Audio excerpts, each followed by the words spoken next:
morning to everybody. Thank you very much.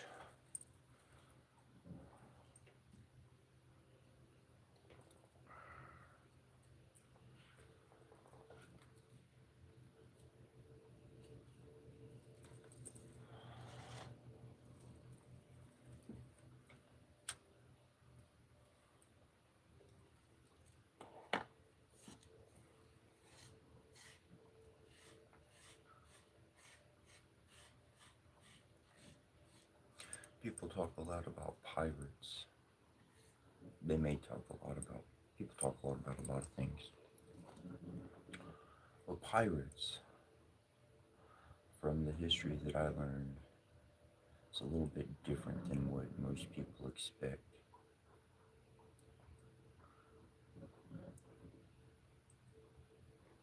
I've been to different neighborhoods, different areas, and I've had individuals unknowingly, they told me later and after the fact, that my nickname, their nickname they gave to me was the pirate. I didn't realize how much pirates were actually about liberation. All people think about is plundering and violence. But that is the world that we've been put within. It's a framework.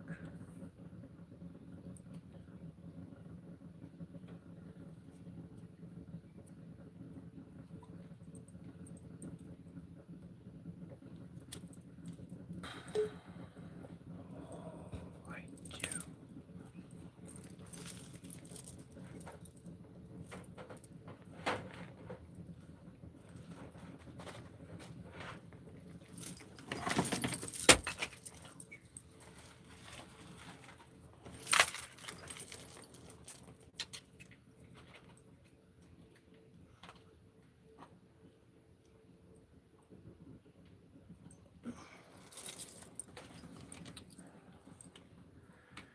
Actually, I looked up a book yesterday.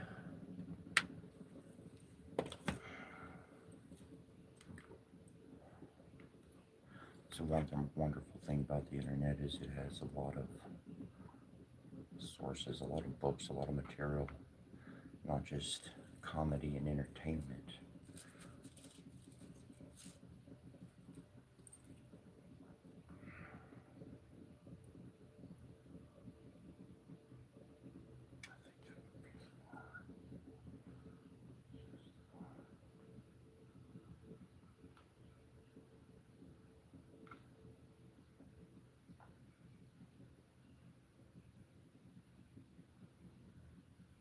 That's the one.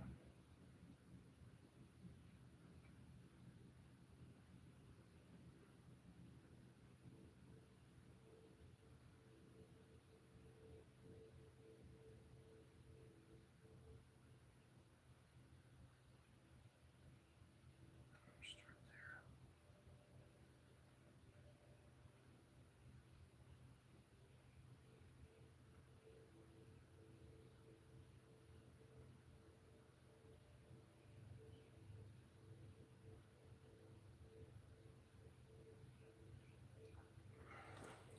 But the construct of a pirate, the construct of an modern day outlaw of thought, of thought, of consideration, of acceptance, an outlaw of accepted emotional normal reactions.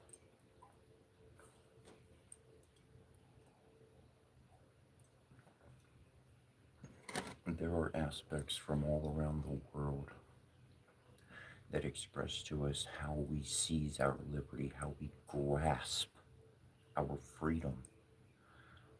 The world has made a very nice, showy display of the material, but within each one of us is suffering. In some way or in some form, we are not reaching what we want. And that's because what we want is beyond the crowd. What we want is ancient wisdom. wisdom. And that's what the stories of old, those mythos, I tell you, those myths, those stories of old, they hold much wisdom if one can but discern the truth within them and use that truth and act upon it in their own lives.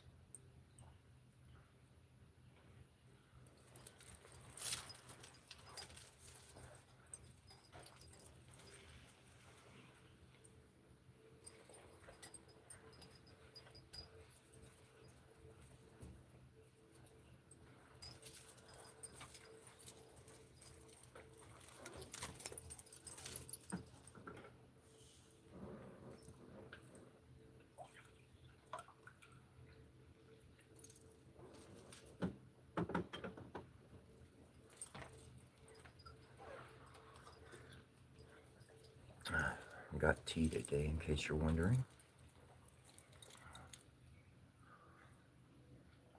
I don't know what kind of tea it is. It came in this big box.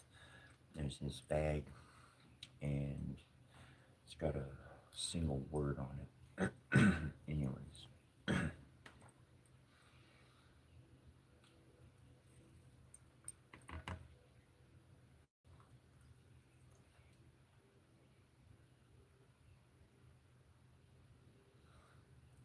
somebody had requested Havamel. It's a Norse poem and Norse epic from the Poetic Edda. And I got the English translation.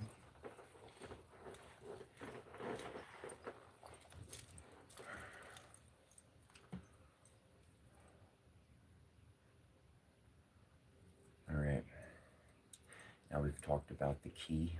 We've talked about the door. We've talked about unlocking the door and walking through. That's your awareness, and that's beyond all the limitations of fear that people have set before you. Because you can walk amongst anything that you're aware of and not be harmed. Before advancing through all doorways, one must look around, one must peer around, for one never knows for certain where enemies are sitting on the boards. Hail to the givers, a guest has come in. Where shall he sit? He's very anxious, the one who has to test his fortune on the firewood. Fire is required for the one who has come in and is chilled at the knee. Food and clothes are required for the man who has traveled over mountains.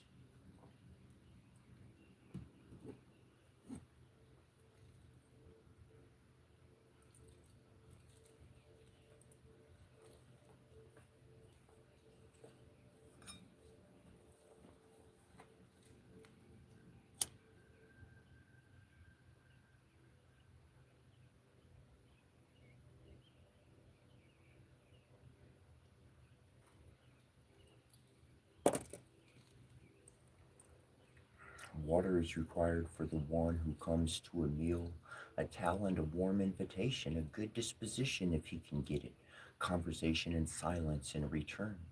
Wits are required by the one who wanders widely. Everything is easy at home. He who knows nothing and sits among the wise becomes the subject of winking. One shouldn't be boastful of one's brains, but rather be reserved of mind. When a wise and reticent man comes to homesteads, misfortune seldom befalls the wary, for one never gets a more unfailing friend than great common sense. The cautious guest, when he comes to a meal, is silent with strained hearing.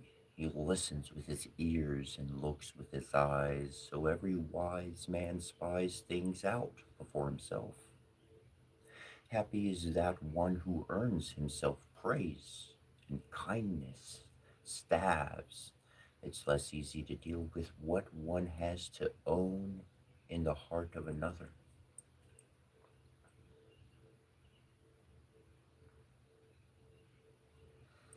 Happy is he who himself possesses acclaim and intelligence while he lives, for a man has often had bad advice from another's breast. How often is that so true? One doesn't bear a better burden on the road than great common sense. Better than wealth, it seems, in a strange place, such as a poor man's means of existence. One doesn't bear a better burden on the road than great common sense. One can't carry worse provisions through the country than overindulgence in ale. It's not as good as they say it's good, ale, for the sons of men, for the more man's drink, the less he knows his mind. It's called the heroine of oblivion, that one that stands quietly over ale feasts. It steals a man's wits with a bird's feathers. I was fettered in the court of Gunko. I got drunk, I got extremely drunk, at the house of wise Vizsla. In the case, the best ale feast is one where each man gets his faculties back. A ruler's child must be reserved and thoughtful and brave in battle. Every man must be merry and cheerful until he meets his death. A foolish man thinks he will live forever if he bewares of battle, but old age will give him no peace, even if spears give it to him. A fool stares when he comes to a friend's house. He mumbles to himself or stays silent. All at once, if he gets a swig, the man's wits are gone. Only the one who wanders widely and has journeyed much knows what disposition commands each man. He's knowing about the mind. One mustn't hog the bowl, but drink mead in moderation. Let one say something useful or be silent. Nobody will blame you for such bad manners if you go to bed early. A greedy man, unless he knows his inclination, eats himself into life's sorrow. The stomach often brings scorn on a foolish man when he comes among the wise. Herds know it when they must go home and then go from the grass, but a foolish man never knows the measure of his maw. A wretched man and one of wicked character laughs at everything. He doesn't know what he needs to know, that he's not short of faults. A foolish man stays awake through all nights and thinks about everything. Then he's exhausted when morning arrives, and all his troubles is as it was. A foolish man thinks all who laugh with him are his friends. He doesn't notice, though they speak ill of him, if he sits among the wise. A foolish man thinks all who laugh with him are his friends. Then he finds it out when he comes to the assembly that he has few speakers on his behalf. A foolish man thinks he knows it all. If he has a safe spot for himself in a corner, he doesn't know this, what he must say in response if people put him to the test. When a foolish man comes among men, it's best that he keep quiet. No one will know that he knows nothing, unless he talks too much. The man who knows nothing doesn't even know when he talks too much. He who can ask and also answer is considered wise. The sons of men can conceal nothing of what goes around men. He who is never silent speaks too many stabs of senselessness. A false talking tongue, unless it has guards, often invokes no good for itself. One shouldn't make mock of another when one visits an acquaintance. Many a man may then seem wise if he isn't questioned and he manages to sit quietly with his skin dry. A guest, scornful of a fellow guest, is thought wise. That is, the one who in this situation takes flight. The one who's sneering at a meal can't be sure whether he's scoffing among enemies. Many men are entirely friendly towards each other, but abuse one another at a feast. There will always be strife among men. Guests will fall out with guests. One should often have one's meal early unless one visits an acquaintance. Otherwise, one sits and craves food restlessly, acts as if famished, and can ask about few things. Now, that's the truth right there. I've read in several old accounts. That would be like a second that I just like definitely know it. Obviously, boomer that one's from.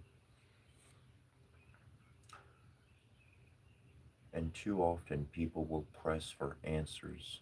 They will press for help or assistance. They will inquire when one is famished, when one is hungry, when one is not doing well, when they are weak of spirit because of not actually eating food. The importance of sharing a meal, the importance of having a making sure that not only you but your guests are satisfied before getting into any serious discussions.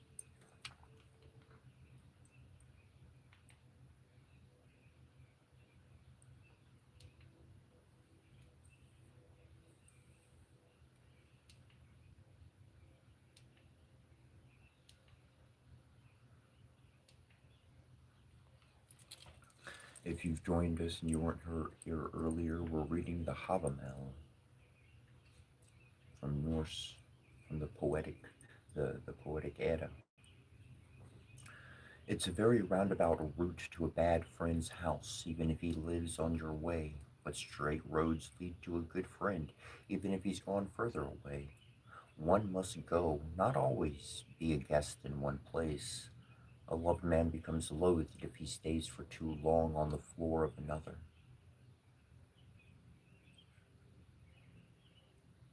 A farmstead is better even if it's a little. Everyone's a free man at home, even if one has only two goats in a rope raftered hall. That's still better than begging. A farmstead is better even if it's little. Everyone's a free man at home. Bloody is the heart of the one who must beg for his food at every meal. One mustn't go a foot from one's weapons in the field. For out on the roads a man never knows for certain when he'll have need of his spear.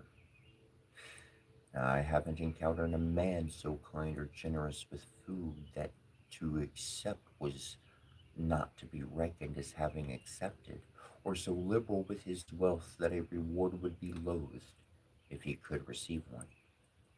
Of his wealth, when he has acquired it, a man shouldn't endure need. Often one saves for the loathed what's meant for the loved. Many things turn out worse than one expects. With weapons and apparel, friends should gladden each other. That's most evident on themselves. Givers and returned and repeat givers are guests or friends longest, if it lasts long enough to turn out well. One should be a friend to one's friend, and repay gift with gift.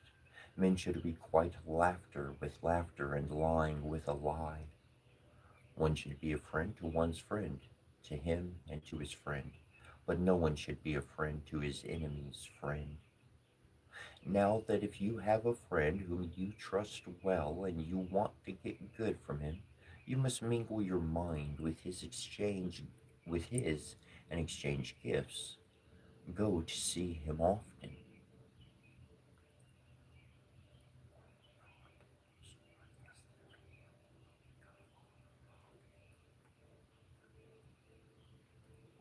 If you have another whom you mistrust yet you want to get good from him, you must speak fair with him but think false, and repaying lie with a lie. That's also the case with one whom you mistrust and whose disposition you suspect. You must laugh with him and mince the truth.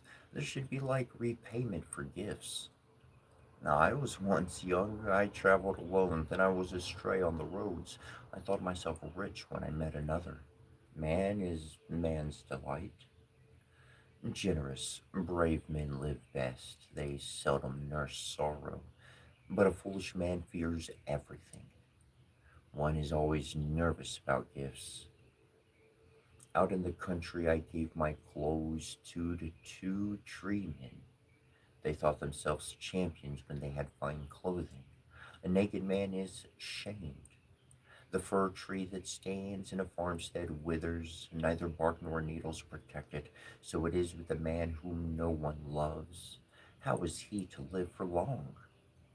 Love burns hotter than fire for 5 days among false friends, but then dies down when the sixth comes, and all friends worsens. One shouldn't give a man only great things. One can often buy oneself love with little. With half a loaf and with a tilted cup, I got myself a comrade.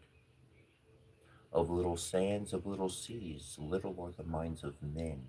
That's why all people haven't become equivalently wise. Each class of humankind is half wise.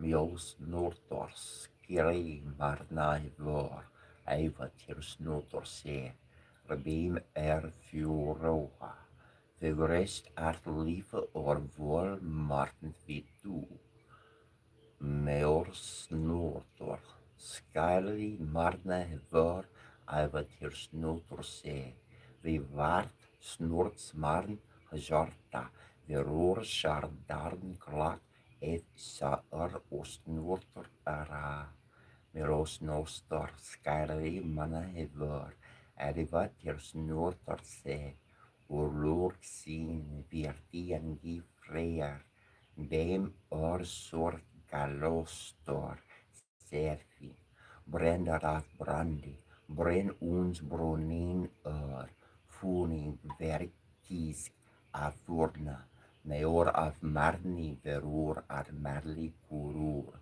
en teodorskar af dul, Orskorisas or anors vir fiora, fjor hava, Sjardarn lejarndi urfur lear umgertar, nesufarndi meor sigor, Oscarisa sal as jarkiendorpa, organica sins vorca vit, mortum velor barn umorgin sefur, harfar or un vortum, e borras jura, ort bargirna nofra, e bers kan meor most, ort bes fior, vinarsk mergi mor ort meseri, e verging ort meter reder meor dinge hart, e mor han set veder styr vel, skua och broka skar mix engi meor. Nehest hin hedor i bort han har vit grån. Snarver och granpir till sever komor. Kronalar din mar. Svar meor morgum. Komor oka för länder fa. Every man should be moderately wise. Let him never be too wise. Those people who know just enough live the pleasantest lives. Every man should be moderately wise. Let him never be too wise. For the heart of a wise man seldom becomes happy, if he who owns it is all wise. Every man should be moderately wise. Let him never be too wise. Let no one have foreknowledge of his fate. One's mind is then freest from sorrows. Brand catches fire from brand until it is burnt. Flame is kindled from flame. Man becomes wise from man by speech, and too foolish from reticence. He must rise early, the one who wants to have another's wealth or life. A lounging wolf seldom gets the ham, nor a sleeping man the victory. He must rise early, the one who has few workmen, and go to inspect his work. Many things will hinder the one who sleeps through the morning. Wealth is half in the hands of the willing. Of dry sticks and bark for roofing, a man knows his measure of this, and of the wood that can suffice for 3 months and for 6. Washed and fed, let a man ride to the assembly, even if he isn't too well attired. Of his shoes and breeches, let no man be ashamed, or of his horse either, even if he hasn't a good one. When an eagle comes to the sea, it snaps and stretches at the ancient ocean. So is a man who comes among many and has few speakers on his behalf.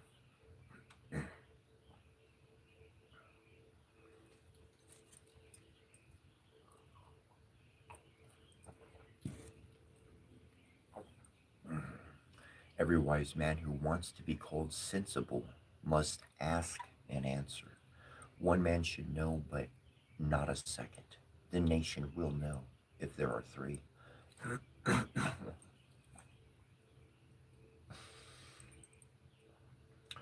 Every man wise in counsel should keep his power in check, if he will find it out when he comes among the brave that no one is boldest of all. For the words that one says to another one often receives repayment. Much too early I came to many places, and too late to some. The ale had been drunk, or some was unbrewed. The hated one seldom hits the mark. Here and there, here and there, I would be invited home if I didn't need food at meal times, or two hams might hang in the true friend's house when I had already eaten one. Fire is best among the sons of men, and the sights of the sun is health if a man can keep it to live without disability. A man isn't entirely wretched even if he's in bad health. One man is blessed in sons, one in kinsmen, one in sufficient wealth, one is well blessed in deeds.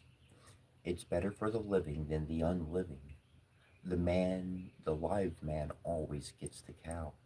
I saw fire blaze up before a rich man, but death was outside the door. A limping man rides a horse, a one handed man drives a flock, a deaf man fights and wins. It's better to be blind than burnt. No one has use for a corpse. A son is better even if he's born late, after the father has passed on. Memorial stones seldom stand by the road unless kinsman raises them for kinsmen. Two are the destroyers of one. The tongue is the head slayer. I expect a hand inside every fur cloak. Night is welcome to the one who trusts his provisions. Short are a ship's yard arms. An autumn night is changeable, a wealth of weather in 5 days and more in a month. He who knows nothing doesn't know it. Many a man becomes an ape through money. One man is wealthy, another unwealthy. One shouldn't blame him for his misfortune.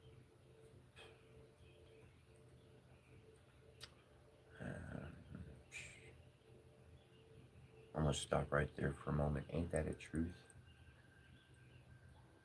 Ain't that a truth? Money just turns people into animals. And just see, they don't see the person. Anyways, cattle die, kinsmen die, one dies oneself the same, but reputation never dies, for whoever gets himself a good one. Cattle die, kinsmen die, one dies oneself the same. I know one thing that never dies, the renown of every dead man. Full cattle pens I saw for Fi'jungor's sons. Now they bear a beggar's staff. Wealth is just like the winking of an eye. It's the most fickle of friends. If a foolish man gets hold of wealth or a woman's love, his pride increases, but his intelligence never. Never forward he goes, headlong into the folly. It's proven then when you inquire of the runes, those of divine descent, those which mighty powers made, and Fimbulbul colored. He does best than if he keeps quiet. One should praise a day and the evening, a woman when she's been burned, sword when it's been proven, a girl when she's been given in marriage, ice when it's been crossed, and ale when it's been drunk. The sayings of Javi. One should fell a tree in a wind, row to a sea in fine weather, chat with a girl in the dark. Many are the eyes of day. One should look to a ship for speed and to a shield for protection, a sword for a blow, and a girl for a kiss. One should drink ale by the fire and skate on ice, buy a lean horse and a dirty sword, fatten a horse at home, but a hound at another's house. No one should trust a girl's words or what a woman says, because their hearts were shaped on a whirling wheel. Fickleness was laid in their breast. And personally, I can connect with that aspect because the way that the spirits move, the way that the spiritual weather is, this stuff changes, bro. It's always changing. The weather's always changing. Oh, that's great.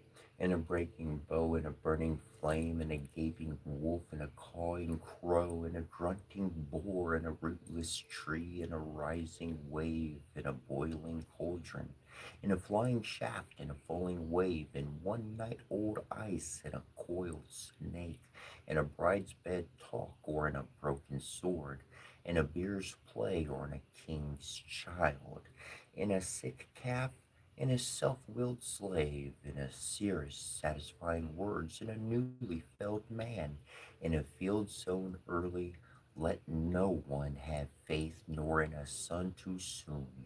Weather rules the field, and since the sun, each of them is at risk. And one's brother's slayer if one should meet him on the road in a half-burned house and a very fast horse. A horse is useless if it breaks one leg.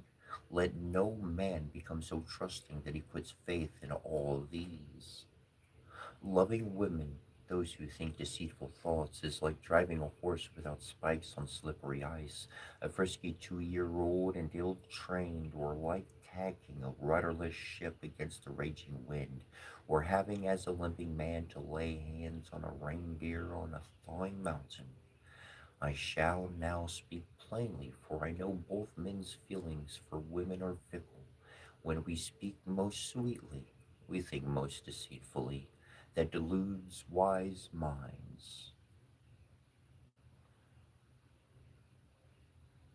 He must speak sweetly and offer wealth. The one who wants to win a woman's love, praise the radiant girl's body. He who woos wins. No one should ever find fault with another over love. Often ravishingly fair looks enthrall wise man when they don't enthrall a fool. Once you find fault with another for nothing that happens to many a man, that mighty desire makes dolts out of wise sons of men. The mind alone knows that which lives near the heart. He is alone with his thoughts. No sickness is worse for any wise man than to be content with nothing. I proved that when I sat in the reeds and waited for my love, the wise girl was flesh and heart to me, yet I have her none the more for that. I found Billing's daughter in bed, sleeping, sun white, and Earl's delight seemed as nothing to me unless I could live with that body. You must come again towards evening, Ordine. If you want to win the girl with words, all will be undone unless we alone know of such shame together. Back I turned and thought myself in love.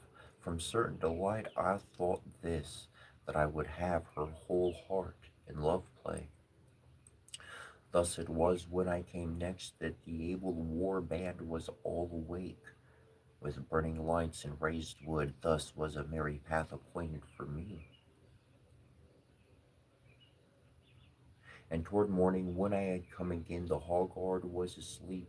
Then I found one of the good woman's bitches bound on the bed. Many a good girl, if one gets to know her fully, is fickle of mind towards men. I proved that when I sought to seduce the counsel wise woman into deceit. The wise girl attacked me with every insult, and I had nothing of this woman. A man happy at home and cheerful with guests must be shrewd in his behavior, mindful and talkative. If he wants to be very knowledgeable, he must often speak of good. He who can say little is called a complete idiot. That's the sign of the unwise. That's the sign of the unwise. I visited the ancient giant, and now I have come back. I got little by keeping quiet there. With many words I spoke to my advancement in Sutungor's halls. Gurnorko gave me on a golden seat a drink of the precious mead. I let her have a poor reward for her true feelings, for her troubled mind. I made Rati's mouth make room and gnaw through rock. Above and below me stood the roads of giants, and that's how I risked my head for it. Now I've made good use of the well-bought look for the wise one. Little is lacking, because old Triar is now come up to the rim of the sanctuary of men. I doubt that I would have come back from the courts of the giants if I hadn't made use of Gurnlokor and a good woman who laid her arm over me. The following day, frost giants went to seek Harvi's counsel in Harvi's hall. They asked about Bolvarkar, whether he had come among the gods or whether Surtungar had slaughtered him. I think Odin has sworn a ring oath. How can his pledges be trusted? He cheated Surtungar of the drink and caused Gunlok to weep. It is time to chant from the sage's seat at the spring of Urur. I saw that I was silent. I saw and I pondered. I listened to the speech of men. I heard them discuss runes. They were silent with counsel. At Havi's hall, in Havi's hall, I heard it thus. I counsel you, Larfafnir, that you take my counsels. You'll profit if you will take them. You'll be good if you get them. Don't get up at night unless you're on watch or looking from inside for a place to relieve yourself outside. I counsel you, Lord Fafnir, that you take my counsels. You'll profit if you take them. They'll be good for you if you get them. You mustn't sleep in the embrace of a woman wise in magic, so that she locks you in her limbs. Thus she'll ensure you won't pay attention to the assembly of or a ruler's speech. You won't want food or the pleasure of anyone's fellowship. You'll go to sleep sorrowful. I counsel you, Lord Fafnir, that you take my counsels. You'll profit if you take them. They'll be good for you if you get them. Never lure another's wife into being your lover. I counsel you, Lord Fafnir, and you should take my counsels. You'll profit if you take them. They'll be good for you if you get them. If you want to travel on Fell or Farjord, provide yourself well with food.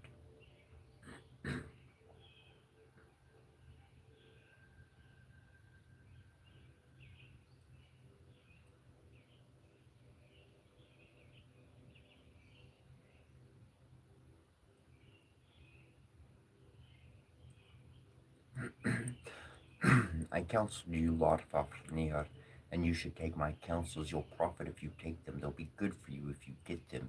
Never let a bad man know your misfortunes, because from a bad man you will never get a reward for the good intention. I'm going to repeat that for some that might have missed it. From a bad man you will never get a reward for good intentions. I saw the words of an evil woman bite a man high up. A deceitful tongue was the death of him, and yet the accusation was untrue. I counsel you, Lord Fafnir, that you should take my counsels. You'll profit if you take them. They'll be good for you if you get them. Know this, that if you have a friend, one whom you trust well, go to visit him often, because a road no one treads becomes overgrown with brushwood and tall grass. I counsel you, Lord Fafnir, and you should take my counsels, and you'll profit if you take them. They'll be good for you if you get them. Draw a good man into a pleasing friendship with you, and learn soothing charms while you live. I counsel you, Lord Fafnir, and you should take my counsels. You'll profit if you take them. They'll be good for you if you get them. Never, never be the first to sever happy relations with your friend. Sorrow eats the heart if you can't speak your whole mind to someone.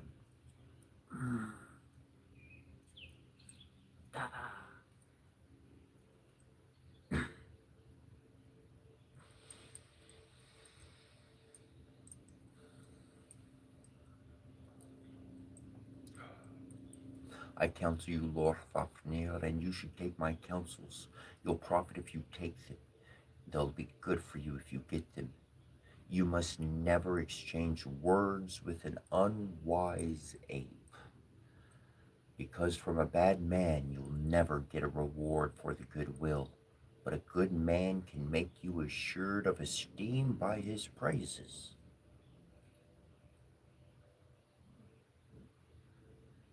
Kinship is exchanged with anyone. Kinship is exchanged when anyone decides to tell his whole mind to another.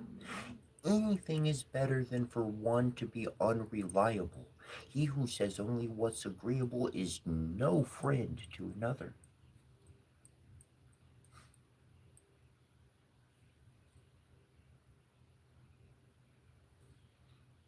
Those are the moments it really takes courage.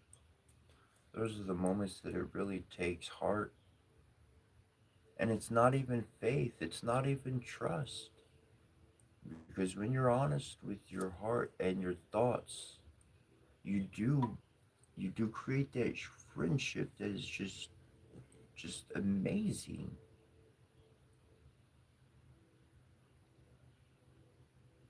But those people who ignore the truth and they shrink back from telling their friend how they feel, or they hold back something because they feel like the friendships is going to end or something, just because they spoke a truth that was in their heart and in their mind, and that was no friendship in the first place. That holds so much back that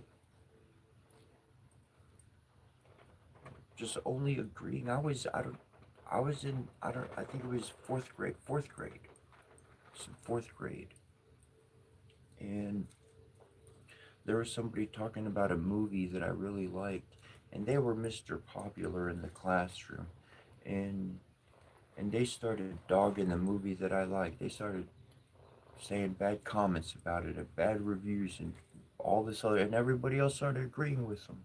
So I agreed with them.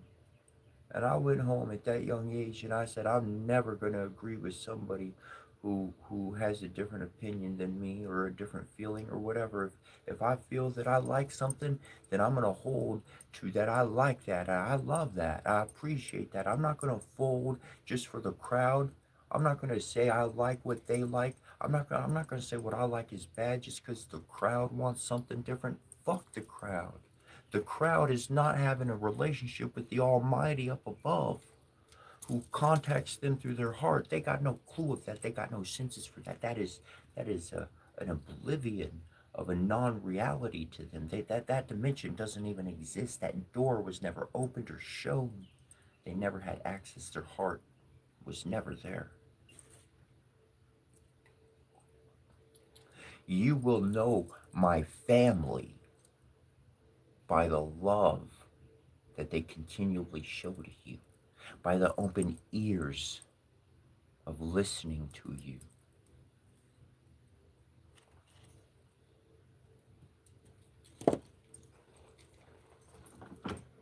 I think that specific scripture one is something like, you'll know my brothers by the love they show amongst them, that they have amongst themselves, the love they have amongst themselves. He didn't say you're going to know my followers because they're called Christians.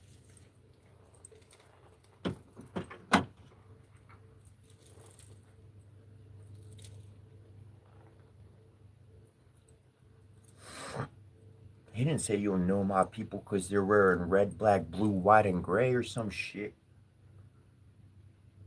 He said by the love, by the freedom of speech. This is how you will see my family.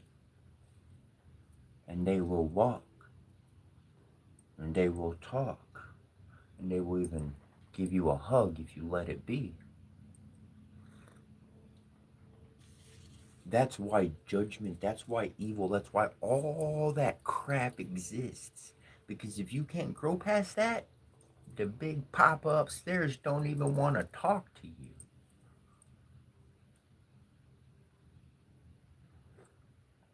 Yeah, you're something he created, but you ain't developed an ability to unify your mind, body, and soul to actually have a resonance that's authentic and true that he can actually plug into and speak through.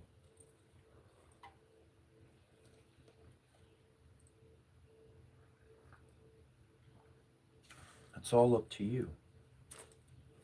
You could grow and reach that or not. I think I think people are trying to figure out how I get into the flow state and stay there. That's what I think is going on. I think it's not necessarily the material that I have to share, but it's the flow state that I get into. I smoke cigarettes. I smoke some weed. About it. Might have some wine from time to time, but I give myself the big old gallon jug or something every, I don't know, 4 to 6 months or something. Not not kicking back the sauce. Not like that. And people wonder how? Because I decided to live there. See, you visit that flow state. You visit that synchronicity. You try to reach that. You see people that are there and you're like, wow, that's cool. I want to be there. I want to do that. Because then you could flow in whatever you know, right? Boom. Your frequency can, okay? Don't visit the place. Live there. How do I live in the flow state? I don't even know how to get into the flow state. Meditation is the first step. Meditation is teaching you. I'm gonna throw it in a nut ball, in a sack real quick, because I don't like to go too back all the time. Meditation allows you to stop incoming thoughts or generate a connection like intuition that brings in these thoughts. So you can start connection or you can disconnect at any moment. Your thoughts incoming, okay? This happens through meditation. Here's the easiest exercise. Start for 5 minutes a day, work yourself up. But every single day, at minimal once a day, pick a word, love, or any word you like. And you're going to set a timer on your phone or watch, and you're going to sit in silence. If there's noise around you, there's noise around you, that's fine. But you're going to sit with your eyes closed, no activity, just sitting down, sitting upright, and you can lay back, don't fall asleep. The object is not to fall asleep, so usually an upright position, at least in starting. And if when your mind starts to bring in new thoughts, go back to your one word within your mind. So I'm going to say love. Some thoughts are going to come in about yesterday and what somebody said. I'm going to repeat love. Those thoughts are going to come back. I'm going to repeat love. Eventually, those thoughts are going to stop. So I'm going to do this for 5 days, for 5 minutes every single day. I'm going to work myself up. So meditation, the more that you live in the state of meditation is the more you're learning how to live in the flow state. Make that your home consciously. Yeah, your body walks around the world. Yeah, we go flip burgers. Yeah, we serve people, what the fuck ever. But in our mind, we're a walking meditative state. We're a walking trance. We're a walking temple. We're a walking anomaly that nobody can figure out because we can transmute time, space, all types of thoughts and everything. The mind is in flow state. Why? Because you spent every single day at home meditating. You did it in all your off time. You spent your time there. You said, this is where I want to live. I'm not vacationing here anymore. I'm not just exiting my normal life to enjoy a little peacetime. No, I'm actually making this peacetime my reality. No matter where I go, this is my zen. This is my happy. This is my love. Living one vibrational energy. That's dedication. That is literal application of a dedication. Love you. Love you all. And in that method, in that application, by doing it every single day, you're making a part, not just a part, you're making it your life. And so every single day, you are in flow state. Now, I'll give you a trick for when you get there. If you're taking notes, write this one down. This one's important. The flow state that you're going to be able to resonate every single day means an equal amount of I don't give a fuck, do whatever I want. Do I want to go make bread? Do I want to smoke a cigarette? Do I want to go eat potato chips? Do I want to go make a healthy shake? Do I want to go running, jog? Whatever I want to freaking do, you better bet your butt I'm gonna do it. The reason why is because as much as you're in that flow state, doing something like for your career or your family or something that's going to that does require your daily attention, that is energy that you are exerting for others. Ultimately, the energy that you're doing this for, maybe it profits you, maybe it does fill money in your pocket, but at this point, because you're in that state all the time, you're a part of the collective conscious field. So everything you're doing ultimately has the healer's touch on it. It has the healer's touch, the Midas touch. Everything you touch turns to gold. So everybody you go around, everyone you're working around, everybody you're interacting with, you're turning their lives into gold. Nobody's a threat, nobody's a problem, nobody's the enemy. What you're doing has fulfillment of purpose. And that's something that no amount of money in the world could ever give you. That's something you have to find on your own. Nobody's going to go on that journey with you. See, I went on that journey and I was good to move on. But something in this world said share your story. So I'm letting you know the road signs up ahead. That's that.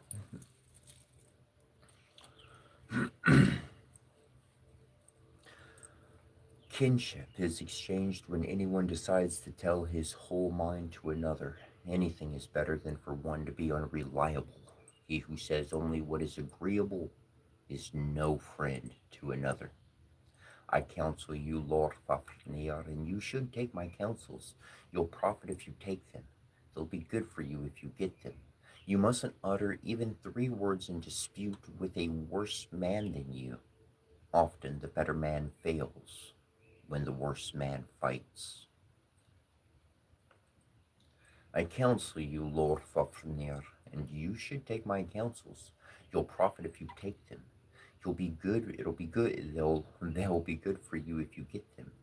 Be neither a shoemaker nor a shaft maker, unless you be one for yourself. If the shoe is badly made or the shaft is crooked, then evil will be invoked for you.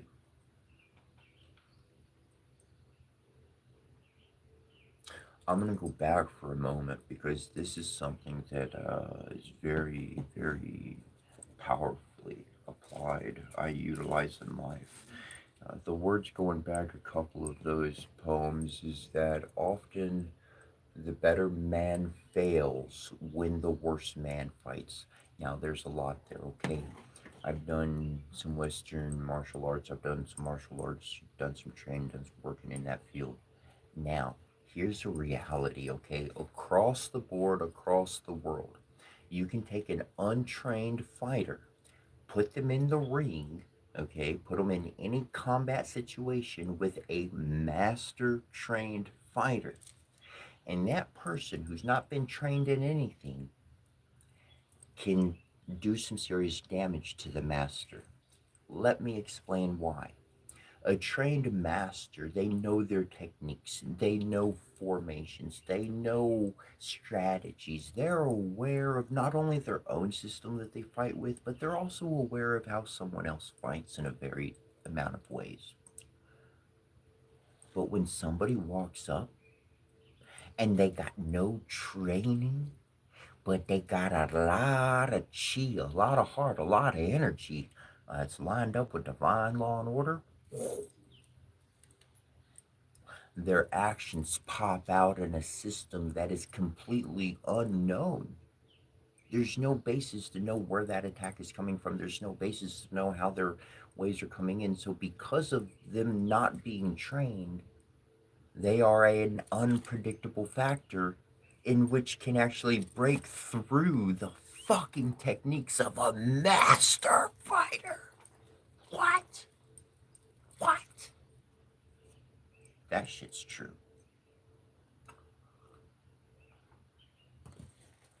So if you want to be the master, you also gotta be the motherfucking fool.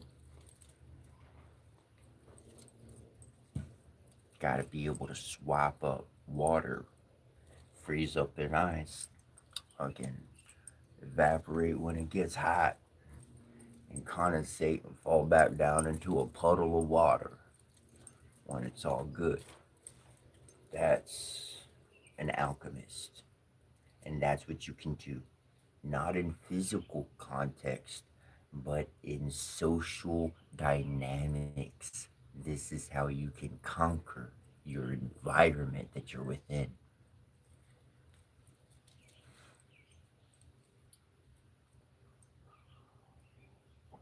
What I'm teaching you to do is how to be the big dog in the room. And the big dog is no more than a guardian. It's that Cerberus, three-headed freaking Cerberus guarding the fucking room. And that room, what they're guarding is all the innocent souls that are on the same journey as us. That's who we're protecting. The bully, the bull, no more destroying the China in the China shop, okay?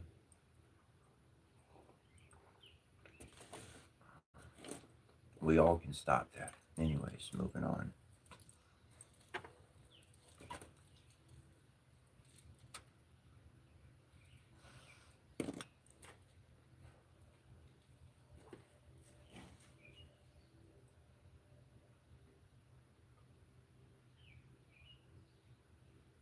I counsel you, Lord Fafnir, and you should take my counsels. You'll profit if you take them.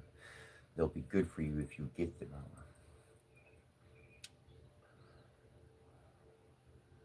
Wherever you perceive evil, declare it as evil, and don't give your enemies peace. I counsel you, Lord Fafnir, and you should take my counsels. You'll profit if you take them. They'll be good for you if you get them. Never be gladdened by evil, but let yourself be pleased with good. I counsel you, Lord Fafnir, and you should take my counsels. You'll profit if you take them. They'll be good for you if you get them. You mustn't look up in battle. The sons of men become like a madman, lest men cast a spell on you. I counsel you, Lord Fafnir, and you should take my counsels. You'll profit if you take them. They'll be good for you if you get them. If you want to persuade a good woman into secret love with you and get delight from her, you must make fine promises and let them be firm. No one loathes a good thing if one gets it. I counsel you, Lord Fafnir, and you should take my counsels.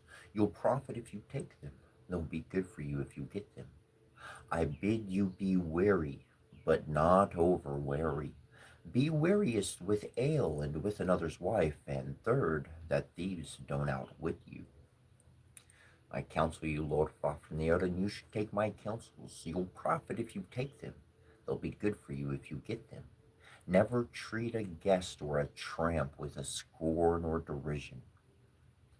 Often those sitting inside are unsure what kind of men are those who come.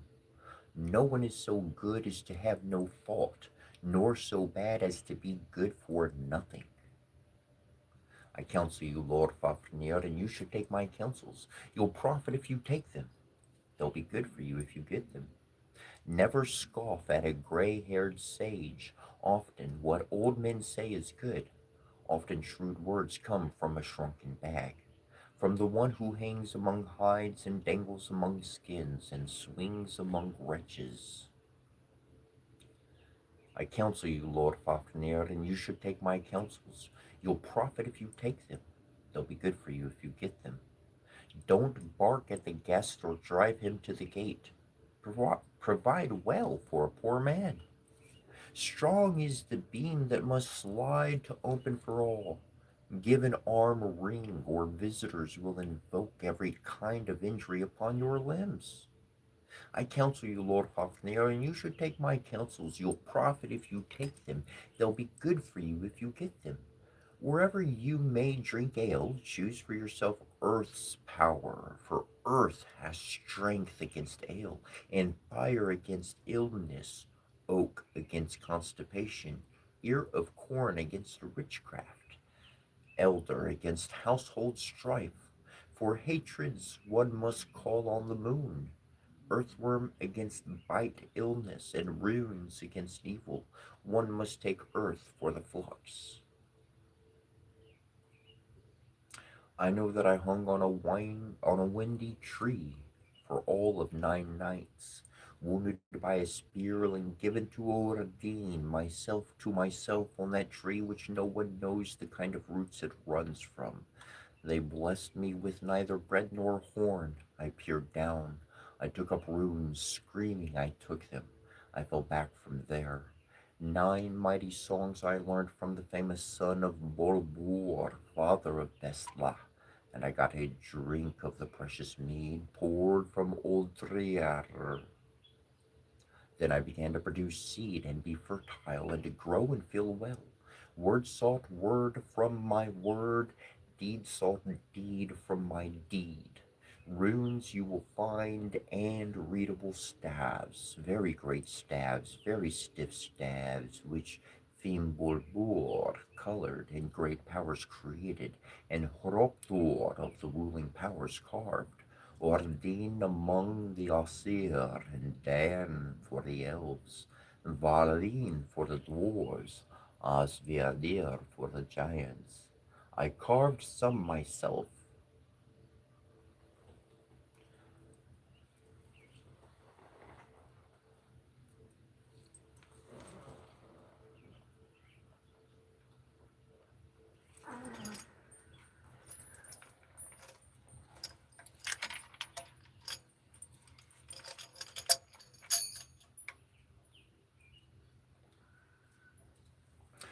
Do you know how one must carve?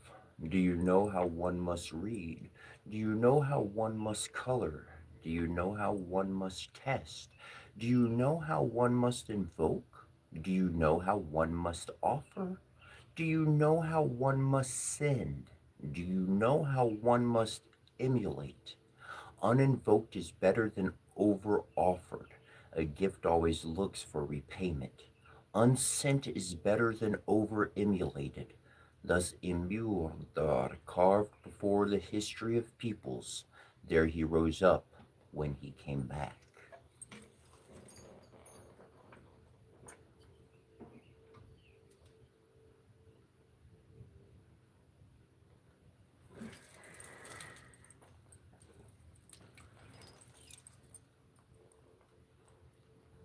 I know those songs that a ruler's wife doesn't know and know one's son. One is called Help, and it will help you against disputes and sorrows in each and every offering. I know it, a second which the sons of men need, those who want to live as healers. I know it, the third, if I have great need of a fetter for my foes. I blunt the edges of my enemies, for them neither weapons nor staves will bite. I know it, the fourth, if people put bonds on my arms and legs, I chant so that I can walk. The fetter springs from my legs and the shackle from my arms. I know it, the fifth. If I see a shaft shot in malice flying in battle, it doesn't fly so forcefully that I can't stop it. If I see it with my sight, I know it, the sixth. If a warrior wounds me on the roots of a strong tree, so too with that man who provokes my hatred, harm will devour him rather than me. I know it, the seventh. If I see a high hall blazing around bench mates, it doesn't burn so broadly that I can't save it. I know the incantation to chant. I know it, the eighth, which is useful for all to learn. Wherever hatred grows between a warrior's sons, I can swiftly settle it. I know it, the ninth. If need arises for me to save my ship when it's afloat, I calm the wind on the wave and lull all the sea to sleep.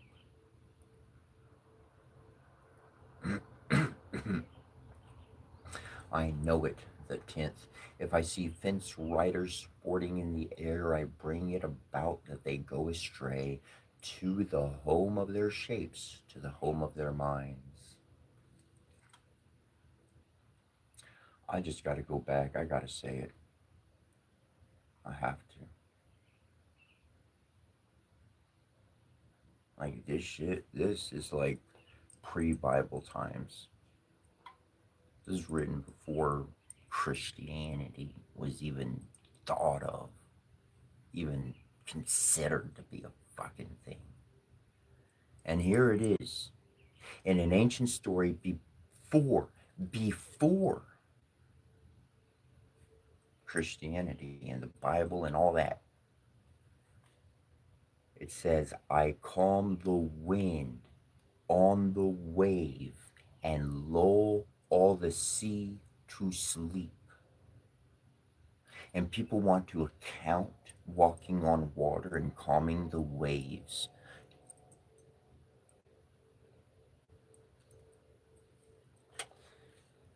The ancient stories of old,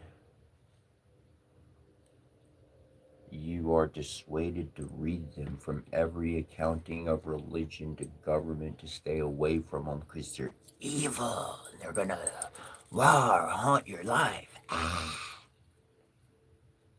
Because the real truth that they took and stole to write the new story for the modern movie that's playing in everybody's background, they didn't want you to find where they stole all their material. All of it. 100% of it. Go open up the basements of the Vatican and you'll see just how deep and real Christianity is connected to ancient Egypt and Babylonian giants and everything else. You don't have to believe. Truth is truth. You'll see more and more. 2026 shaping up to be a nice year.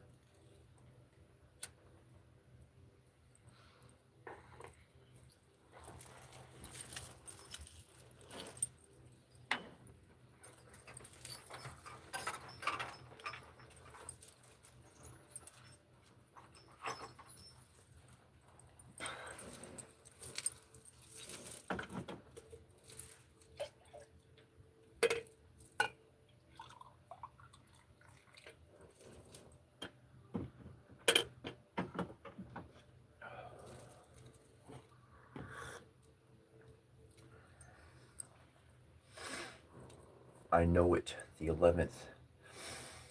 If I have to lead long-standing friends into conflict, I chant beneath the shield rims and they journey with strength, safe to battle, safe from battle. They come safe from anywhere.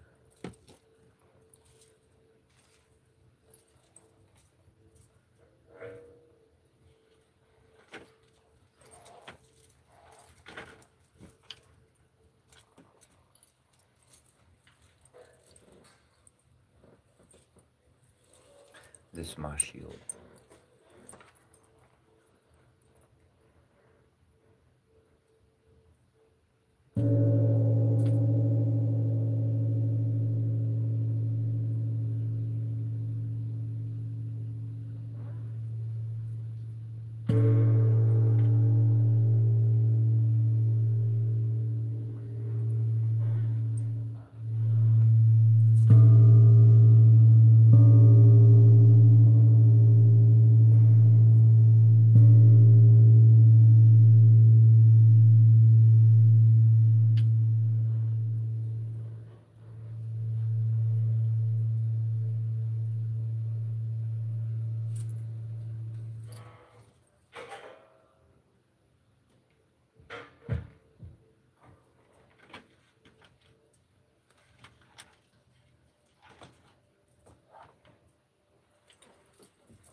I know it, the 12th.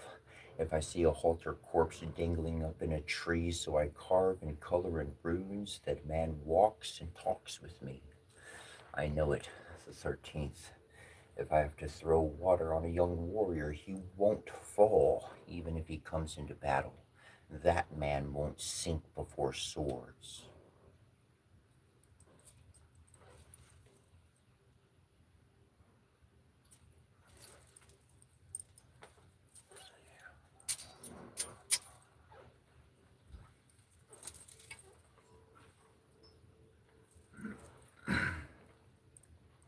I know it, the 14th. If I have to count the gods before a company of people, of Aesir and elves, I know all their attributes.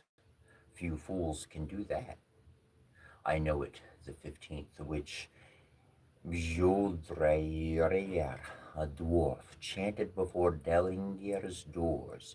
He chanted strength to the Aesir and courage to the elves, intellect to Hraptaptir. I know it, the 16th. If I wish to have the whole heart and sexual pleasure of the wise girl, I turn the feelings of the white armed woman and I twist her whole heart. I know it, the 17th, so that the girly girl will be slow to leave me.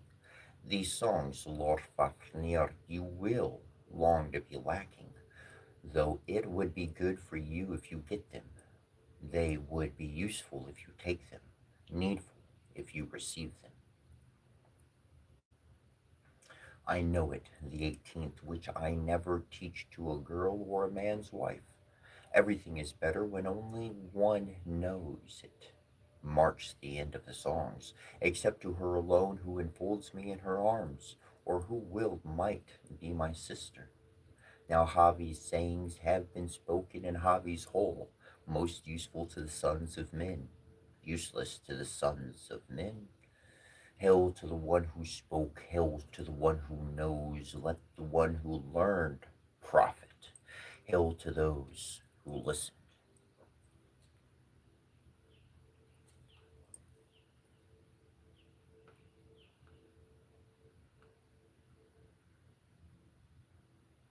That's actually pretty cool.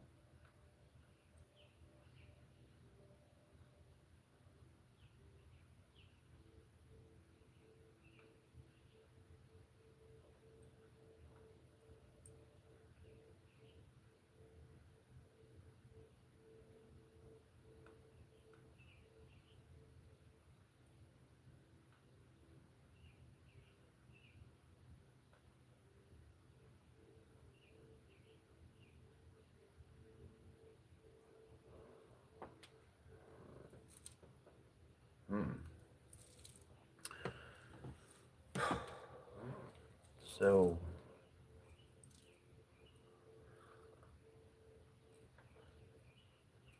we've talked about giants in a few different contexts, like two specific different contexts. We've spoken of the few giants who have been directing our world, and then there are also the giants who like very much live amongst us and are us and those group of kind ones. And you can be a giant too. When you look in the mirror and you put yourself into relation of everything that is around you, you are short or tall or wide or thin, depending on what you see and what you live with. Though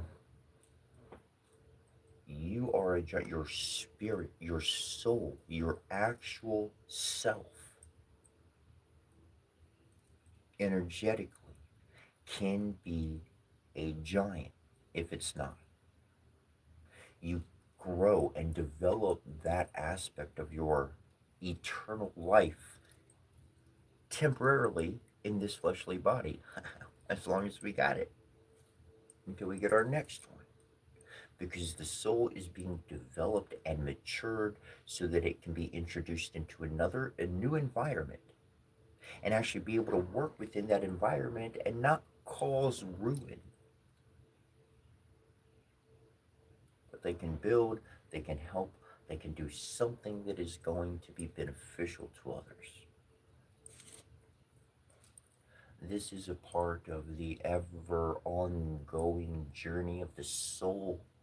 You could call it reincarnation, but every time I hear reincarnation, every time I hear the word reincarnation, I think of past lives. But the life that I live, when I really think about that construct, not just the word, but the construct and the reality of it, I'm looking forward. I'm looking forward at where I'm going. I'm looking at the next life. I'm not looking backwards. Backwards was what I needed to realize to get to where I am here and be like, ah, gotcha. Okay, I put it together. Seems really weird, seems really crazy. I can do things I can't fully explain, but you know what? The dedication in my heart and the love is a positive direction that I'm not giving up on. So, in that regard, boom, I ever learn and move and look forward, and I know that everything that I learn is going to contribute to the collapse and inversion effect that's going to create the transformation of my soul so that it can have its next life, its next incarnation. Let me explain. I read an article, scientific, legit. At the end of one's life, the near death experiences, love looking into that stuff, interesting information. Looking into there's this article that came out, and this scientist had shared that he had done a vast amount of studies. And Western culture individuals, when they had their near death experiences, their NDEs, they saw things related to Christian constructs, God, heaven, angels, this type of interaction. He went to Japan and he looked over there and what are y'all seeing at the end of your life? Are you seeing cry? What are you seeing? In their near-death experiences, they saw a local river that's very connected with their faith. They saw aspects of their own land. They saw aspects of their own faith. So the near-death experience he was expressing is the collection of events that essentially collapse upon themselves. The full memory at near-death experience, full memory of everything ever experienced collapses upon itself, and the strongest memories solidify.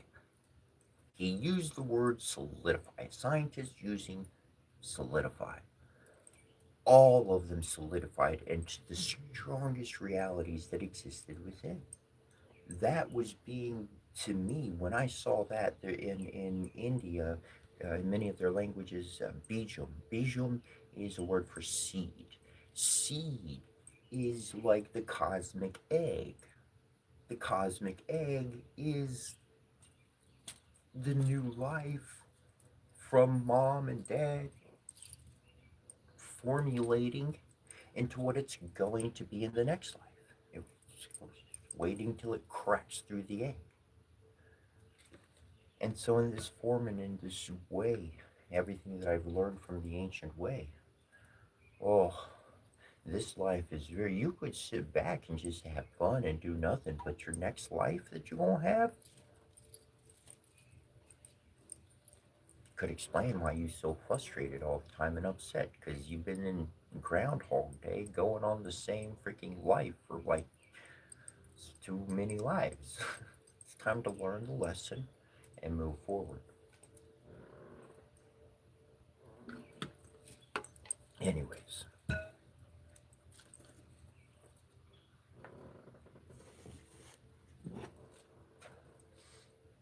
the sayings of Vav Vavbrornia, Vavbrornia, Vavbrod,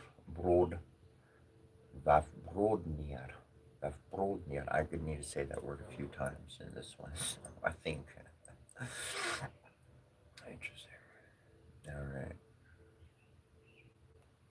This is another one from the Poetic Era.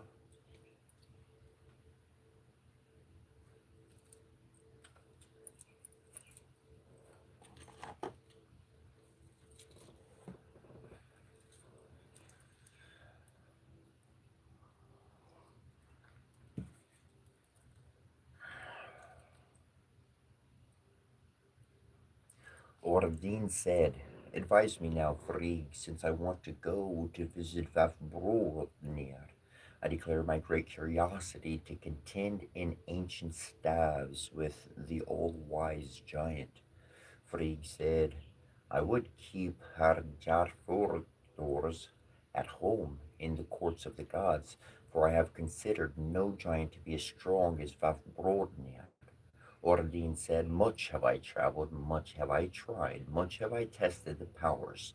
I want to know this, what Vavbrodnir's household is like." Frigg replied, May you travel safe, may you come back safe, may you be safe in your fellowship, may your mind be strong. Arafornu, a ordafor, wherever you have to speak words to a giant.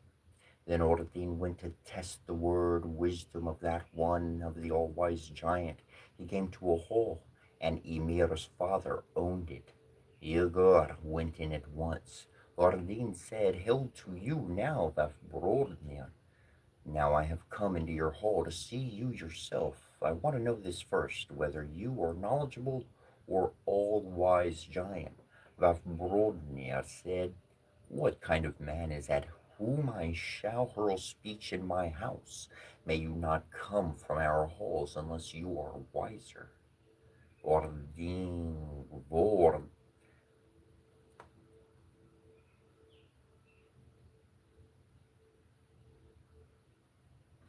I'm called Gagdradur. I've come thirsty now from my journeys to your halls. I've traveled long in need of an invitation in your hospitality, giant. Vafthrûdnir said, "Why then, Gragnarod, do you speak before me from the floor? To go to a seat in the hall. Then it shall be tested which of us two knows more, the guest or the ancient sage." Ordine replied, "A poor man, when he comes to a rich man's house, should say something useful or be silent. I think excessive talking ill rewards whoever comes up against a cold-ribbed one." Vafthrûdnir said, "Tell me, Gagnrard, since you want to test your talent on the floor, what the horse is called which hauls each day over host men."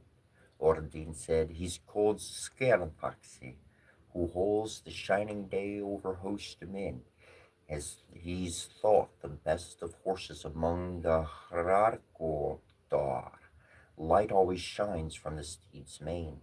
Vafthrûdnir said, "Say this, Gagnarar, since you want to test your talent on the floor, what the horse is called which holds night from the east over the able powers." Ordine said, "He's called Hreimfaxi, who hauls each night over the able powers. He lets bit drops fall each morning. From there comes dew over dales." Vafthrûdnir said, "Say this, Gagnarar, since you want to test your talent on the floor, what the river is called which divides the earth among the sons of giants and among gods." Ordine said, "The river's called Erfing, which divides the earth among the sons of giants and among the gods. It shall run freely during life days. Ice doesn't form on the river." Vafthrûdnir said, "Say this, Gagnrarir, since you want to test your talent on the floor, what the field is called on which Sutar and the sweet gods will encounter each other in battle." Ordine said, "The field's called Vigoradil, on which Surtar and the sweet gods will encounter each other in battle. It's 100 leagues in every direction. That's the field determined for them." Vafthrûdnir said, "You're wise now, guest. Go to the giant's bench, and let's talk together on the seat. We too shall wager our heads in the hall." guest on Mind Wisdom. Capitulum. Ordine said, say this is the first thing if your mind is strong, and you, Vafthrûdnir, know whence the earth and sky above first came, O wise giant. Vafthrûdnir said, from Ymir's flesh the earth was formed, and from his bones mortars the sky from the skull of the frost-cold giant, and from his sweat the sea. Ordine said, say this secondly. If your mind is strong and you, Vafthrûdnir, knows whence Marni came, so that the journey's over men and soul the same.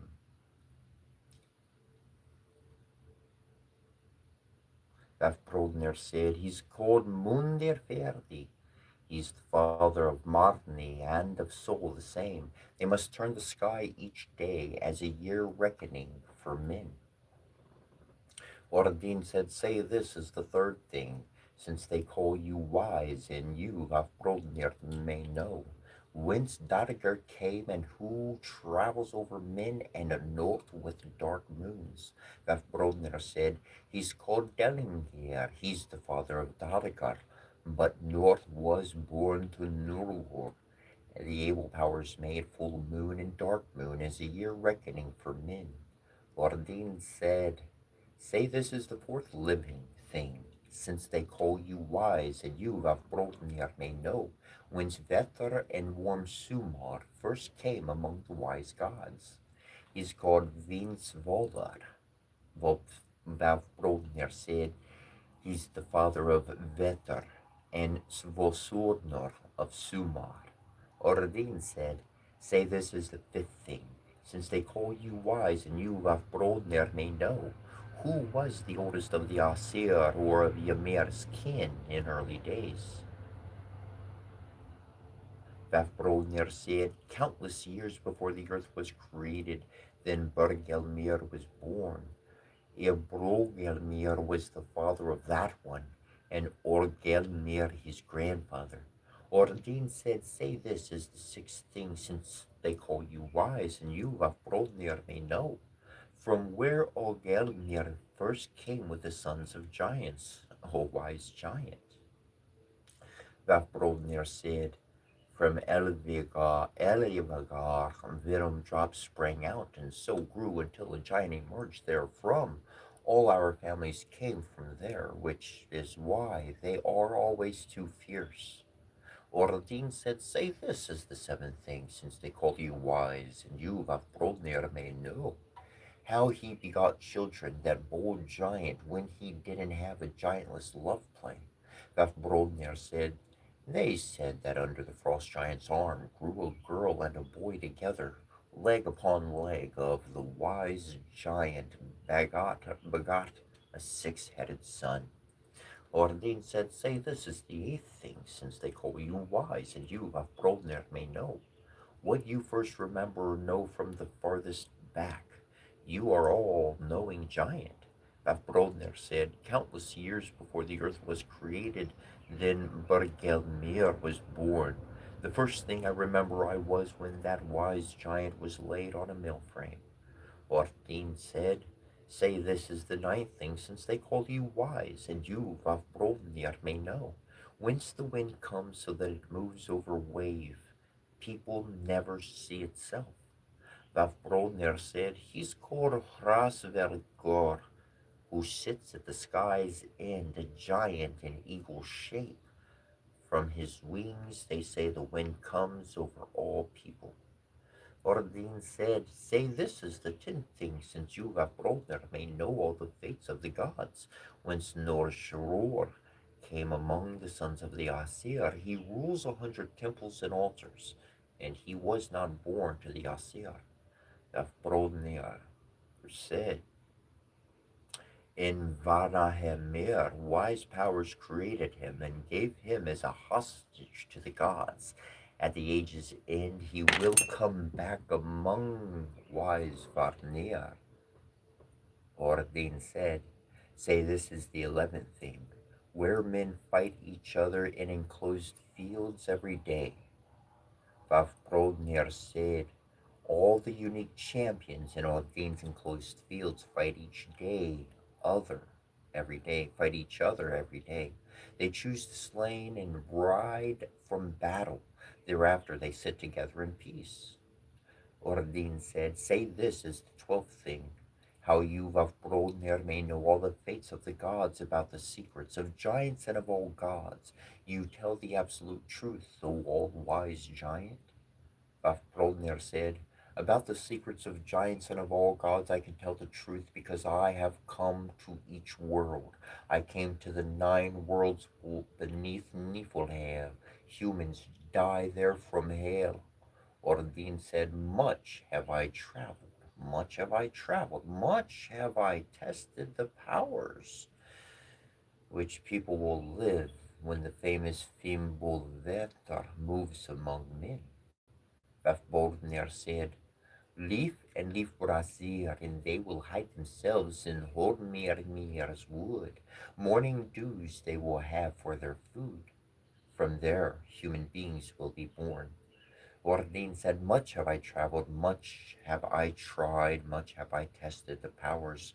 Whence will soul come back in the smooth sky once Findler has destroyed this one? Vafthrûdnir said, Ofrodul will bear one daughter before Fenrir destroys her. That girl must ride when the powers die the paths of her mother.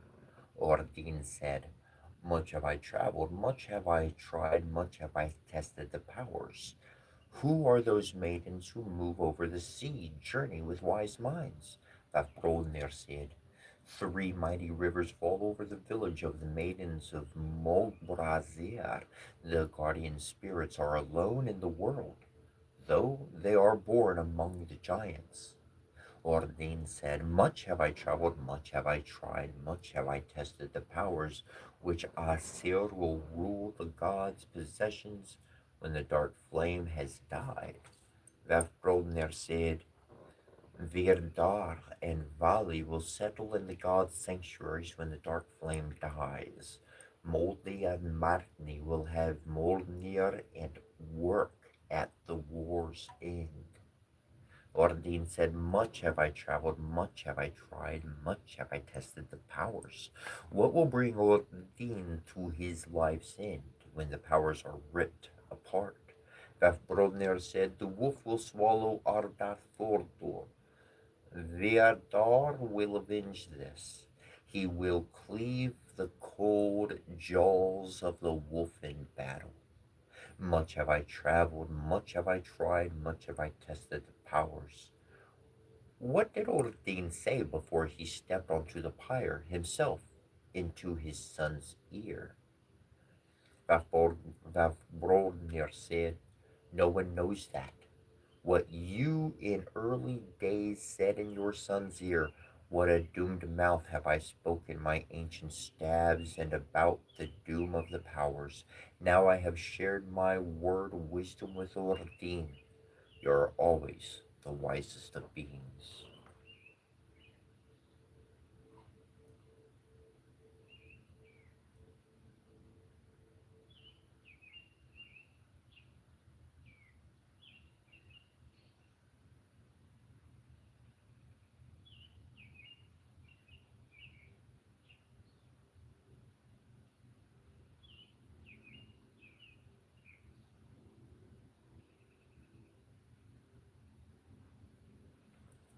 It's actually pretty interesting because many of my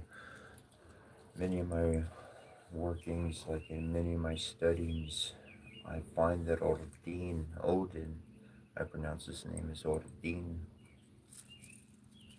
I have found that there is there are various accounts that have led me to believe that really, like, he's the All Father.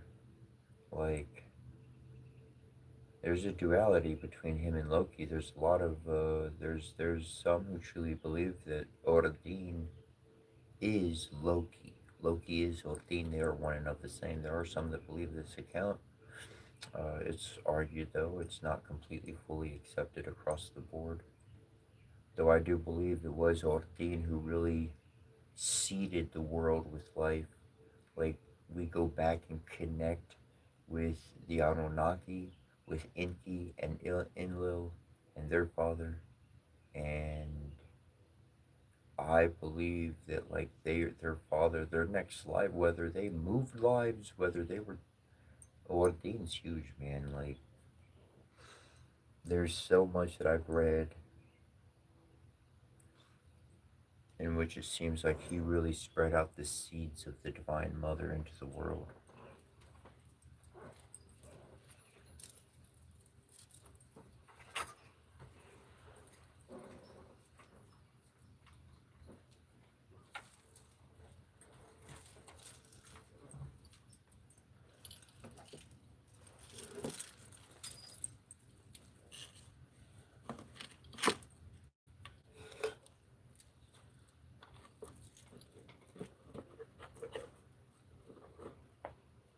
People personalize best with different things.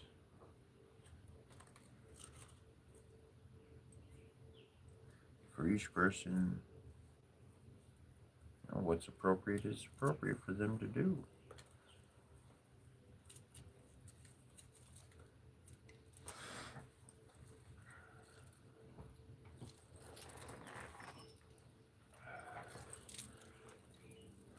And out of a lot of different things, people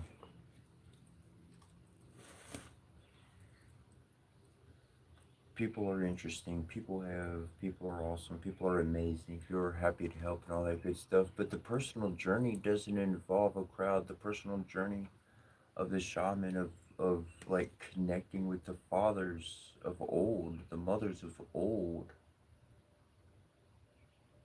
stories and stories of ancient times, stories that they're talking with giants. It is, they are, their account says, I'm talking with a giant.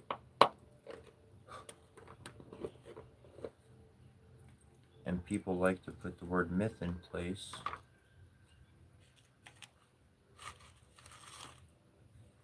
And I decided to put the word history in its place, as I learned, as I experienced their methods, their understandings. They're going to unlock the mind. You remember, if you've been around or not would depend on how much film you may have watched. But movies back in the day, like in the 60s, mm, they were great. I'm not saying they weren't. I got some movies I like, some black and white films, and further back I like watching. But they were not very complicated. They were pretty straightforward. Some were in depth. Don't get me completely out of there or whatnot. But for the majority, they were pretty simple.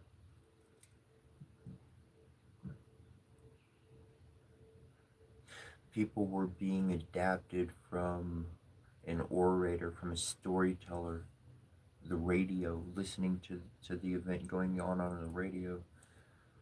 They they shifted from that to a television, and our phone has become our television, and our computer and everything else. So they people who produce these, I mean, just for the love and fun of it, there's been a development, obviously, over the years. The greater the production, the more information you're getting in, the more your mind is being entertained, the more your senses are like, ooh, yes, okay, I got something more going on than just hearing a voice. It's tantalizing. It builds and it creates your world. It allows your mind to open up to more things that can be in one space at once. That experience alone. And so for me, these ancient stories,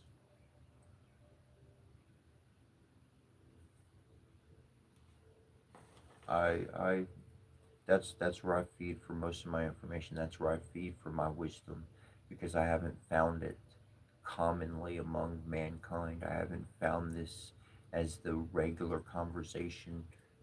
You got to either be special to draw these ones to you, or you got to have a lucky moment, or spirits got to be connected. You got to be divine on the path, and you need that interaction with the shaman, with that individual, with the oracle, because they're the only ones who can really answer your questions or present the information so that you can move forward. You could have 1,000 books in your library, but if you don't know how to be drawn to the correct book at the correct moment, then that specific information isn't going to benefit you because it's just in a sea of knowledge.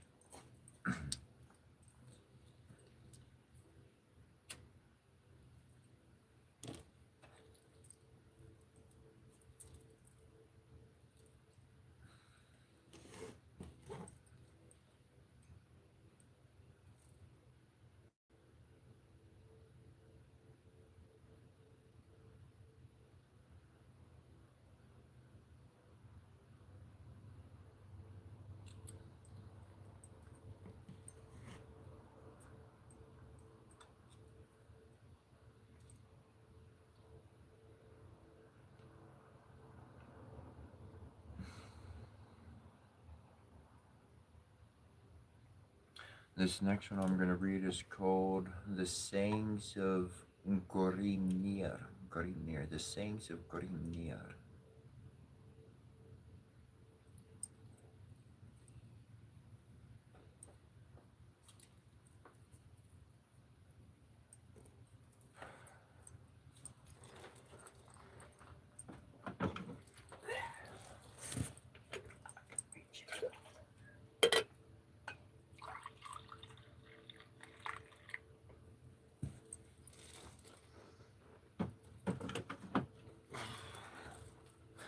Quick thank you to all of our moderators, people in the comment chat log, everybody else that's here, to the Anad that's here.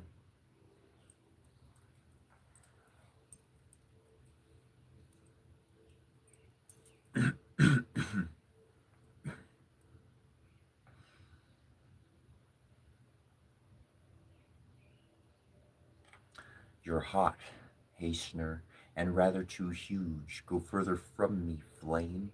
The loading coat is getting singed, though I bear it aloft. The cloak burns before me.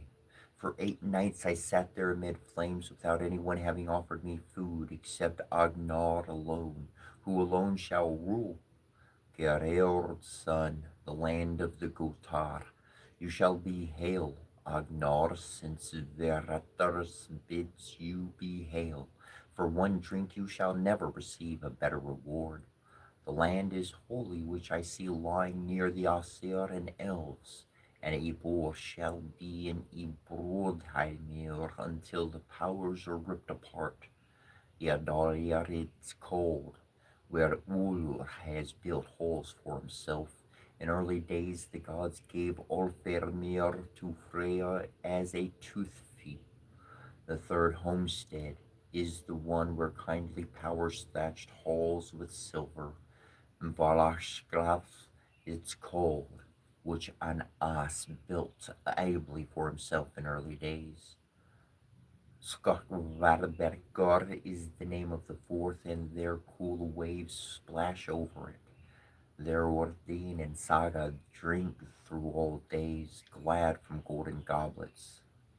Gladshermir is the name of the fifth, where the gold bride Valhor stands broadly, and there each day Hroptor chooses men killed by weapons. Much is easily recognized by those who come to Ordine to see his household. The house is raftered with shafts, the hall is thatched with shields, the benches are bestrewn with mail coats. Much is easily recognized by those who come to Ordine's to see his household. A wolf hangs west of the door, and an eagle stoops above. Ebrahimir is the name of the sixth, where Ibjarzia lived, that almighty giant, But now Skardi, the gods, shining bright, inhabits the ancient sites of her father. Breardarbri is the seventh, and there Baldur has built halls for himself on the land where I know few fell staves lie. Himinjorborg is the eighth, and there Heimdallr, they say, presides over sanctuaries. There the god's watchman drinks in a homely hall, glad to good mead. Folkvangar is the ninth, and there Freyja decides the choice of seats in the hall. Half the slain she selects each day, and Orthin has the other half. Gleipnir is the tenth. It's supported by golden pillars and similarly thatched with silver, and therefore Sathi dwells most days and soothes all the disputes. Noatun is the 11th, and there Nosror has built halls for himself. A lord of men, the blameless one, rules a high-built altar. Overgrown with brushwood and tall grass is Viora's land with a wood, and there the brave youth asserts from his steed's back that he will avenge his father. On Thrymenir has Sahrimnir, boiled in Eldrimnir. It's the best of flesh, but few know on what the unique champions live. Battle-trained, glorious Herjarfroror feeds Gary and Freki, but on wine alone, weapon noble Orthin always lives. Horgin and Murnin fly every day over the vast earth. I fear for Horgin that he won't come back, yet I'm more concerned about Murnin.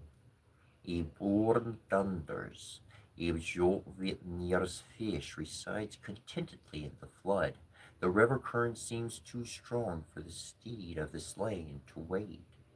Valgrind it's called, which stands on open ground, holy before holy doors. Ancient is that gate, but few know how it's locked with a latch. 500 rooms and 40 are in Birskirnir altogether, so I think. Of those buildings that I know are roofed, I know my son's is biggest. 500 doors and 40 are in Valhor, so I think. 800 unique champions walk from one door when they go to fight the wolf.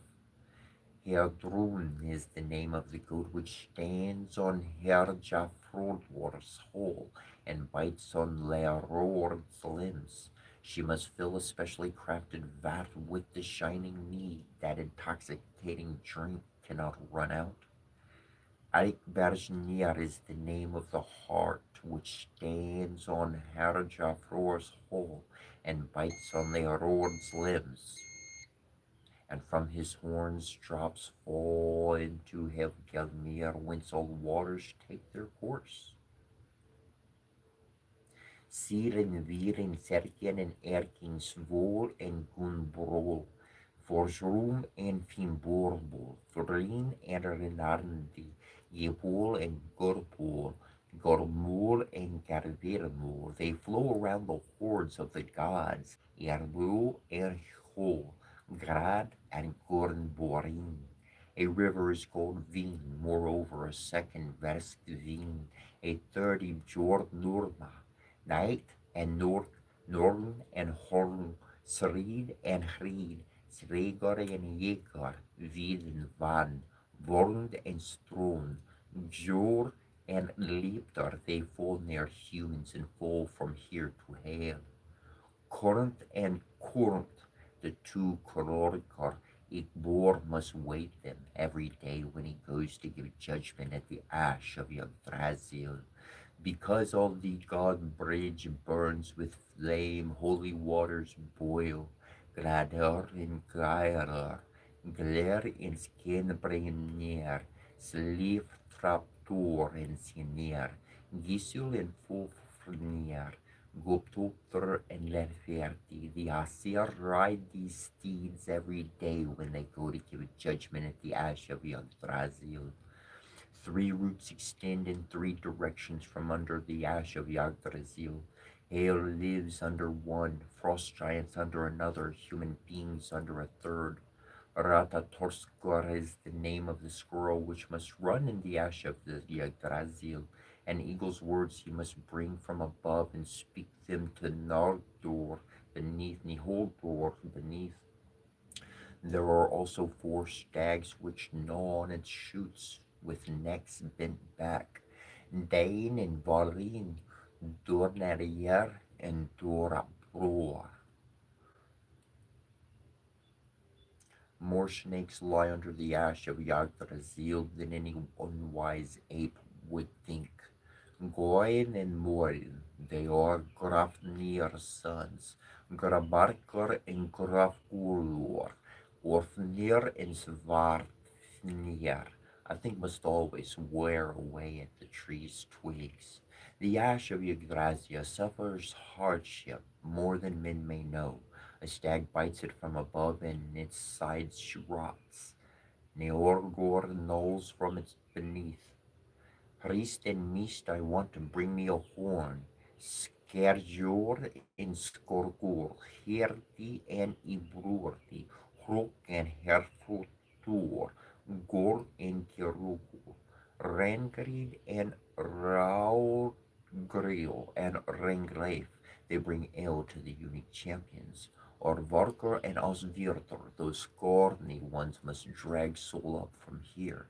But under the shoulders kindly powers, Alcera concealed iron coolers. Svorg is his name, it stands before Sol, a shield before the shining god. I know that rocks and surf shall burn up if it falls away from it. Skor is its name of the wolf which pursues the shiny-faced god to the shelter of the wood, and the other Harti. He is Hrotvitnir's son. He must be before the shining bride of the sky. From Ymir's flesh the earth was formed, and from his sweat the sea. Boulders from his bones, trees from his hair, and from his skull the sky. And from his eyelashes the kindly powers made Miorderor, the sons of men. And from his brain all those hard-hearted clouds were created. Whoever first takes hold of the fire will have the favor of Ulur and all the gods, because worlds become open around the sons of Asir when the cauldrons are taken off. These sons went in early days to build Skjoldblarnir, best of ships for shining Freyr, for the able son Azordor. The Asjovirgrazil, it's the greatest of trees, and Skjoldblarnir of ships, Ordine of Asir, and Sleipnir of steeds, Bjorost of bridges, and Bragi of poets, Habrok of hawks, and Garmor of hounds, and Brimir of swords. I have now lifted my fleeting disguises before the sons of the victory gods. With that, welcome relief shall awake, for all the Alcere shall come inside in Argir's benches and Argir's drinking feast. They called me Grimir, they called me Gangleri, Harjan and Hramberi, Eberkor and Priori, Bornder and Uordor, Hebrindi and Har, Sior and Stripor and Santigolo, Hertir and Hringor, Berherger, Berger, Boverkor, Forsnir, Grimir and Grimnir, Grabsvirir and Frosvirir, Sjortor, Sjorsker, Sergfor, Hrenkor, Ofror, Vaforor, Atur, and Formartrir. By one name they have never called me since I have traveled among troops. Grimnir they called me at Gerurs, and Jorkur at Asmundars, and then Krjor when I drew a sledge, Ibror at assemblies, Vioror in battles, Orski and Ormi, Jafar and Bifrindi, Gondolier and Harbror among the gods. Svior and Svivrir, when I was named at Skokmimirs, and I concealed it from the ancient giant when I alone had become slayer of the eminent son of Mjolnir. You're drunk, you're You have drunk too much. You're robbed of much when you're not in my company, namely all my unique champions in Orthine's favor. Much have I told you, but few things you remember. Friends deceive you. I see the sword of my friend lying all soaked in blood. Your edge-weary corpse, Yogara, I will now have your life. I know has ebbed away. The spirit women are angry. Now you can see Ortine. Approach me if you can. I am called Ortine now. I was called Yukria earlier. They called me Ibunir before that. Vokor and Skirfingar. Vafur and Hropter. Gotor and Jorkor among the gods. Ofnir and Svafnir, all of which I think have arisen from me alone. King Gorir sat and had a sword on his knee, and it was drawn to the middle. And when he heard that Ordine had come there, he stood up and wanted to take Ordine from the fires. The sword slipped from his hand and hilt pointed downwards.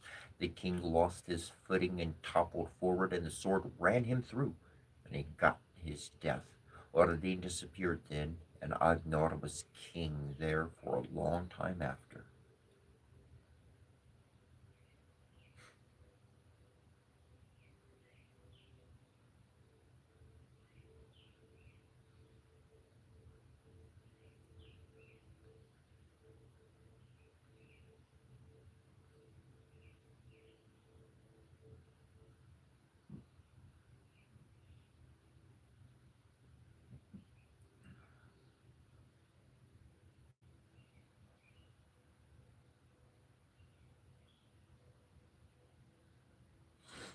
I can really comprehend the construct of having a vast amount of names, like I was talking about earlier.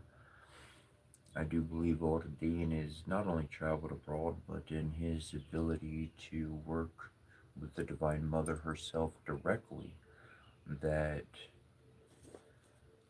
in his different aspects, if he was going to war, he had a different character about himself.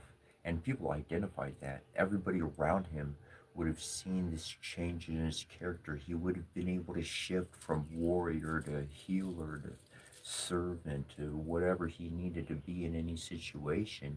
And so people watching him every day would have seen him go through these shifts, these trance state shifts that allowed him to accomplish great deeds and feats whereas other people had failed. Like this story the portion, the piece that we just read at the end, the king, as it mentions the king, he winds up standing up and in his own betwixtment, in his own fulment, the hilt, the handle is on, hits the ground, the sword, because he's holding swords between his legs, he stands up, falls on a sword, and essentially his life is over. As if some sort of divine law and order came in and said, we got this one. We don't need a battle. We don't need rage. We don't need all that to happen. Let the fool fall down.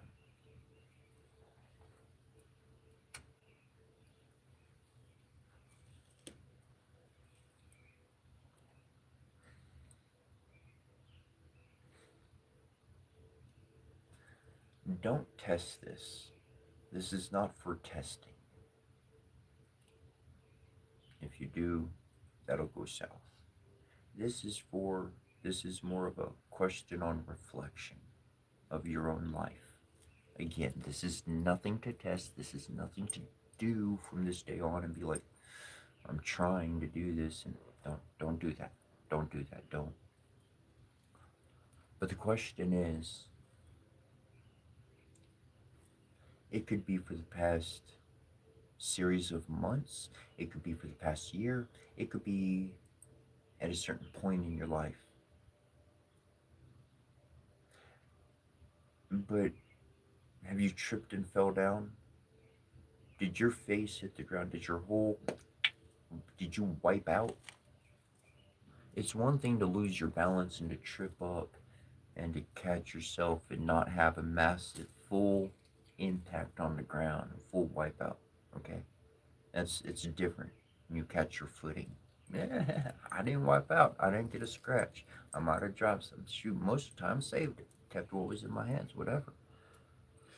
But if you have noticed the phenomena in your life in which you have not fell down and wiped out, that means your spirit team, those work, you have angels that are actively with you.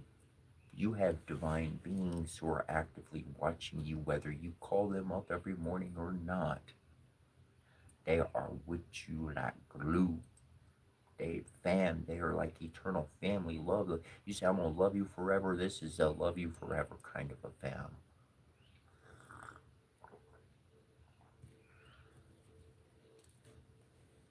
And this is how you can know whether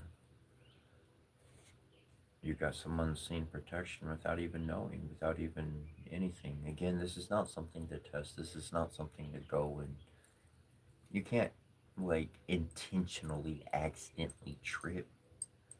It's always it's you gonna wipe out. They're gonna just watch you fall down. So don't put me to the test. I'm here to help you when you need my help. Not to test me, not to poke me, not to prod me, but to trust me, to believe me, to work.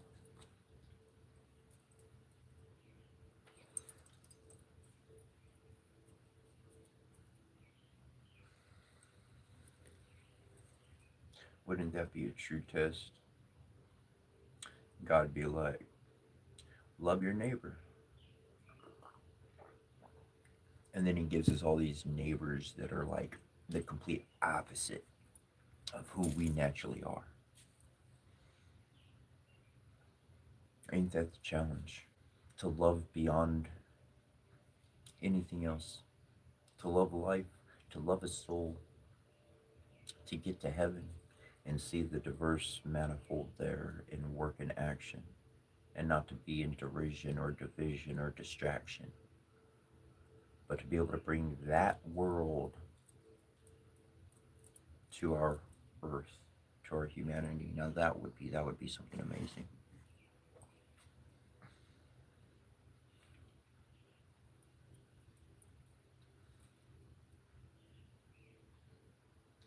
This one is called Skirnir's Journey.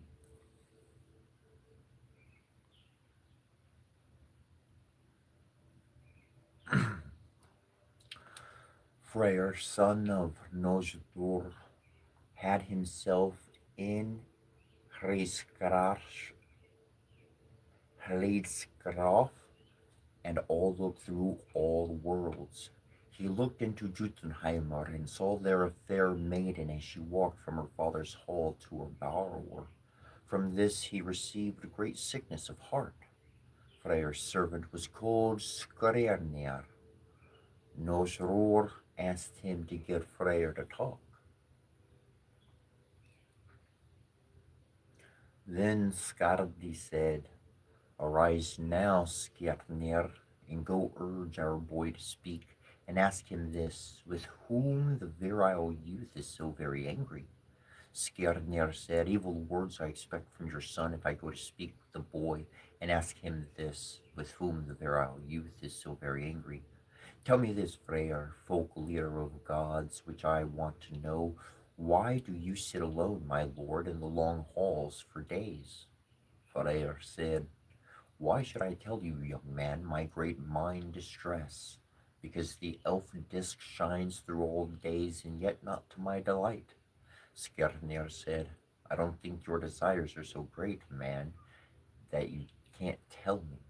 For we were young together in early days. We two could trust each other well. Freyr said, in Gadamir's courts I saw walking a girl for whom I longed.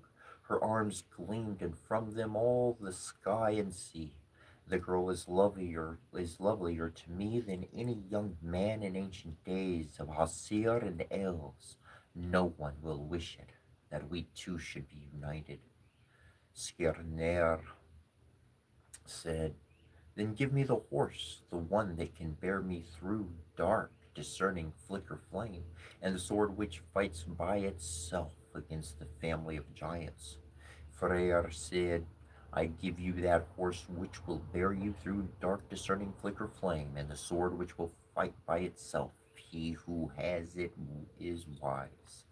Skirnir said to the horse, "It's dark outside.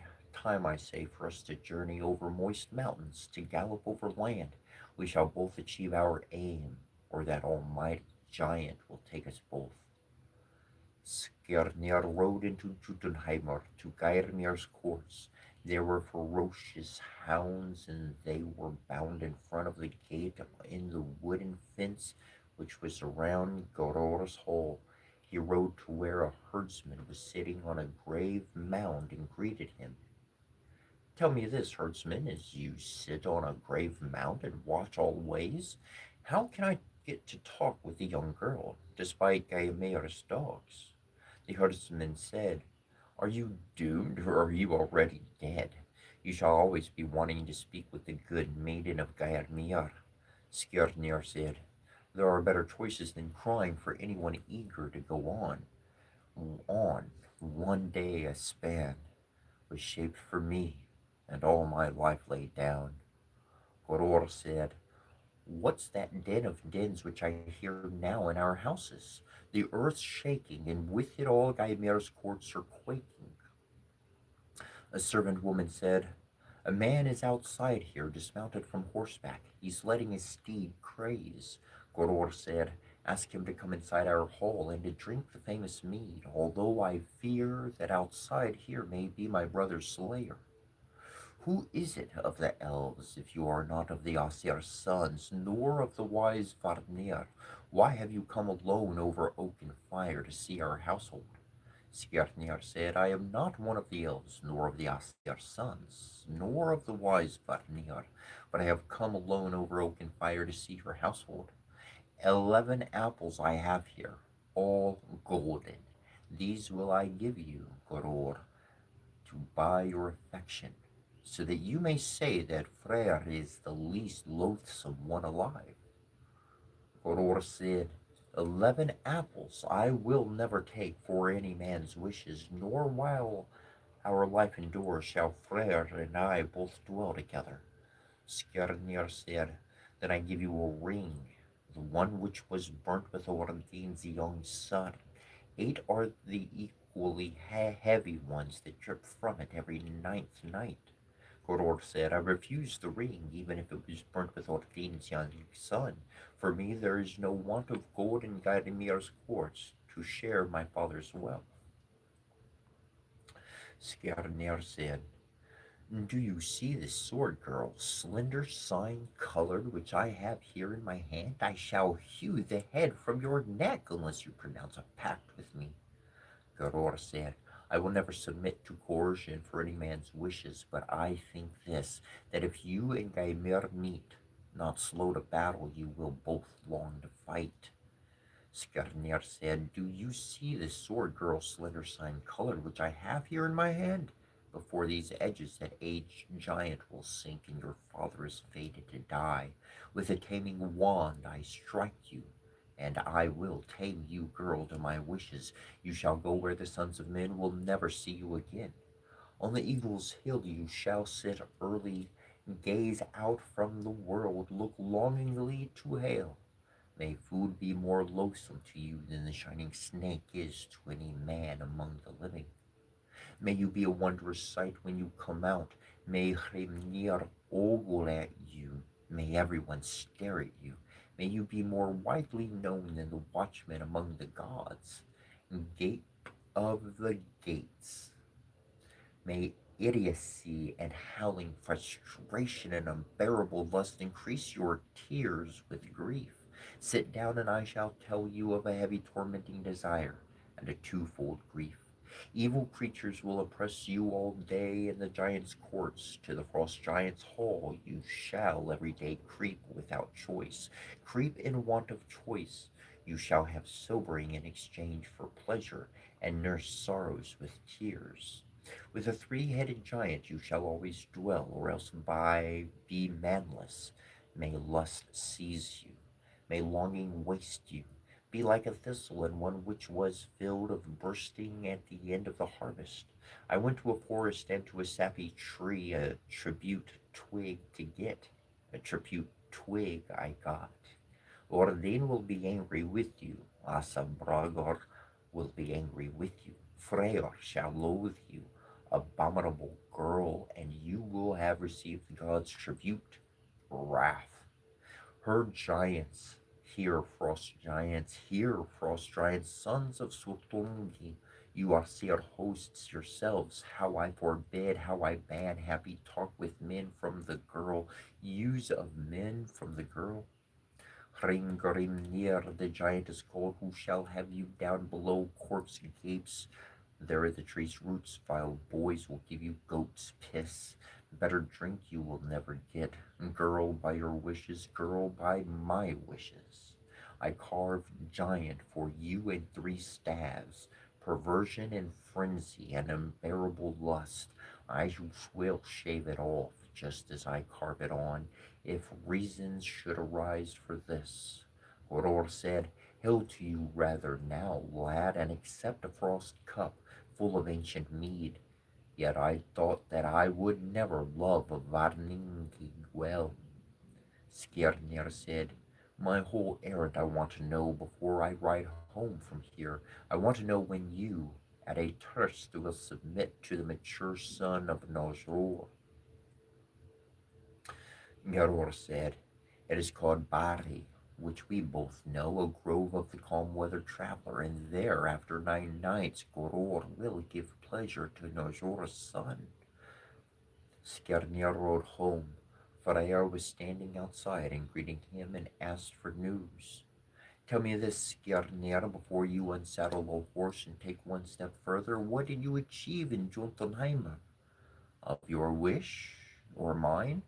Skirnir said, It's called Bari, which we both know, a grove of the calm weather traveler, and there, after 9 nights, Goror will give pleasure to Nozror's son. Freyr said, Long is a night, long are two, how can I last for three? Often a month has seemed to me shorter than this one half nuptial night. Nuptial night?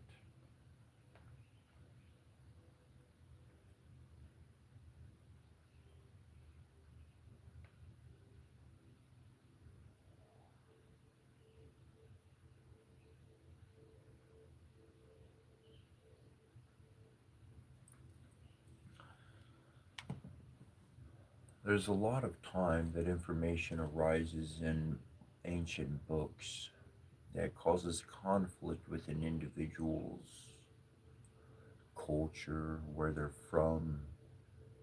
I remember I didn't give the book, but well, PDF format, in digital format. I gave a book to somebody, and I told them, I said, for what they were looking for and for where their travels had taken them, I was like, this is your next step right here.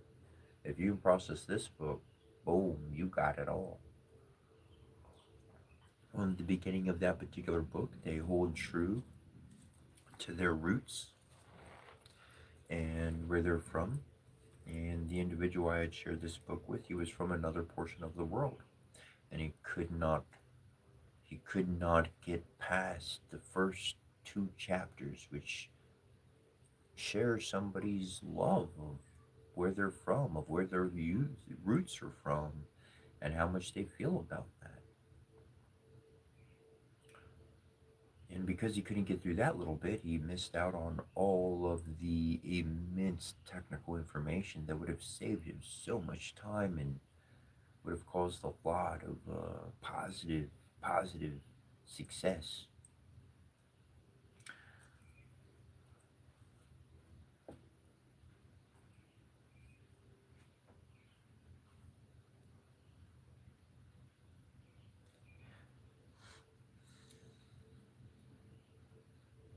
I've I've never valued judgment. I never I never I never saw how people favored judgment when it causes so many lost opportunities. Even in youth, calculation was Like, I didn't, like, before even math class and all that stuff, I don't, odds, man. What's the favor? What looks likely to occur? Where should I go? I must have learned something from my mom, from my surroundings. Maybe it was the church, maybe it was the Bible. And they said, don't follow people and don't do what they're doing. And don't join that group and don't follow that crowd. But here they were standing from a podium telling not just our congregation, but thousands and millions around the world at the very same flip of the tongue. Be dedicated to our organization. Make sure you get baptized and we have our name on you. And make sure you represent us. And now you're our life and you're our life, and that's that. You're dedicated. That's it. Whoa. And then those very groups and organizations would turn around. They would literally turn around. I'm not kidding. I ain't no bullshit. And they would say, we might be a big organization in the world, but we're not part of the world. What the fuck? How can you be a big organization and not be part of the world? You, by definition, just join the damn world.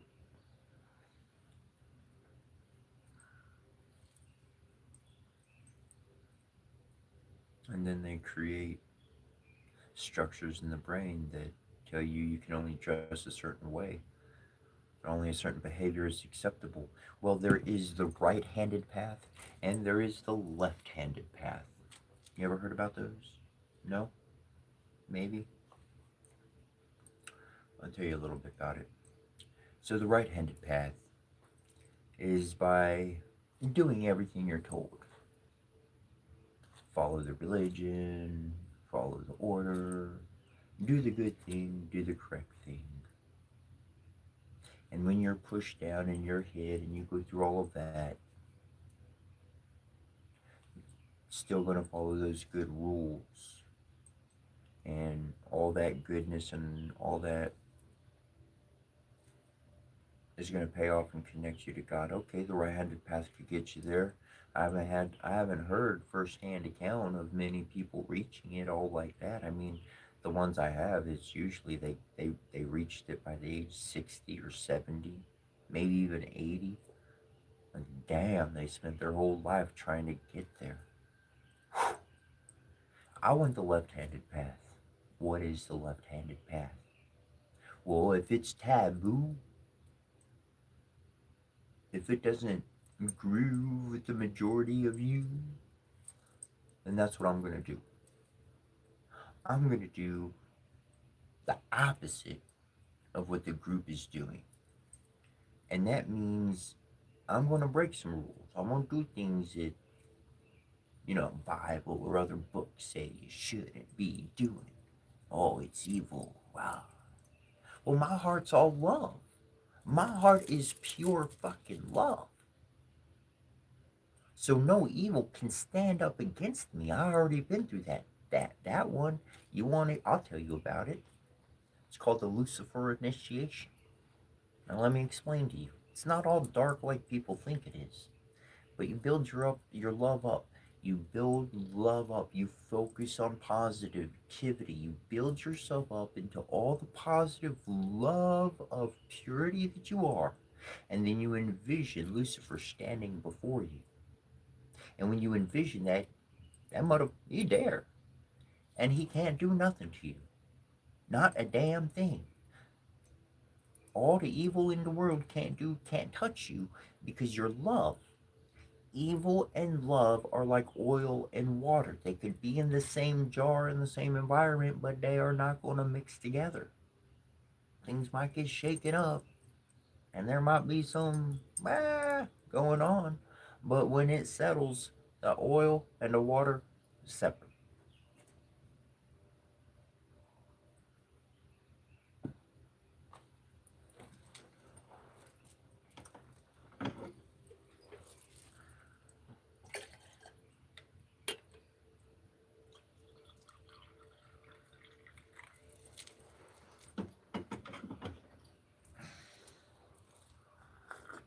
And so in that moment, the individual learns, I learned, experienced that the greatest evil in all of creation had no hold on me. They had no authority over me. The devil standing with chains, they had no authority on me because my love is powerful. My love is the essence of God. And if your love has attained the essence of a divine state of being, then no evil cannot attack God. Evil cannot slay the divine itself. So if you match love, which the books say that God, the divine, they're love. So if you seek and become love, then evil, which exists within man, okay, ultimately it's your fellow freaking human that got some bad ideas in their mind from some freaking place, they won't have a hold on you. That energy can't mix with you, be it spirit, be it man, be it any other authority or figure. It can't have weight over your life because your heart is free. It's like a bird of feathers. It can fly. And the other individual, they're stuck on a low vibration. They can't take flight. So they might look like they're chasing you, but your soul flies off.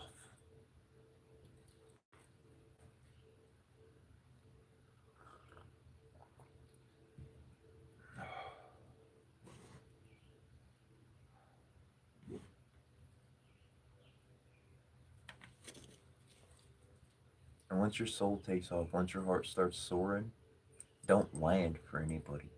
You don't have to land. People tell me, oh, you got to ground, oh, you got to earth, all this, all that. You don't know how much I stuck my energy into this ground and this world and this earth. Oh, my boy, tell you what. Oh, my goodness. But my element is air. My direction is heaven. And every sort of byproduct that happens from that can bless this world 10 times over. And that's what will happen because that's what'll come from love. That's what'll come from kindness. That's what'll come from thinking about another individual and seeing them as divine, seeing them as good, whether they're poor or they're rich. We've talked about it before and we read about it today. Poor or rich is not the responsibility there for one and the other to realize that they're equal and both deserve some basic necessities in life. To be loved by family, to not be scorned just because they had an idea that didn't fit in with the group. If somebody needs to explore their imagination, then that should be done freely, without verbal attacks. And that's an emotional attacks, and that is the ability of the parents. That is the ability of the mature ones. You might not have a child. You might not have a wife. You might not have any of that. You might be all by yourself. But I tell you, in this world, you have children that you're being a father to, and you have children that you're being a mother to. Your energy does not stay isolated to your location. It moves. The collective conscious means that you're tapped in to that collective conscious, which is everybody on the world. You are sharing space with the mind of God, Divine Father and Divine Mother. You are sharing that mental, energetical heart space.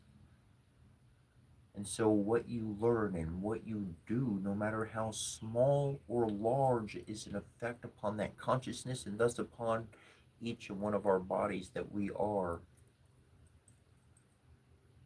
living as.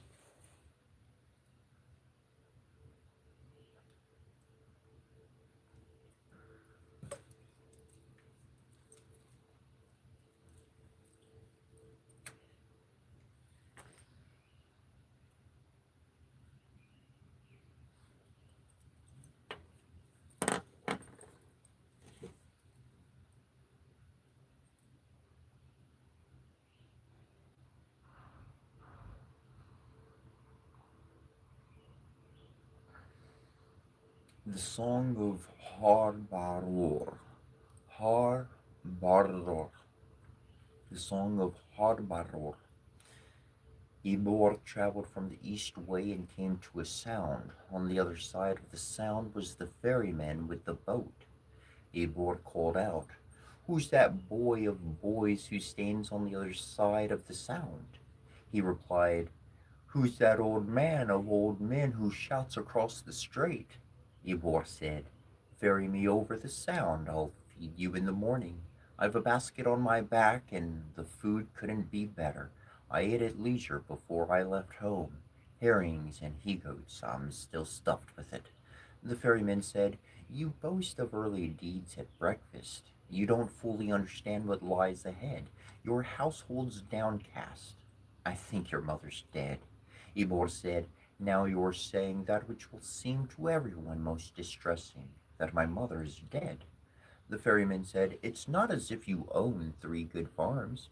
You stand bare-legged and have a beggar's garb. You don't even have your breeches." Ebor said, "Steer the little ferry boat over here. I'll show you the landing place and who owns the ship which you keep by the shore." The ferryman said, Hidorfor, he's called, who asked me to keep it. The council-shrewd warrior who lives in Rosiarjarsun. He told me not to ferry robbers or rustlers or horses, only good men and those whom I know well. State your name if you want to travel across the sound." Ibor said, "I would tell my name even if I were outlawed, and all my lineage too. I am Ordin's son, Mary's brother, and Martini's father, strong ruler of gods. It's Ibor you're speaking to here. Now I want to ask this. What are you called?"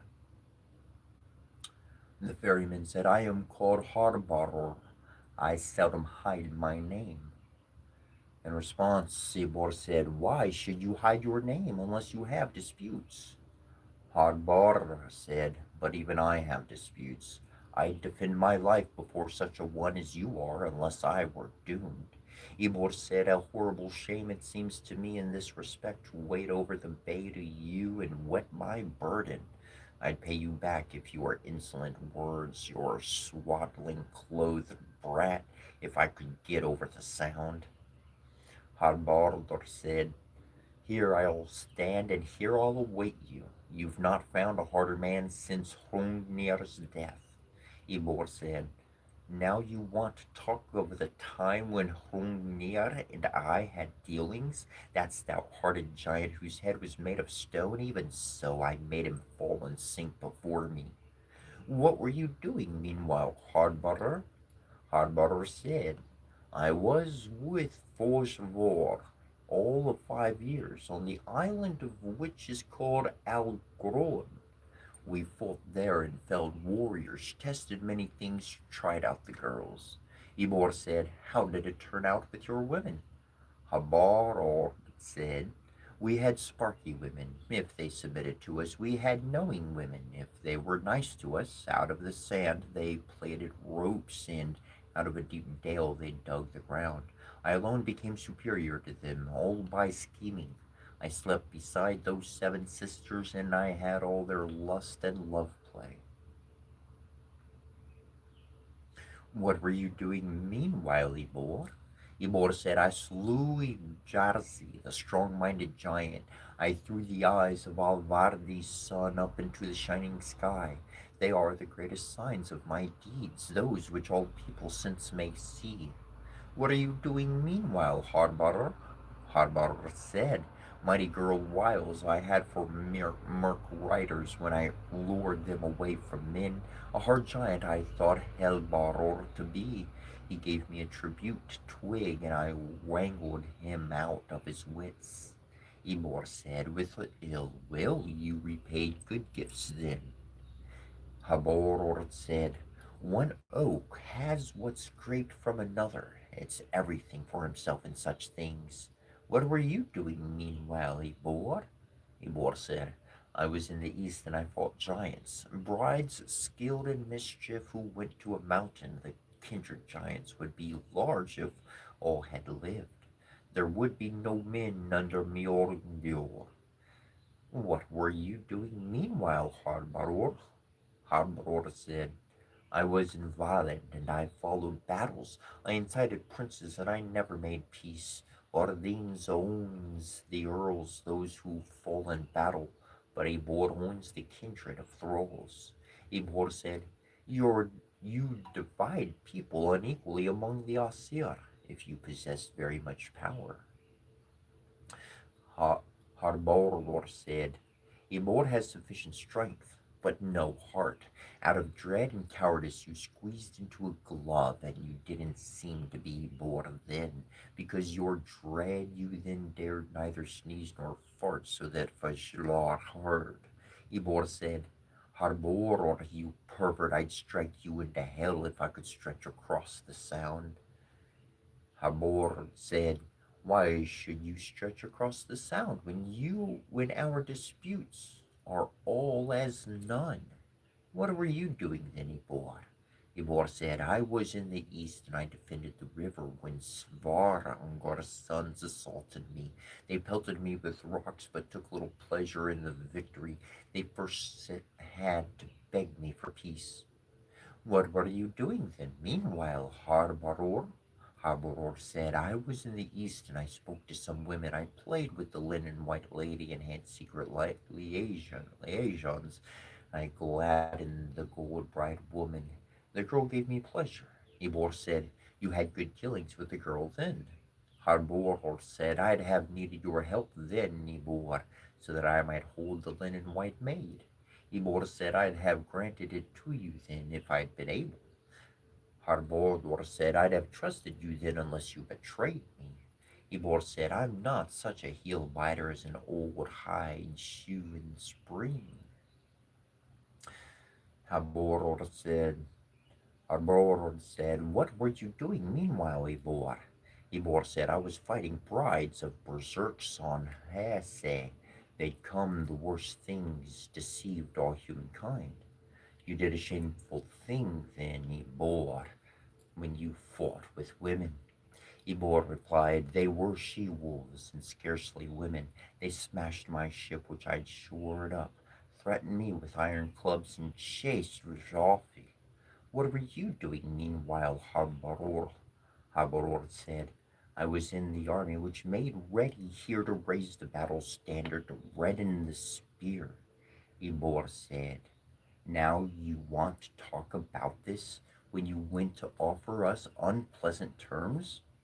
Harbor said, I shall compensate you for that, then with an armoring, just as the arbiters awarded those who want to reconcile us. Ebor said, Reconcile us. Ebor said, Where did you learn these offensive words, than which I've never heard more offensive? Harbor said, I learned them from those old people who live in the forests of home. Ebor said, But you're giving Karens a good name when you call them forests of home. Harbor said, That's how I think of such things. Ebor said, Your glibness will serve you badly if I decide to wade across the bay. Louder than a wolf, I think you'll howl if you take a hit from my hammer. Harbor said, Sif has a lover at home. Him you'll want to meet. You'll use your might on him. That's more urgent for you. In response, Ebor said, You're shooting your mouth off so that it should seem worse to me, you gutless man. I think you're lying. I think you speak true. You're slow on your journey. You'd have come a long way now, Ebor, if you traveled with oars. Habor, you pervert, it's rather you who's delayed me now. I've never thought a herdsman would thwart the travelers of Asaibor. I'll tell you what to do now. Row the boat over here. Let's stop bickering. Meet Magni's father. Clear off from this sound. Passage shall be refused you. Show me the way now, since you won't ferry me over the bay. Yeah, it's a little thing to refuse, but it's a long way to go. It's one stretch to the stump, another to the stone, then take the left road until you reach Verland. There Vergern will find Ibor, her son, and she will show him the kinsman way toward Odin's lands. Will I get there today? You'll get there with toil and trouble while the sun's up, as I think it will fall. Short will be our talk now, since you answer me only with scorn. I'll pay you back for refusing me passage if we meet another time. Go now to where the fierce ones may have you whole.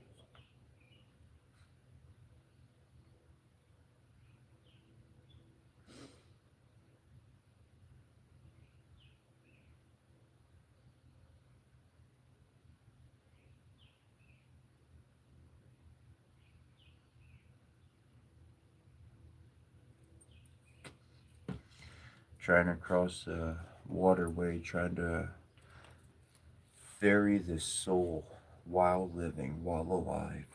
We speak and we've read very much of the bark of Ra, the boat sailing through the sky to the sun, and your soul certainly does travel when you sleep.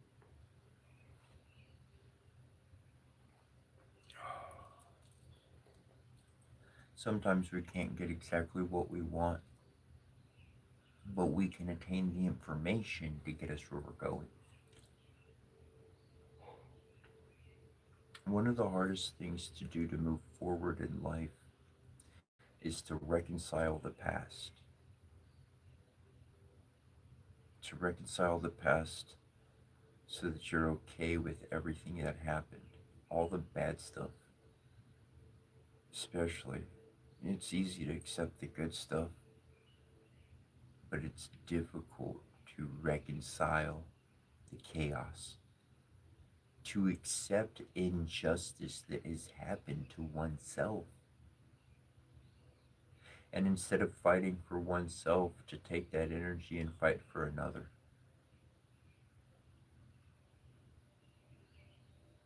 To serve, to protect, to help another, to empower another person.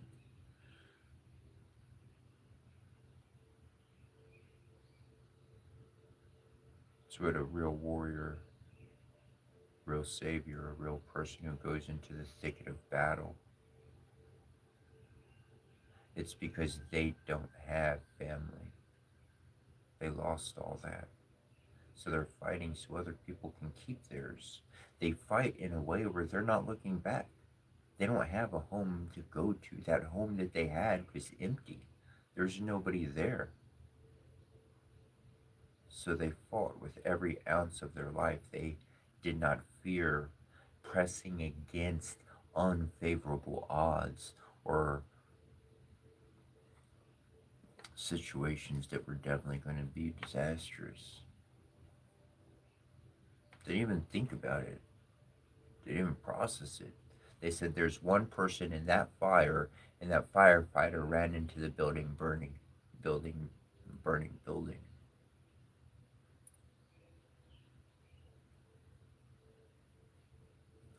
So many do have families, and they put those relationships on the line by doing what they do.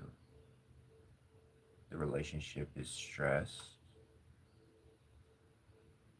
through so many different facets, worries, just one of so many concerns we could list. But really, I'm speaking of the individual who's a free, a free lover, a free fighter, somebody who ain't gonna look at, oh, they don't have insurance money, so I can't go help them. They ain't gonna, they ain't gonna fill my money bank. So then nah. It's the individual who puts everything forward, 100% of their energy, their thought. They completely forget about their own situation and they immerse themselves in somebody else's situation, whatever the issue may be, so that they can figure out a solution. They become a giant. They become a David amongst giants, and they slay the enemy. They slay the issue. They bring forth a solution, and the other person, boom, life is better. This is the majority of us out there that are not seen and that people don't know about and who we don't go talk to and say anything about our lives. But I think it's important that you know that there's a lot of people in the world just like you. You're not alone. This is a worldwide effort. This is a worldwide energetical reality that we're all working with. This is the paradigm shift that we talked about. The age of Aquarius, bringing in divine wisdom. I mean, it goes back to the Bible. It says it. He says, in those days, a man will bring two jugs, a man will bring the water, a man will pour out water upon the world. In those days, when those books were written, a woman went to the well. I'm not trying to say what should be, I'm just talking about history here. Back in those biblical times when those books were written, men did not, on a typical basis, go to the well. The women did that. The women fetched the water. It was just part of the society. It's the way it worked. A woman brought the water. A woman poured the water. But it says that he said that a man will be doing that. And we are officially, unequivocally, definitively in the age of Aquarius. And if you didn't know it, it took three major celestial events, amongst others, lesser ones. But it took three major alignments of planetary energies and everything to really lock in the age of Aquarius. And it is all of humanity that has the responsibility to pour out that water from your own well. You're the temple. And at the bottom of any temple or pyramidal structure or anything generating some type of connection with the earth got water underneath it. And that water is connected to the Divine Mother. That water is connected to our subconscious, the information that people don't normally look at. That's the information. That's the dark matter that the soul itself interacts with. Your spirit of flesh, of mind, has a disconnect with accessing that information. Though through meditation, through joining us every day, by putting your mind in a trance state of being, by changing your breathing patterns, you wind up allowing the left brain and the right side of the brain to unify.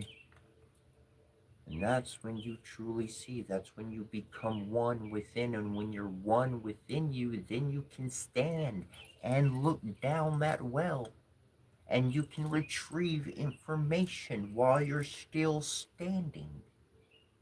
Emotionally, mentally, cognitively, in your persons, you're standing. You're not suffering in order to retrieve the information from your own well of memory. And that's what we reach down, we bring up, and we pour out every single day.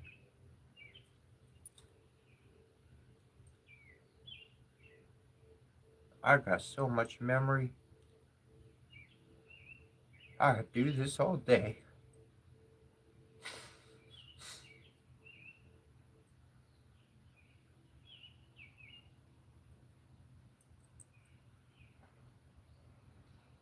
It's not easy. It's not easy to do that. But you can become stable and solid in your character, and nothing will stop you from standing no matter what happens. And if you can face the problems, the situations, the issues, the things you want to do better, if you could face those of your own past, of your own darkness, then it doesn't matter what any man or woman or being or group has to say or do against you. You fucking stand. Because if they were to face their own fucking shadow, they would not have treated you that way. And if they can be a fool to that world and somehow be happy and laugh with their friends and be ignorant of that, then go on, I say. They really happy. They foolishly happy. They happy nonetheless. Not everybody needs to live in the world that I exist in. I get that. I get that.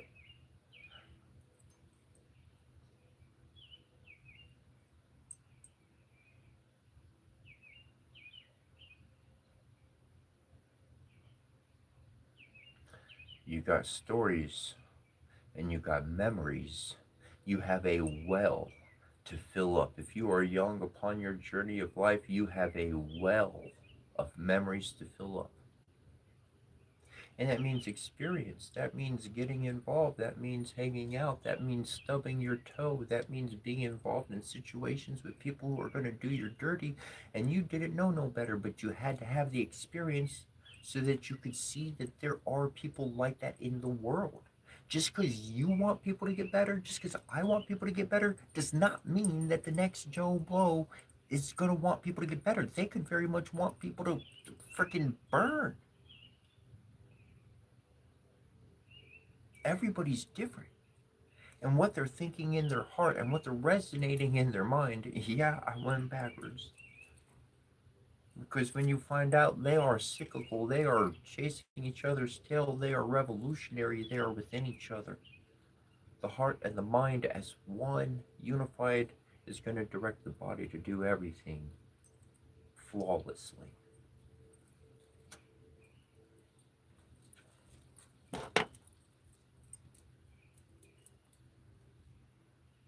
Midgard's, Midgard, Midgard, sword, Midgard, Midgard, sword, Midgard, sword,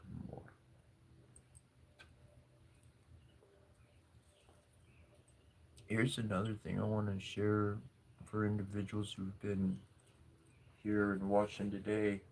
We're reaching back to things we were talking about before, and we're talking about strategy and athletes, okay?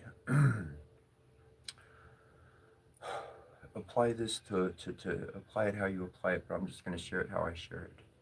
There was a legit study done, a scientific study done on basketball players and the frequency of making their shots. You know how some players, they'll nail every single shot one game, boom, boom, boom, boom, boom, boom. It's just they are acing every single shot.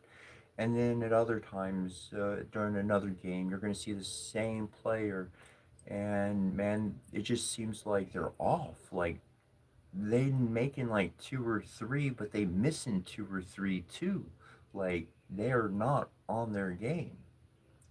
Okay, it's not that the person, it's not that you, the athlete, you could be a fighter, you could be a boxer, you could be in football or any sport, boat, whatever.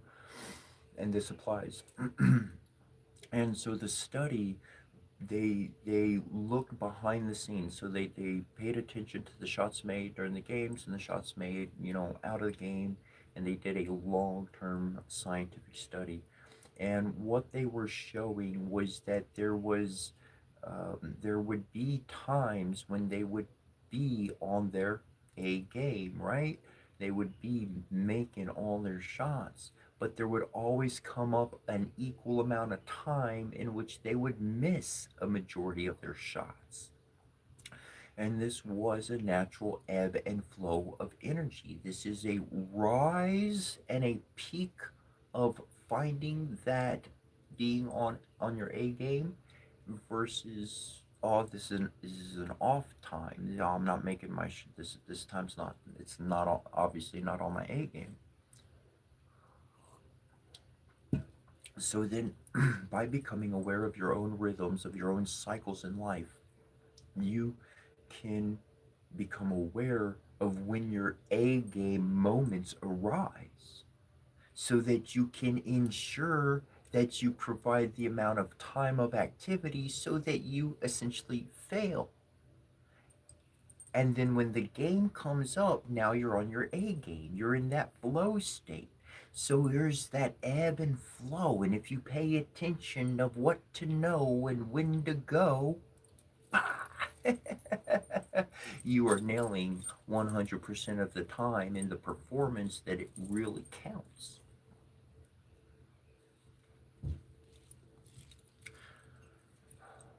That's a good one. That's a good one.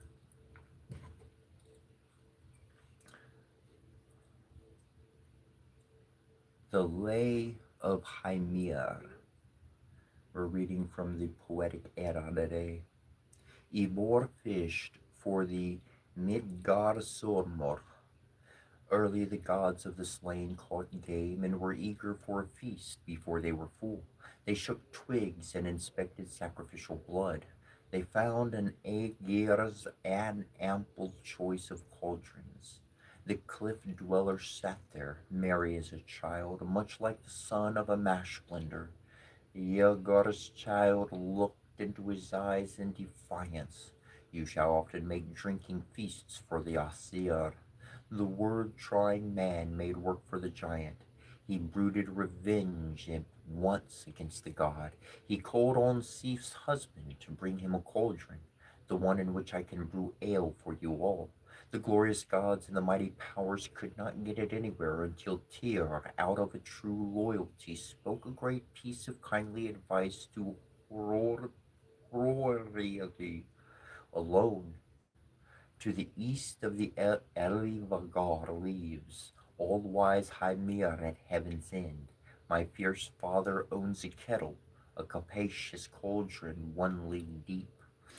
Do you know if we can get that liquid boiler? If, my friend, we too use wiles to do so.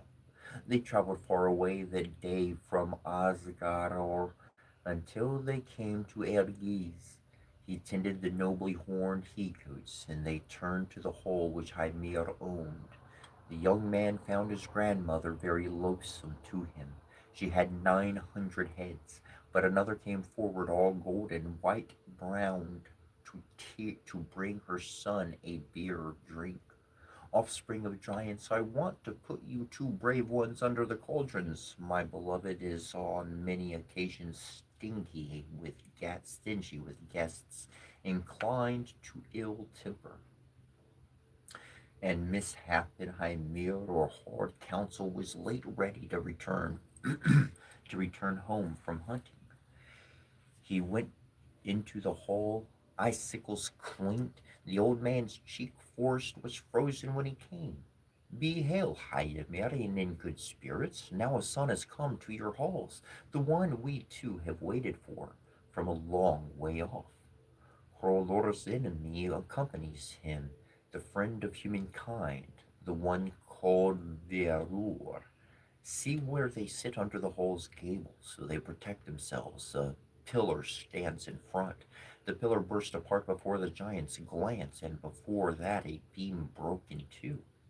8 cauldrons fell down, but only one of them, a hard hammered cauldron, fell intact from the hanging peg. They came forward, and an ancient giant tracked his enemy with his eyes. His mind had misgivings when he saw the griever of a giantess, and had come on to the floor. 3 bulls were taken there. The giant ordered them to be boiled at once. They made each one shorter by a head, and then carried them to the cooking pit. Sif's husband ate before he went to sleep 2 of Hymir's oxen whole on his own. It seemed to the hoary friend of Hrungnir that Hrorri's meal was, well, large enough. Tomorrow evening we 3 will have to live on food caught by fishing. Veor said he was willing to row on the surging sea if the bold giant would give him bait. Turn to the herd, if you trust your courage, breaker of rock near, to seek bait. This I expected, that bait from an ox will be easy for you to obtain.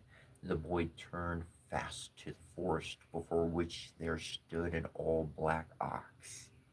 The giant's council killer broke from above the bull the high meadow of two horns. Your work seemed much worse to the ruler of ships than when you sit quiet. The lord of goats asked the offspring of apes to row the roller stallion further out, but the giant declared he had little desire to row any longer. Famous Moody Hymir at once hauled up by himself two whales on a hook, and back in the stern the one related to Ordine. Veor prepared a line for himself with wiles. The one who saves men, the snake's lone slayer, baited the hook with the ox's head. It gaped at the hook, the one whom gods hate, the girdle of all lands from below. Deed brave Ybor daringly dragged the venom-gleaming snake up to the gun whale. With his hammer he struck from above the extremely hideous high mountain of hair of the wolf's birth brother. Reindeer monsters roared and stony grounds resounded. All the ancient earth shuddered. Then that fish sank into the sea. The giant was gloomy when they rowed back, such that Hymira at first said nothing. He turned the rudder to another tack. You will be sharing half the work with me if you bring the whales back to the farm or make fast our floating buck. Hroriti went and gasped the prow, hoisted up the sea steed with the bilge water. Alone with oars and with bilge baler, he carried the giant surf swine to the farm and through a valley of wooded ridges. And still the giant, accustomed to stubbornness, disputed with Ybor about strength. He said no man was so strong even if he could row mightily unless he could break a goblet. And Haroriti, then it came to his hands, soon made steep stone break with a glass. Sitting, he struck it through pillars, but they brought it back intact to Hymir, until the fair loved one imparted one great piece of loving advice which she knew. Strike it against Hymir's skull. It's harder, the choice weary giants, than any goblet. The hard lord of he goats rose at the knee, assumed his full strength, intact with the top of the old man's helmet stump, but the round wine vessel was riven. Many treasures I know have departed from me when I see the goblet dashed from my knees. The old man spoke words I can't say ever again. You ale are brewed. It's the opportunity to see if you can take the ill ship out of our farmstead. Tyr tried twice to shift it, but each time the cauldron still stood before him. Mordi's father grasped it by the rim and through the floor in the hall stepped down. Siv's husband heaved the cauldron up on his head, and at his heels the rings clattered. They went a long way before Wardine's son looked back one time. He saw advancing from stone heaps with Hymir from the east a warrior host of many-headed ones. He heaved the high-standing cauldron from his shoulders. He swung murder-eager Mjolnir forward, and he slew all the lava whales. They had not gone far before Hroriti's goat lay half dead before them. The Trace teammate was lamed by a curse, and the crafty Loki was cause of that.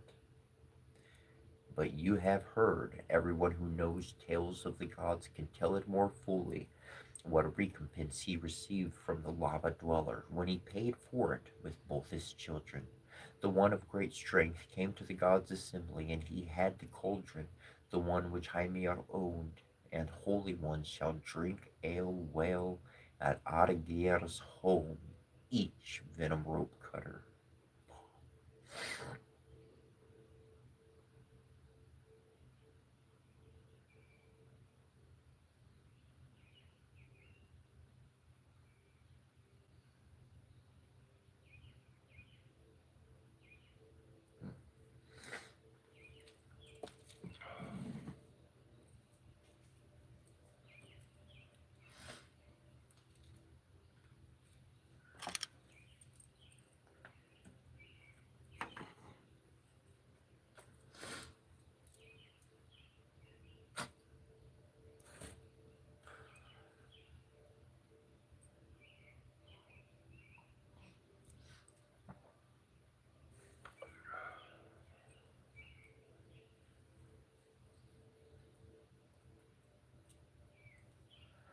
The word Exodus has been in my mind for a good long while.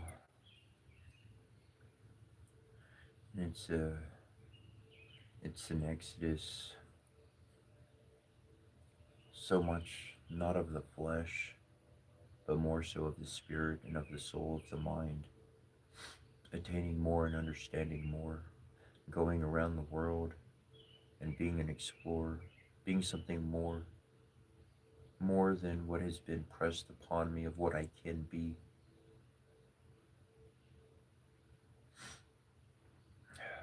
This next portion is starts out with an explanation about the Augir and the gods, and then it's entitled Loki's Flighting.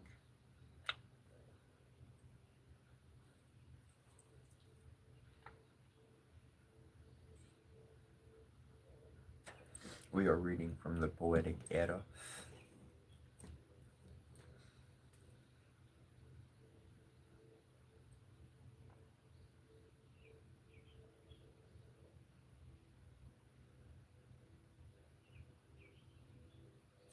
It's interesting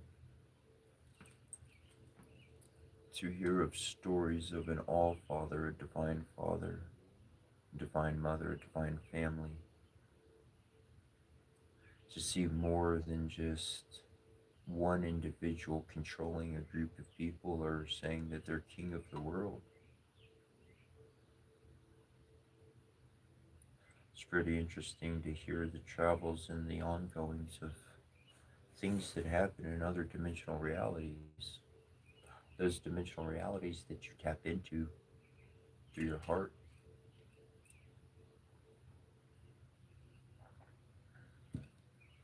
I talked about in portals.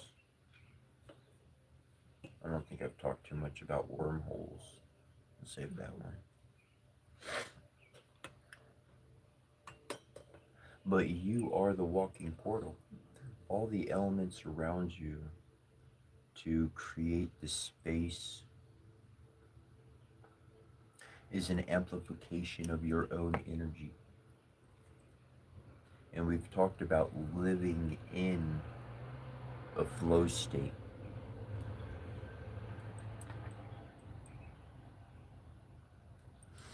We've talked about how to regulate, about regulating. We've talked about regulating, being aware of regulating that flow state, knowing when we're going to be on par, like on point, just max perfect, just nailing every out, every issue, every topic, every point that we want to connect with. And then there's going to be low times of that flow state when things are not so peak.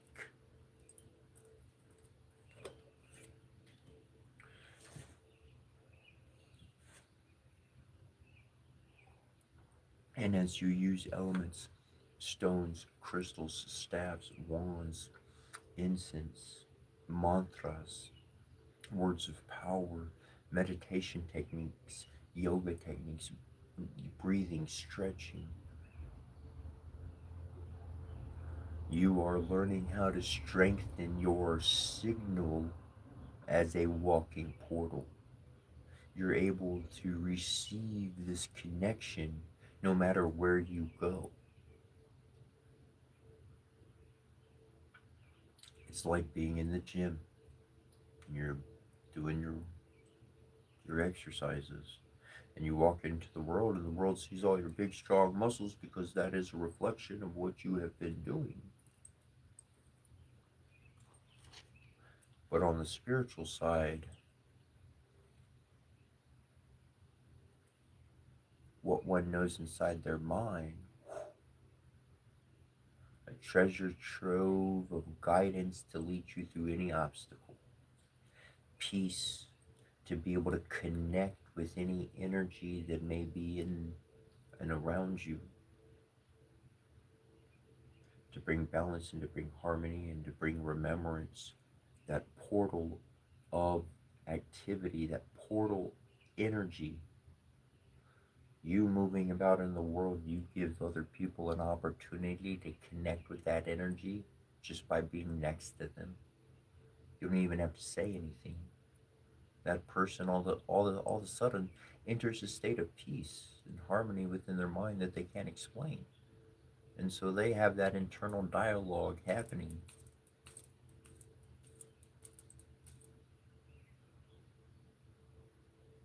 And you didn't have to explain anything, and you didn't have to get involved with anything. This is this is how we heal the world. I found in my own personal journeys that people's shoulders are piled up quite high with things such as dirty dishes, small things. And those things will pile up and they will stop somebody from acting. It'll stop somebody from doing what they want to do. It will literally immobilize the activity of their life.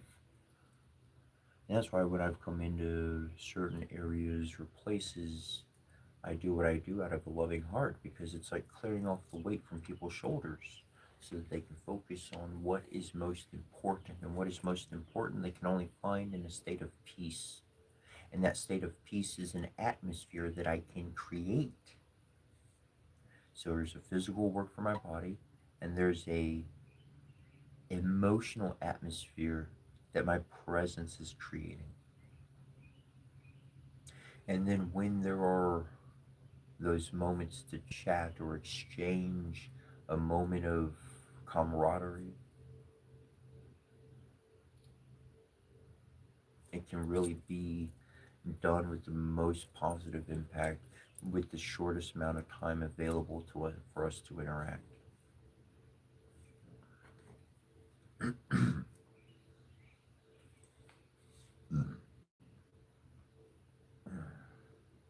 About Argir and the gods. Argir, who by another name was called Gemir, had brewed ale for the Aesir after he had received the great cauldron, as has now been said. To that feast came Ordine and Frigg, his wife. Eborn did not come because he was on the east way. Sif, Ebor's wife, was there, and Bragi and Idurn, his wife, Tyr, was there. He was one-handed. Finrislufur bit off his hand when he was bound. Nosror was there as he was as his wife Skardi, Freyr and Freyja, and Vior, Jordin's son Loki was there, and Freyr's servants, Begvir and Baila. Many of the Aesir and elves were there. Argir had two serving men, Fimafingar and Eldir. Shining gold was used there instead of firelight. Ale served itself there. It was a great place of sanctuary. People were full of praise for how good Argir's serving men were. Loki could not bear to hear that, and he slew Fimfengir. Then the Aesir shook their shields and screamed at Loki and chased him away to the forest, and they went to drink. Loki turned back and met Eldir outside. Loki greeted him. Loki's flighting. Tell me this, Eldir, before you take another step forward. What do the sons of the victory gods have as their ale talk inside here?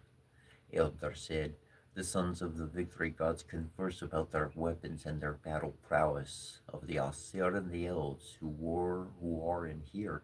Not one is a friend to you in the worlds. Loki said, I shall go inside into Argir's halls to gaze upon the feast. Discord and dissension I'll bring to the sons of the Aesir, and thus I'll mix their mead with harm. Know this, that if you go inside into Argir's halls to gaze upon the feast, if you pour slander and scorn on the gracious powers, they'll wipe it off on you. Note this, Eldir, if we two alone shall argue with wounding words, I shall be rich in answers, if you talk too much. Then Loki went into the hall, and then when those who were there saw who had come in, they all fell silent, and Loki said, Thirsty I come to this hall, Lopter from a long way off, to ask the Aesir to give me one magnificent drink of mead. Why are you so silent, puffed up gods, that you cannot speak? Select a seat and a place for me at the feast, or order me out of here. Bragi said, a seat and a place at the feast the Aesir will never select for you because the Aesir know the type of people they should provide a tribute feast for. Do you recall, Ordine, when in ancient days we two blended blood together? You said you wouldn't taste ale unless it were brought to us both. Ordine said, arise then, Viorm, and let the wolf's father sit at the feast, lest Loki address us with insulting words in Aurigir's hall. Then Vidar stood up and poured for Loki, but before he drank he toasted the Aesir. Hail Aesir, hail Asnjur, and all the most holy gods, except for that one Ars who sits further in, Bragi on the benches. Bragi said, I shall give you a steed and a sword from my treasure, and Bragi will also recompense you with a ring, lest you requite the Aesir with ill will. Don't make the gods angry at you. Of horse and arm rings you'll always be in want, Bragi. Of the Aesir, the elves who are in here, you are the weariest of war and the shyest of shots. Bragi said, I know if I were outside as surely as I've come inside Aurigir's hole, your head I'd bear in my hand, that's little for you to pay for lying. You're bold in your seat, but you shan't act thus. Bragi bench ornament. You come and do battle if you irritate, if you're irate. A brave man balks at nothing. Irlun said, I ask Bragi, the ties of blood children and of all adopted sons are strong, that you don't address Loki with insulting stabs in Aurigir's hall. Silence, Irlun. I say that of all women you're the most man-eager, since you laid your splendidly washed arms around your brother's slayer. Irlun said, I shan't address Loki with insulting stabs in Aurigir's hall. I'll call him Bragi, who's high on beer. I don't want you two wrathful ones to fight. Gefjun said, why must you two Aesir argue inside here with wounding words? Isn't it well known that Lopter has a playful nature and that all the living love him? Loki said, silence, Gefjun. Now I'll speak of one who lured you into lust, and the white boy who gave you a pendant, and one whom you put your thigh over. Ordine said, you're mad, Loki, and out of your mind. When you rose Gefshul to anger against you, because I think she knows. Because I think she knows all the world's fate just as well as I. Silence, Ordine. You never knew how to share out battles among men. Often you gave to those you shouldn't have given, to the less valiant victory. Ordine replied, know this, that if I gave to those I shouldn't have given to the less valiant victory, you were 8 winters beneath the earth as a milch cow and a woman, and you've given birth to children there, and I've considered that the essence of a pervert. But you, they said, sank down in Samse and struck a drum, as seerresses do. In wizard shape you went among mankind, and I considered that the essence of a pervert. Frigg said, you two should never tell people about your fates, of what you two Aesir did in ancient days. Let the living always distance themselves from old destinies. Silence, Frigg. You're Frosin's daughter, and have always been man-eater since Fiorir's wife. You took both they and Philip, and your embrace. Frigg said, know this, that if I had inside in Argir's holes a boy like Baldur, you wouldn't escape from the sons of Aesir, and you'd then be fought by furious ones. Do you still wish, Frigg, that I speak more of my wicked words? I brought it about that you'll never again see Baldur riding to halls. Freyja said, you're mad, Loki, when you speak your hideous, loathsome words. I think that Frigg knows all fates, though she doesn't say them herself. Silence, Freyja. I know you well. You're not short of vices of the Aesir and elves who are in here. Everyone has been your lover. Freyja said, your tongue is false. I think it well, yet conjure up no good for you. Aesir and Asnjor are angry with you.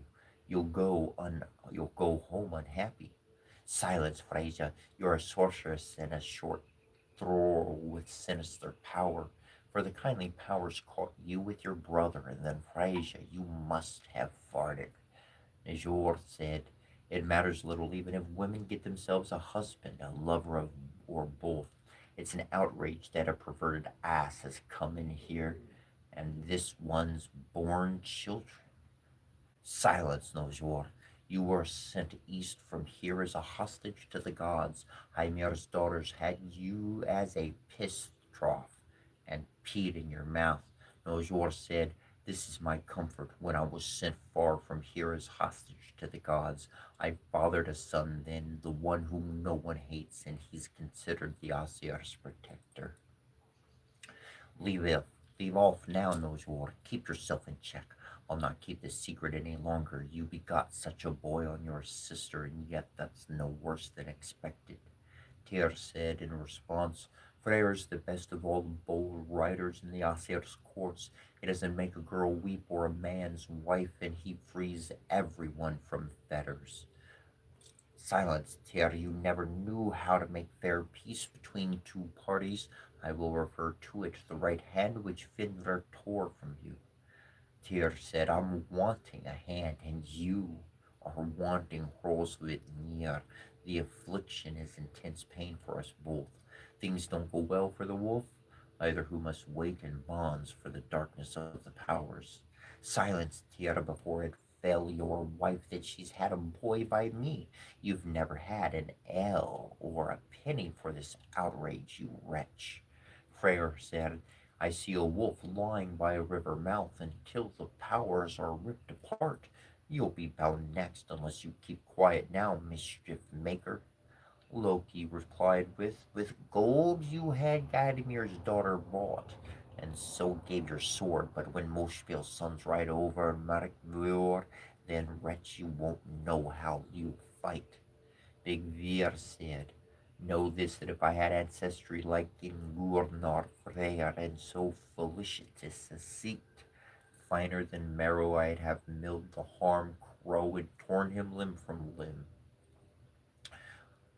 What's the little thing which I see wagging its tail, a snappily snapping?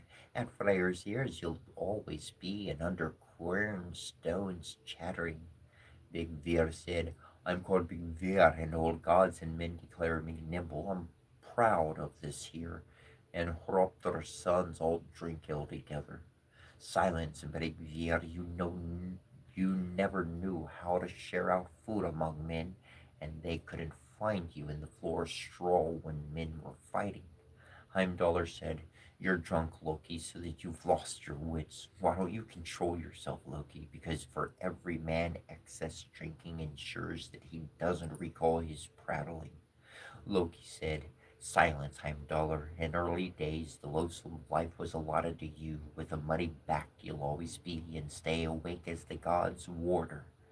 Skardi said, you're in a light mood, Loki, but you won't wag your tail freely like this for long, because the gods shall bind you on a cliff edge with the guts of your frost cold son.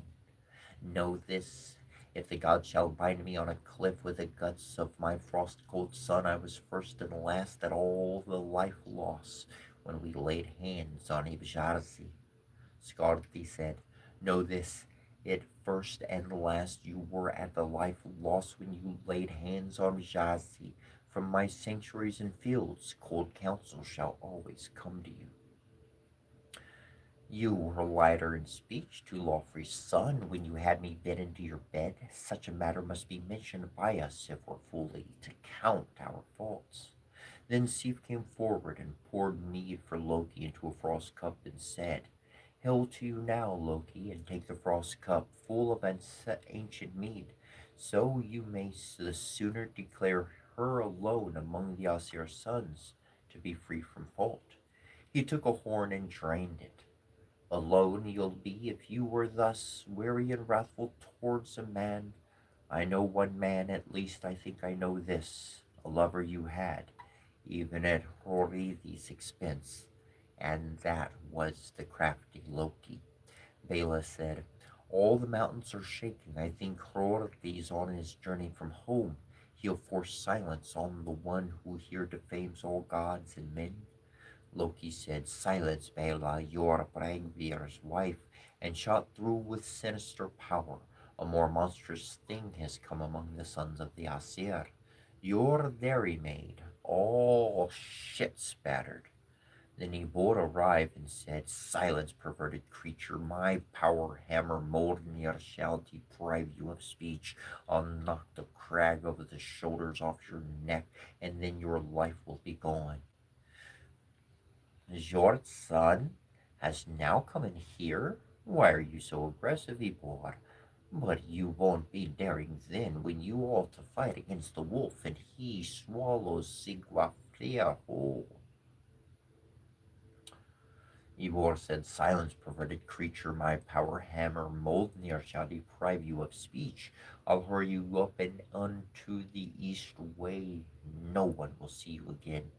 Your eastern journeys, you ought never to tell people that, since unique champion, you cowered in the thumb of a glove, and you didn't seem to be bored then. Eivor said, silence, perverted creature, my power hammer Mjolnir shall deprive you of speech. With my right hand I shall strike you with Hrungnir's slayer, so that all your bones will be broken. For myself I intend to live a long life, though you threaten me with your hammer. Skrymir's straps seemed hard to you, and you couldn't get your supplies then, and you were dying of hunger, though healthy. Eivor said, silence, perverted creature, my power hammer Mjolnir shall deprive you of speech. Hrungnir's slayer will send you to hell, down below corpse gates. I've said before the Aesir, I've said before the sons of the Aesir, that which my disposition incited me to, but for you alone I will go out, because I know that you attack. Ale you have brewed, Argir, but never again will you prepare a feast. May flame play over all your possessions which are inside here, and burn you on the back.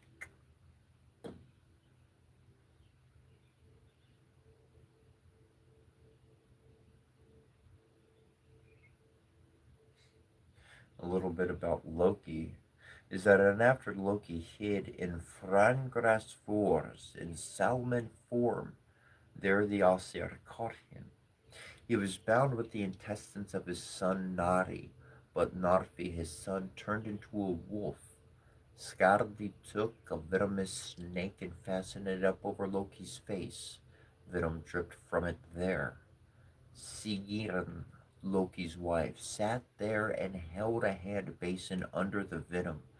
But when the hand basin was full, she carried the venom away, and meanwhile the venom dripped on Loki. Then he writhed at that so hard that all the earth shook. These tremors are now called earthquakes.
Pretty interesting stuff, if you ask me.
There you go, bro.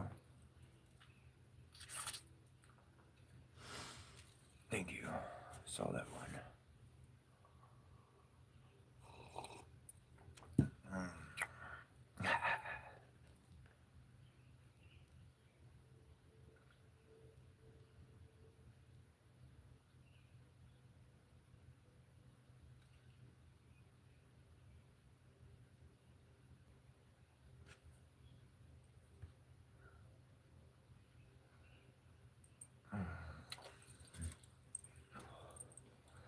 Use the bathroom real quick. I'll be right back. And we have been reading from the Poetic Edda today, getting into some Norse history, and interesting that from what we've read so far, there's been a relation to a giant's hair becoming trees, bones becoming boulders, the sky was formed out of their skull. We just read that Loki is essentially tied up with the intestines of his son, and there's a snake, and it has venom dripping onto his body, or his face, or whatever part of him. And in shrieking, moving pain, he creates tremors, which are now known as earthquakes. It's an interesting construct that has existed across cultures on many places, on many continents, that the bodies of the gods, of the ancient ones, of like the original beings, of how our world is actually created from their remains. And the if you consider that how no energy is created or destroyed, but is continually in existence, then there's that giant, and when the giant's life is over, how much comes from that? How much energy is transferred? Physical material, physical material matter of what we have and what we're living within. Constructs, constructs that, in my mind, elicit the care of our planet, the care of our elements, the care of all the life around us. Like we're living in one huge tomb.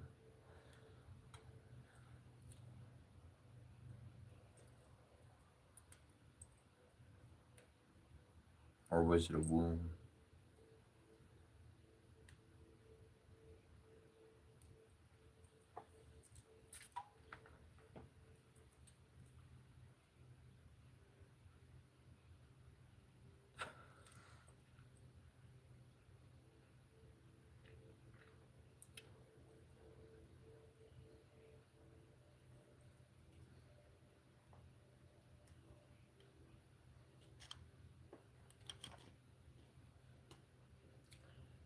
Entertainment's nice, but if there's nothing to learn from entertainment, it's empty.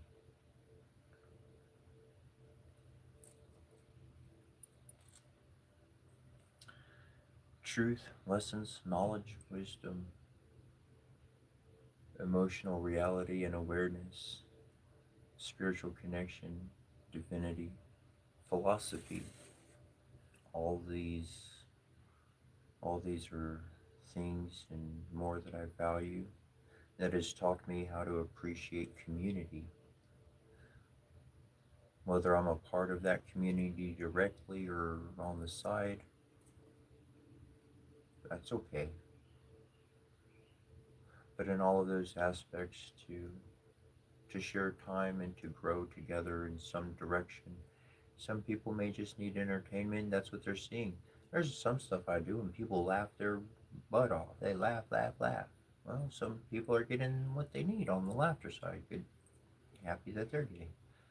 That's what I find about my character, and that's what I found about truly connecting with divinity is that you become what anybody needs you to be. Does somebody need a villain in their story? I can be that. I look like it without even saying anything. Plenty of what I say is in contradiction to the majority populace view.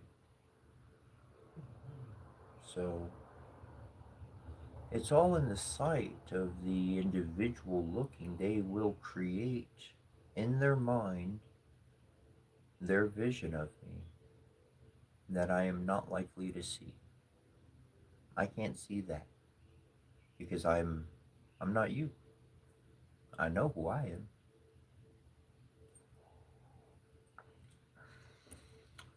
Now I'm gonna keep reading here because I've been enjoying getting into the poetic era myself. I've been enjoying reading this.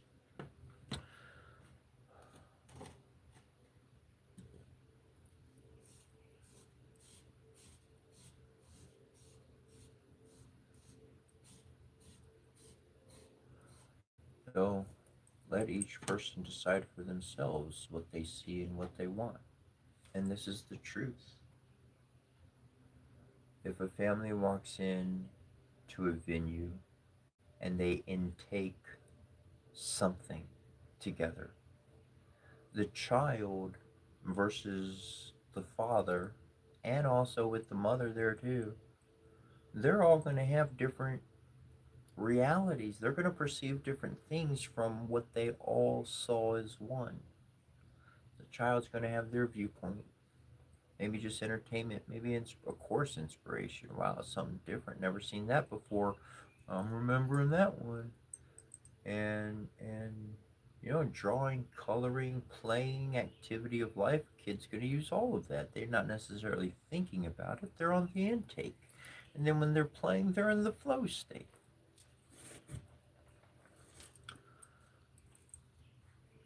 Dad, mom, man, woman. They're gonna get two different viewpoints. That's why communication is so essential. Communication allows us to see the vision of the other person. I don't exactly have to understand everything that created that vision that they saw, but to communicate about those things allows an awareness of another mind and communication with them. Well, shoot, in my book, that's family. That's what we're looking for in life. And it could be a stranger that becomes that family, or it could be somebody you've known your whole life, have been in the room next door, but you just never had that deep, deep, deep talk with. But that could change. That could change in an instant for the better, for the absolute better. Communication really does help smooth a lot of things out. I'm going to use the bathroom right quick and I'll be back and we will pick up with the Lay of Ibrahimir from the Poetic Era.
The Lay of Ibraimir.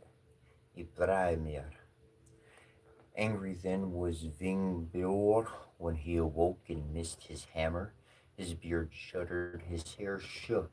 Yor's son groped around himself, and he spoke these words first of all. Listen now, Loki, to what I now say. It's unknown anywhere on earth or in sky above, as the As has been robbed of his hammer. And they went to fair Freyja's dwellings, and he spoke these words first of all. Will you lend me your feather skin, Freyja, to see if I can find my hammer? Freyja said, I would give it to you even if it were made of gold, and grant it even if it were made of silver. Then Loki flew, the feather skin resounded until he came outside the Aesir's courts, and he came inside the giant's lands. Ypreimer sat on the grave mound. The lord of giants, he twisted gold bands for his bitches and evenly trimmed manes for his horses. Ypreimer said, how is it with the Aesir? How is it with the elves? Why have you come alone in the Jotunheimer? It's ill with the Aesir. It's ill with the elves. Have you hidden Hroriti's hammer? I've hidden Hroriti's hammer, 8 leagues beneath the earth. No man shall get it back unless he fetches me Freyja for a wife. Then Loki flew, the feather skin resounded until he came outside the giant's lands, and he came inside the Aesir's courts. He met Ibor amid the courts, and he spoke of these words first of all. Have you a message with the hardship? Tell your long tidings in the air. Stories often slip the mind of a sitting man, and a lying one deals in lies. I have both hardship and a message. Ibraimir has your hammer, the lord of giants. No man will get it back unless he fetches him Freyja for a wife. They went to find fair Freyja, and he said these words first of all. Bind yourself, Freyja, in a bride's linen. We two shall drive into Jotunheimer. Freyja became incensed, then and snorted, at which all the whole of the Aesir shook. The great torque of the Brasaningar fractured. You know me to most man eager, if I drive with you into Jotunheimer. At once the Aesir were all in assembly, and the Asnajur all in consultation, and the powerful deities deliberated about it, how they might recover Hrariti's hammer. Then Heimdallr, whitest of Aesir, said this. He knew the future well, like other Vatnir. Let's bind Eivor then in a bride's linen. Let him have the great torque of Brisingar. Let's have the keys clanging at his belt, and women's skirts falling over his knees, and on his breast broad jewels, and top it off tidily about his head. Then Eivor, the powerful Ras, said this. The Aesir will call me perverted if I let myself be bound in a bride's linen. Then Loki, Laufey's son, said this. Be silent, Eivor. Enough of these words. At once will the giants occupy Asgard, unless you bring me home your hammer.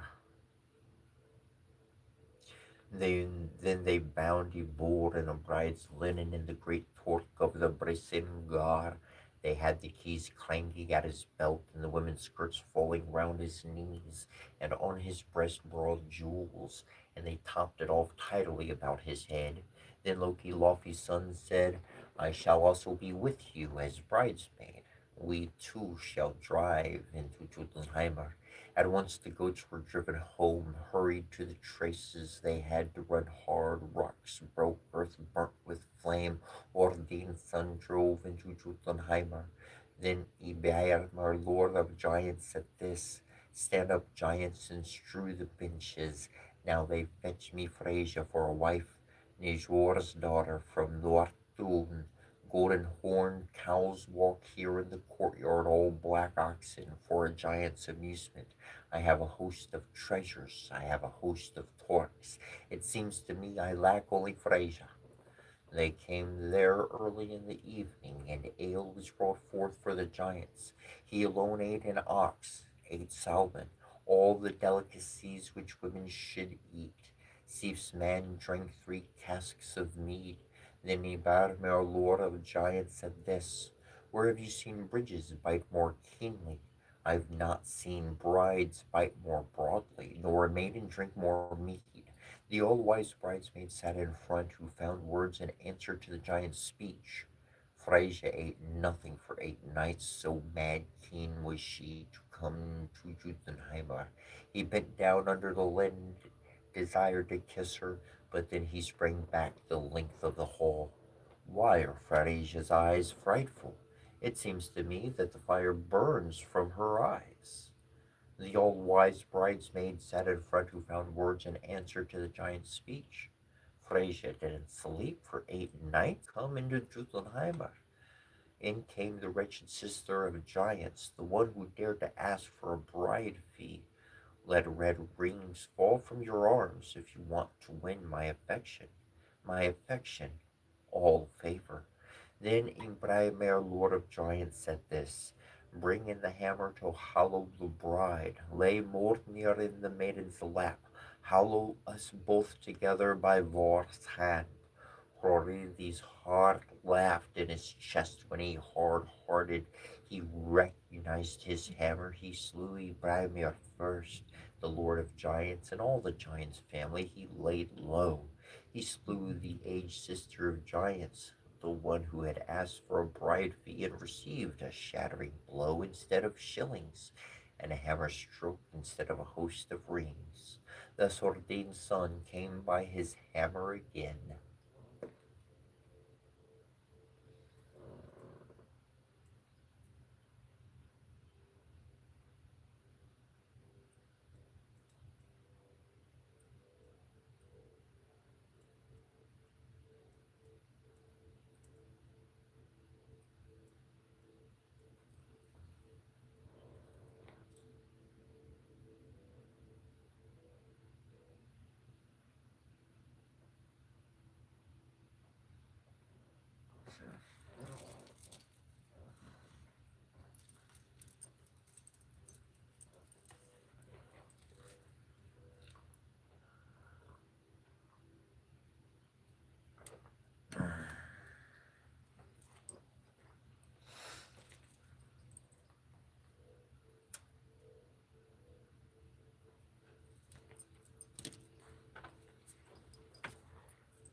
On a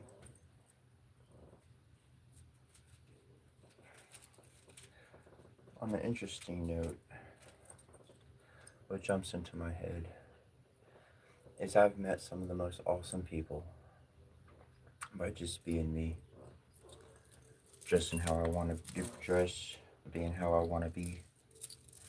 I've had people literally run across the street and, in the most kindly of ways, chased me down on foot to be like, bro, I just got to chat with you. I've seen you a few times and I got to find out what you about. Like, what's up? Let's chat. And it was a friend that was awesome. It wasn't just that one experience. So many moments that by being who I am 24/7 all the time, I am who I am, and that's how I'm going to dress when I go out into the world. When I go to the store to get something, I take a walk down the street. I'm not changing. I might have a different headpiece, I might have a cap, whatever the case. But I am who I am, and I'm not gonna conform for other people. I'm going to be me. And what I have found is that some very interesting people have come talked with me, and I've got to get to know a few people that otherwise it would have never happened. I've been in areas, and the people that were with me there didn't even know the neighbors. And within a certain amount of time, shoot, I knew the neighbors up the street, I knew the neighbors down the street, I knew those people over in that area. Because somebody would see me and they'd be like, yo, what's up? I connect with this. This is telling me something different. This is telling me that their mind is not controlled by a person.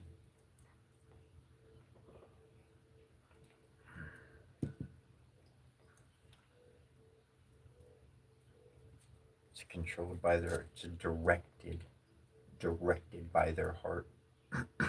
Something I've learned with my connection on the shamanic path, my connection with divinity, is that divinity, anything heavenly,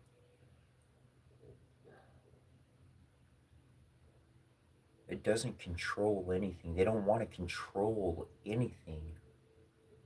They want to support things. They want to support life.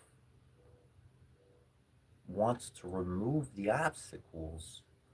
But if a person is holding on to that object, no matter what their words may be saying in some prayer or other way, well, the divines can't change and do something with that if you're not going to allow them to. It's like it's like coming up with a product or a business idea. You get your product and you got your old plan and everything together, and then you share this idea with somebody else, and you're like, all right, we're going to go in on this and be partners. And the partner comes in, they start. It's it's about support, not control. Humans, in the way we've lived, we walk into an area, we walk into a situation, we don't like what's existing, and we want to control it. We just want to dominate it immediately. But that's not true insight. That's not true awareness. There's much more going on. For any real issue in our world to be present somewhere, there was a lot of things that contributed to the foundation of that chaos, of that emotional storm that just is always happening at that one place. That's why your peace is so powerful, and that's why your uniqueness is like the tongue as a sword able to cut right to the heart.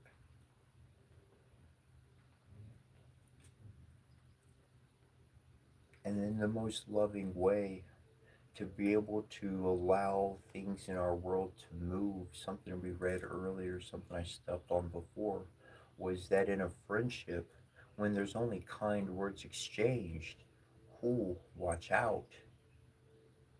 No truth of the heart came forward, no hard, difficult moment was presented. What have we learned about life and anything, even a new gadget such as a phone, even a new computer or laptop, toy, or anything else? We usually have some little thing we got to figure out to work it smoothly, and that takes interaction. That takes awareness.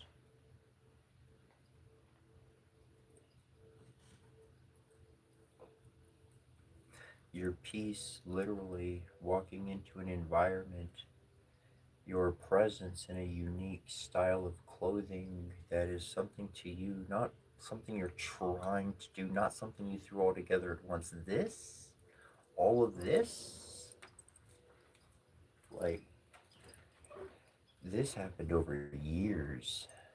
First it was a little this, and then it was a little that, and then it was another one of those, and then it was that, and on and on and on and on and on to where it developed of what I have, and what I wear on it, what I am on a daily basis, on what my external presence looks like, my external intelligence.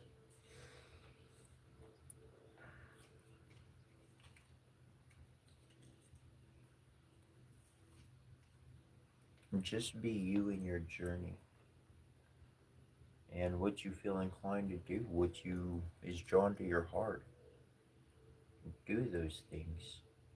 Seek peace, seek love, all in positivity and goodness on that regard. But follow your heart, because your heart's going to change things, change dynamics by allowing people to talk about something that they never talked about before. Here's this guy we both like, and now they seem completely different. Two people that were at odds are now talking about something because of you. In the place of their fighting each other, they decided to unify because of your presence. Holy snapple, pop, crack, what is going on? It's about allowing the water, the ebb and flow of nature to just be on the go. Man likes to come in and create a dam. They want to block up a resource so they could create a power here and manufacture that there. That's what man does. They want to block things up so that they could stay right where they are. Guess what? Life flows. It changes and it shifts with the dynamics of the cosmos and everything that's going on in the world. On and on and on. Everything's changing. Everything's in a state of shifting change. And the one thing that can be stable within that shifting change is the peace of your heart and your mind. But I have this worry, I got that concern, I got bills, I got this. None of that matters. That's all in the future. If you could control it, if you could help be a positive influence, then that's going to happen. If you can't, you can't. What's going to go down is going to go down. If you worry, you're creating energy for a tornado. A tornado is not going to bring you anything you want. A tornado is going to disrupt everything. It's going to cause destruction, and just utter chaos is going to be about. If you're worrying, you literally have a emotional energetical frequency of a tornado. It's not working in your benefit. To just breathe and look at your past and look at everything you've been through and be like, look, I survived all of that. I ate, I got out of the problem, I've done what I needed to do. Somehow I'm alive today. Guess what? That's what's going to happen tomorrow and the day after that. Somehow, God, the universe, shit's going to work. I ain't going to worry about it. Be at peace, because in a state of peace and calm, that is when the Almighty Divine Father and Mother can truly come in and make a change in the dynamic of your life. They can actually bring in a miracle because they operate on order, and order can only happen in a state of peace. You cannot build while the earth is shaking. No, this does not make sense. This is not computable. So when one is working in life on a day-to-day basis, worry, anxiety, these types of negative, low vibrational, chaotic, tornado-like energy emotions are hurting you. They don't help you. It's like driving a car and You got this thing in the passenger seat, and it causes your car to malfunction. It doesn't help your car at all, and it doesn't do anything good for you. It's just sitting on the seat. It's not plugged into anything, and it doesn't help you in life. You're not doing anything with it. It just came with the car when you bought it, and you just leave it there, and it just keeps making it worse. Why? Fucking pull over, open up the door, take that bitch out, throw it in the fucking trash, and move on with your life. Your car's gonna run smooth. Your body is your car. That object was anxiety, worry, doubt, all that crap. Drop it like a huge load of weight you don't need.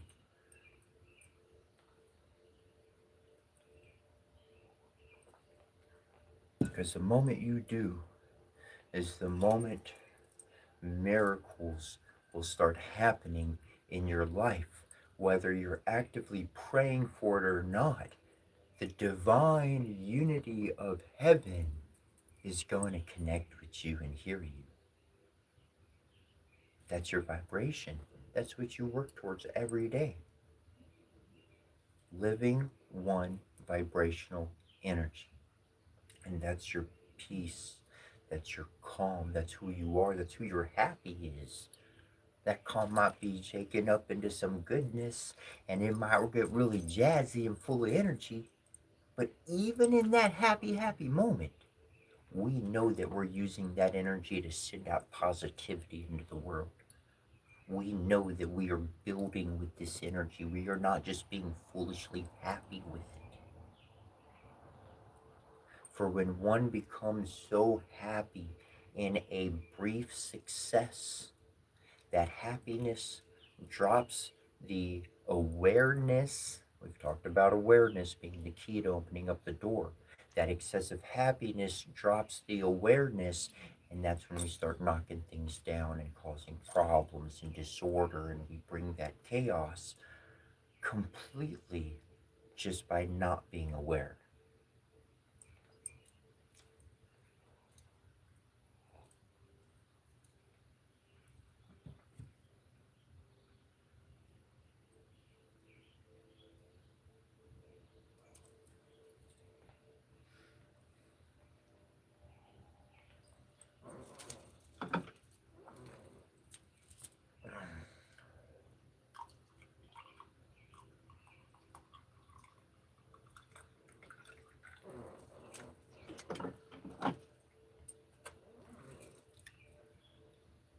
So, in days past, I've spoken about being aware of your environment, being aware of things. We hear of something and one quickly judges it. And when a person judges a thing, they're either going to accept its presence or they're going to reject its presence. Now, in the atmosphere of what we've learned from society, religion, and so forth, most people, they find their religion, they stick to it, and they choose no other. They don't talk to anybody outside their religion, or they don't go to other people's temples or whatever the case.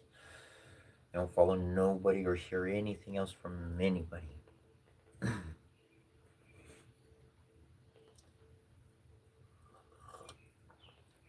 Though to allow the mind to be aware of another person's religious ways, of their spiritual path, of their how they've interacted with life, to accept this information not through judgment or scrutiny, but just to be aware.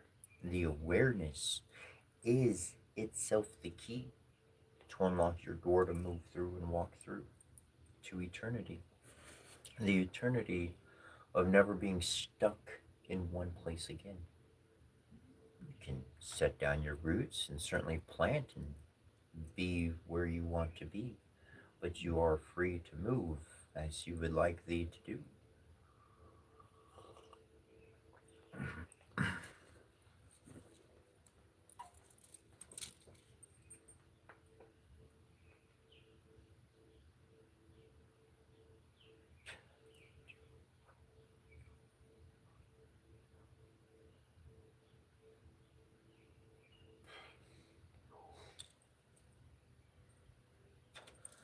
We've been reading from the Poetic Edda today.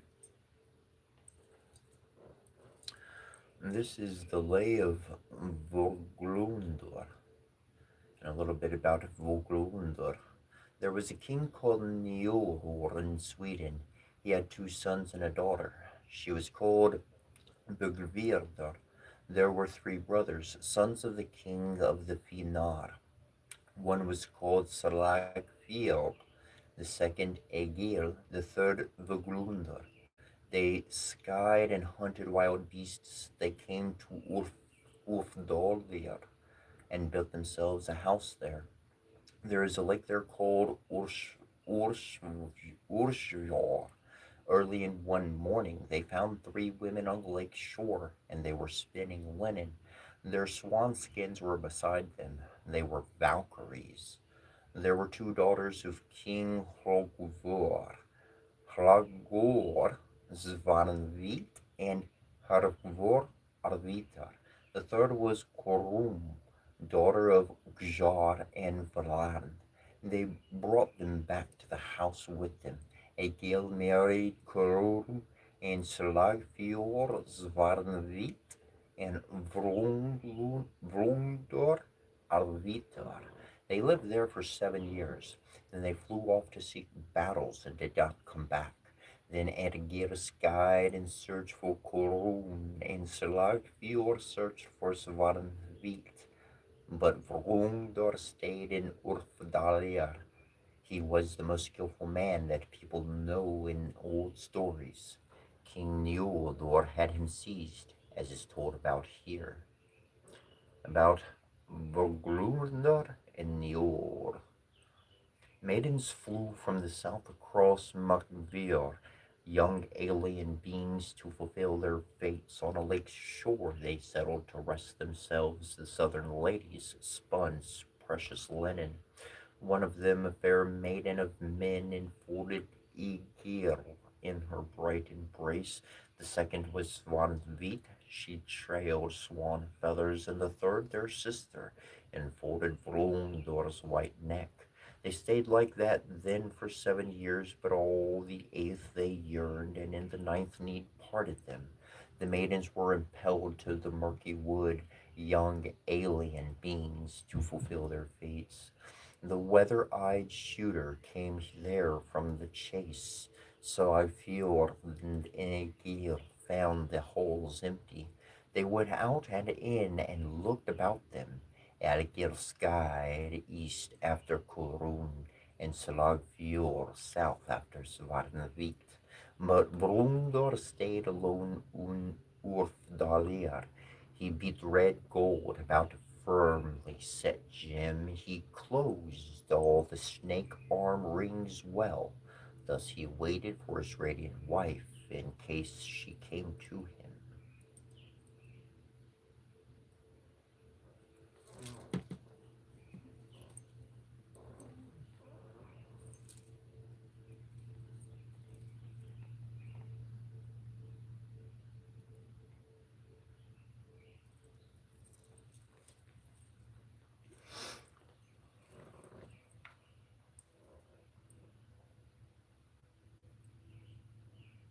Njordor, lord of the Nejar, learned this, that Vogungdor stayed alone in Ufdalir. Men set out by night.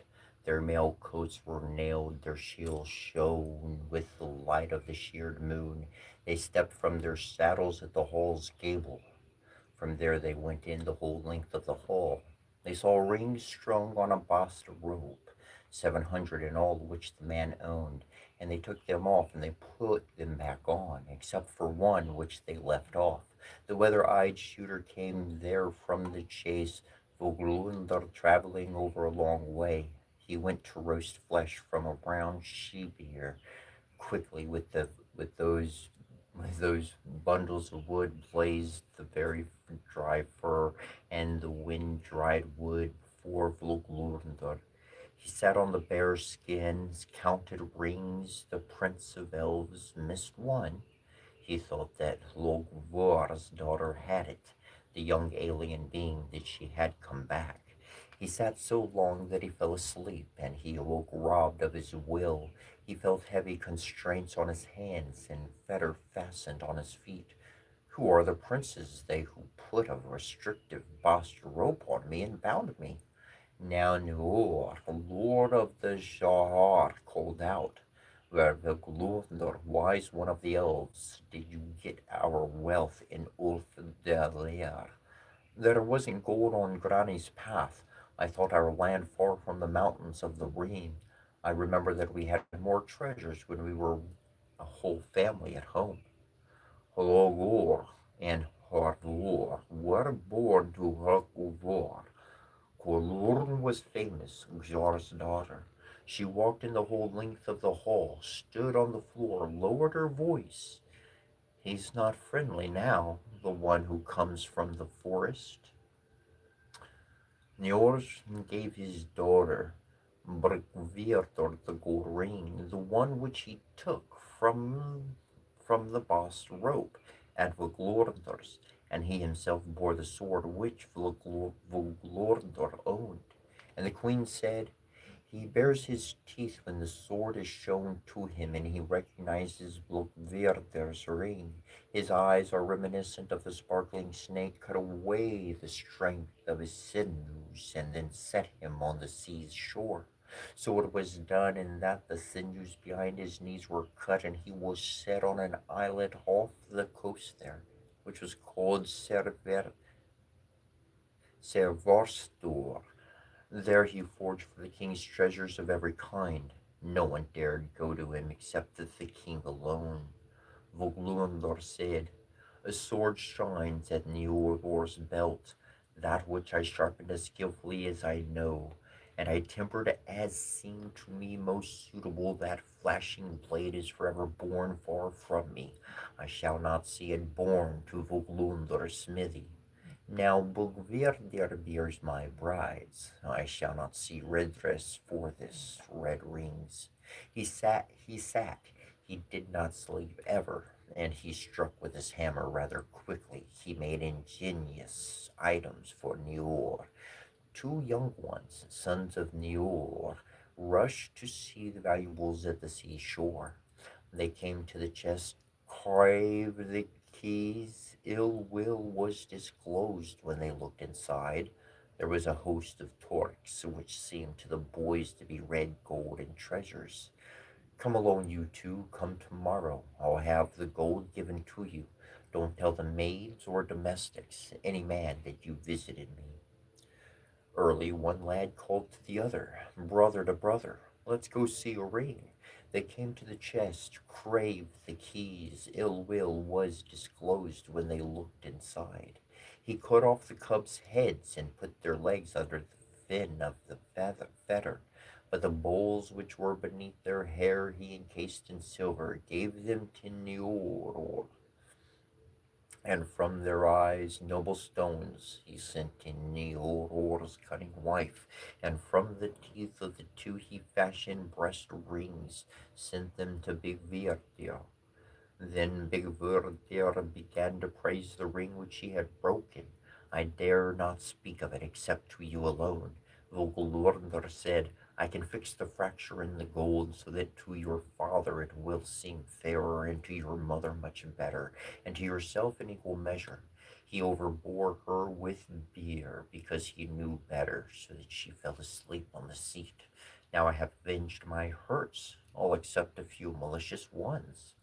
I'd be well, said Voglorndor, where I get to go on my webbed feet, those which Njordor's men took from me. Laughing, Voglorndor raised himself aloft, weeping. Vigvirdor went from the island, grieved for her lover's going and her father's wrath. Outside stands Njordor's cunning wife, and she walked in the whole length of the hall, but he had settled in the hall yard to rest. Are you awake, Neodor, lord of the Shadar? I'm always awake, robbed of will. I sleep scarcely at all since the deaths of my sons. My head is chilled, your counsels are cold to me. I wish now for this, that I might speak with Voglorndar. Tell me this, Voglorndar, wise one of the elves. What happened to my healthy cubs? First you must swear me all oaths, by ship's side and by shield's rim, by horse's shoulder and by sword's edge, that you won't permit Vokulunthor's wife, nor be the death of my bride, even if we have a wife who is known to you, or have a child within your hall.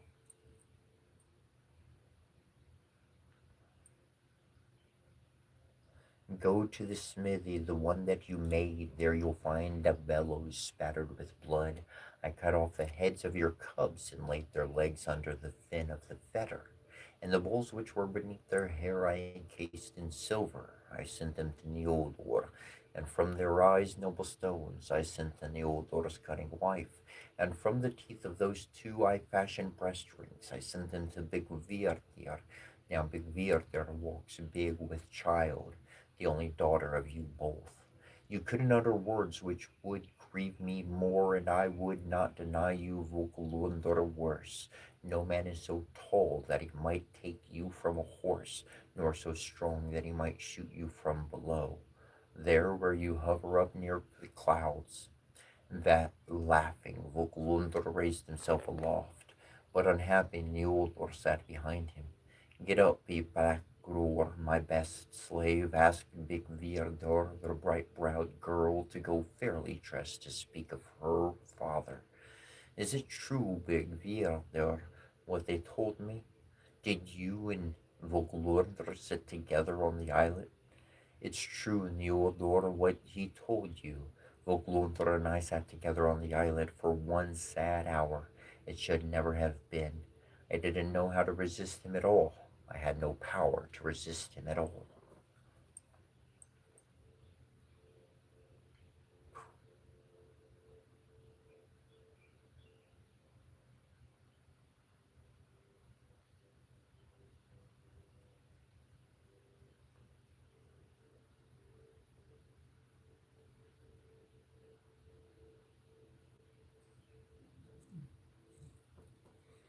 This one is entitled The Sayings of Alvis.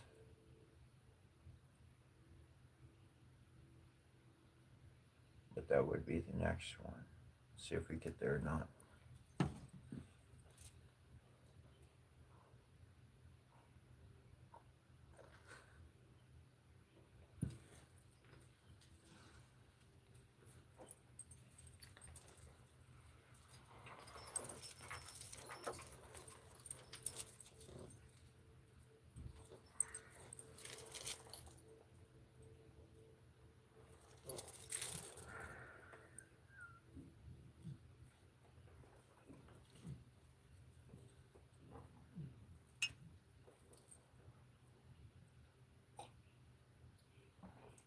I hope you're having a good day today.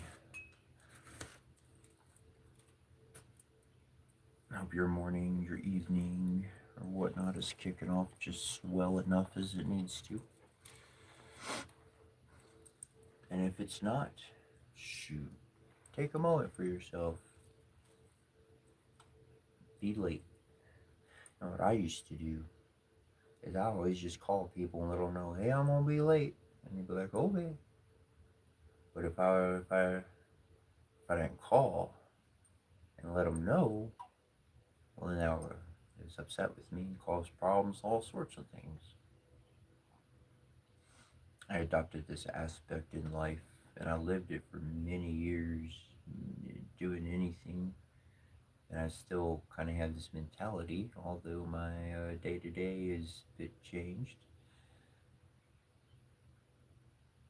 But if I'm going somewhere, if I'm on time, I'm late. If I'm early, I'm on time. And that allowed me to be able to experience some different things and moments that really allowed me to absorb everything that was available. It's kind of like walking into a classroom, and most people, they'd be sitting there waiting for the class to start, but they're not just waiting for it to start, they're still doing what they want to do, eating, drinking, talking, whatever.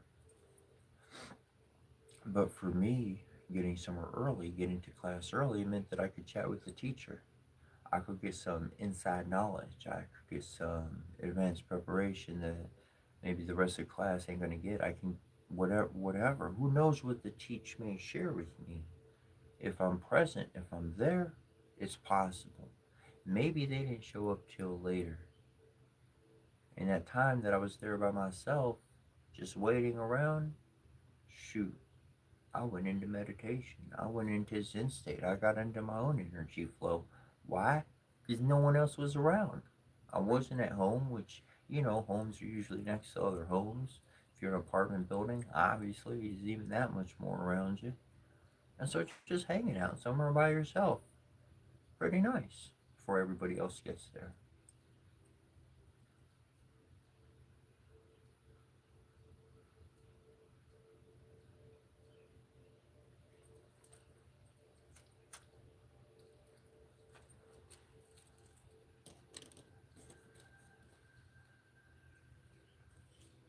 There's things in this world that we cannot change.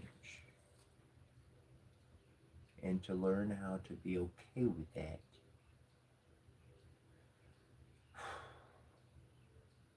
has allowed me personally to stop worrying about things. And no matter how much I worry about them or think about them, I'm not going to be able to impact them. So it allows me to focus my attention somewhere else.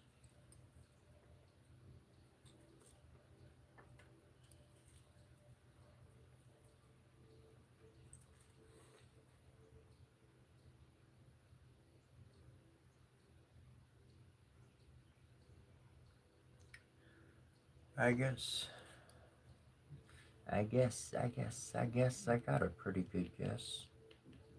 More like a calculation. And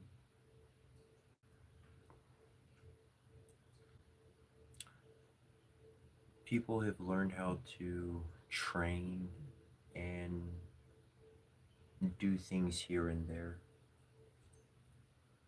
but their default setting may be rest, or maybe whatever the default setting is, that's who they are, that's who their nature is.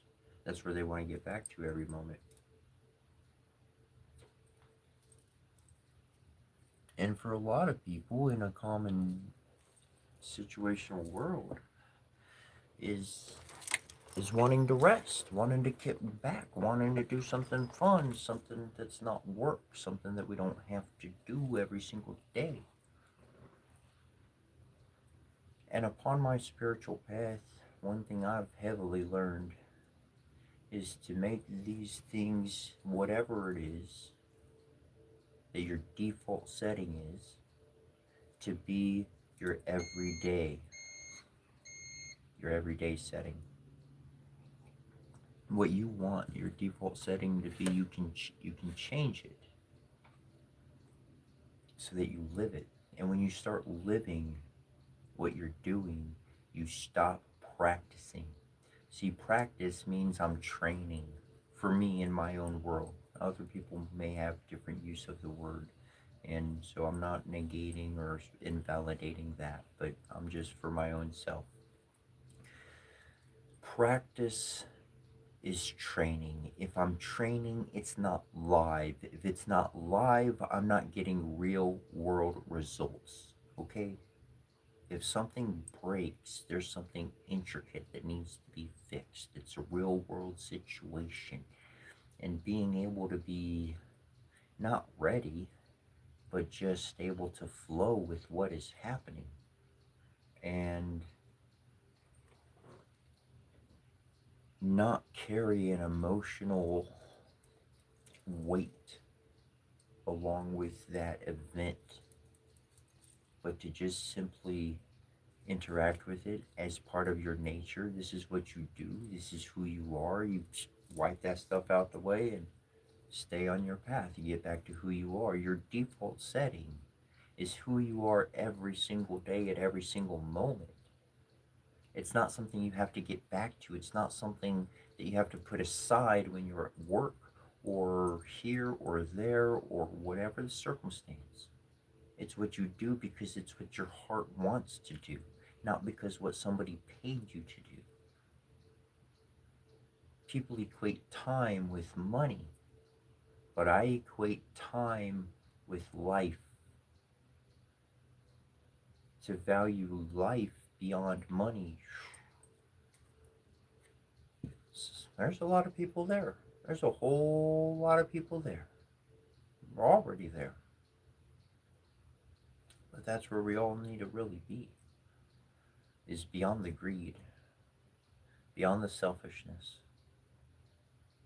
And for those who haven't learned that they may get some life lessons tucked under their experience so that they could jump up and join the rest of humanity in elevating its heart and its mind to more than one story. We can watch a movie and we can watch 3 remakes of that movie. It's been remade 3 times, and we'll watch it every time. But that story that's connected to your faith, boy, you only want to hear that story. You don't want to hear nobody else's faith story. It's just another version of the same story. Everybody makes their own version for a modern day reflection, looking at it how they look at it, preserving it how they preserve it, and to respect another's way, not to just respect it, but to learn from them as a teacher, as a parent, as a form of communication with the Divine Father and Mother themselves. To see that every single day, to become that, it really puts a clear indication of who's for you and who's against you, who's really followed that faith beyond what they've preached from a stage in a pulpit. To live it and embody righteousness is no easy task. It is no easy work. Again, it's not training, it's not practice, this is working. I'm not practicing at spiritual things, I'm not practicing at meditation. I work meditation. I work with magic. Magic is nature. Everything I've learned on a spiritual level and all the books I've delved into, magic is nature. Understanding nature. The phone to you is technologically acceptable. The phone is not magic, but it is a combination of nature and the intelligence of a divine being. Regardless of who they were, they received this transmission, they put this technology together, and poof, there it is. That is magic. It is nature and the interaction that man has with its awareness of its components and how to put those things together in a way that is going to produce something positive and not destructive. That's a spin you can put on everything. No matter what's come out before you, no matter how bad it's been, you can choose to polish that version. You can choose to clean up that image or that site or that shared faith, and you can put your Midas touch. You can put the golden touch that you as a healer have upon things, because that gold is speaking of its purity being something that's shining, radiating energy, pulsing, a beacon, a lighthouse of living essence. That's the construct of the alchemist. The alchemist being able to use the philosopher's stone, which is your own reality in your subconscious, being able to see through every adversity plainly to a good solution.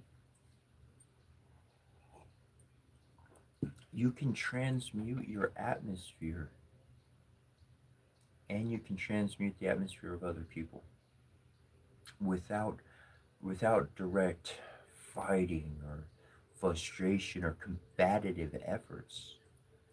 The water will find the easiest route. And where man has created dams to block up water for their own purposes, creating a community or anything for their own design, as people. We are living temples. We have our wells of information, of divine water, of divine essence, and we can move. We're not restricted by the blockades of others, from mind, from heart.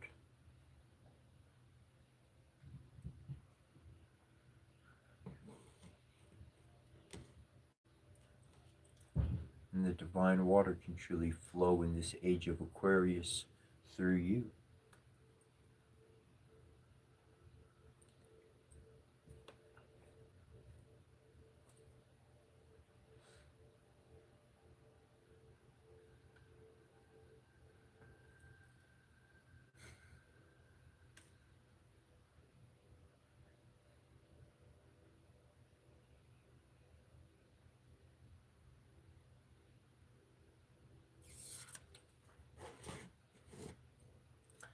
The sayings of Alvis. Now shall a bride cover the benches with me, come home in my company. It'll seem to everyone a hurried engagement. She shan't take her leisure at home. What kind of living thing is that? Why are you so livid around the nose? Were you with a corpse last night? There seems to me to be the likeness of giants in you. You weren't born for a bride. I am named Alvis. I live beneath the earth. I have a homestead under stone. I've come to see the man of carts. Let no one break people's firm pledge. I shall break it because I have most say over the bride, like her father. I wasn't at home when she was betrothed to you, I being the only one who is her giver among the gods. What kind of man are you who claims authority over the fair glowing woman? Few will recognize you, vagrant, who has borne you to arm rings. I am named Vingbior. I have wandered widely. I am Silgrani's son. Not with my consent shall you have the young maiden and get that marriage. Your consent is what I soon want to have, and to make this marriage I would rather have than be without the snow white maiden. The maiden's love won't be withheld from you, wise guest, if you can tell me all that I want to know from every world. Tell me this, Adelise. I expect, a dwarf, that you know all the history of living beings. What the earth, which lies before the sons of men, is named in each world. It's named Yor among men, but Vod among Aesir. Vanir call it Vegor, giants Igroid, elves Gorarndi. The powers above call it Or. Tell me this, Halvis, I expect, dwarf, that you know all the history of living beings. What the sky, the one known through Hymir, is named in each world. It's named Hymir among men, but Hyrnir among gods. Vanir call it Vindorfnir, giants Upamer, elves Forgrarfir, dwarves Drupor Solor. Tell me this, Alvis. I expect, a dwarf, that you know all the history of living beings, how the moon which men see is named in each world. It's named Magni among men, but Mreen among gods.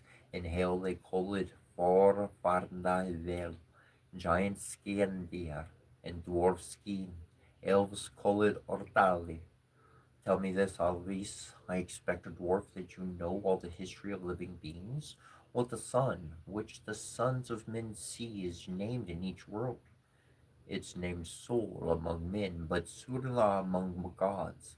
Dwarves call it Valarin Zeleki, giants Erglu, elves Vagaravel, sons of Aser, Arskir. Tell me this, Alois. I expect, dwarfs, that you know all the history of living beings. What the clouds which mix with showers are named in each world. There are named Sky among men, but Skorvar among gods. Varnir called them Vinfrot, giants, or Varn elves Vermerkin, In hell, they call them Harajalmar Horios. Tell me this, Arvis, I expect, dwarf, that you know all the history of living beings. What the wind, which travels most widely, is named in each world. It's named Vinder among men, but Varfur among gods. Mighty powers call it Negzoror. Giants, Orpir. Elves, Dainvari. In hell they call it Viorvur.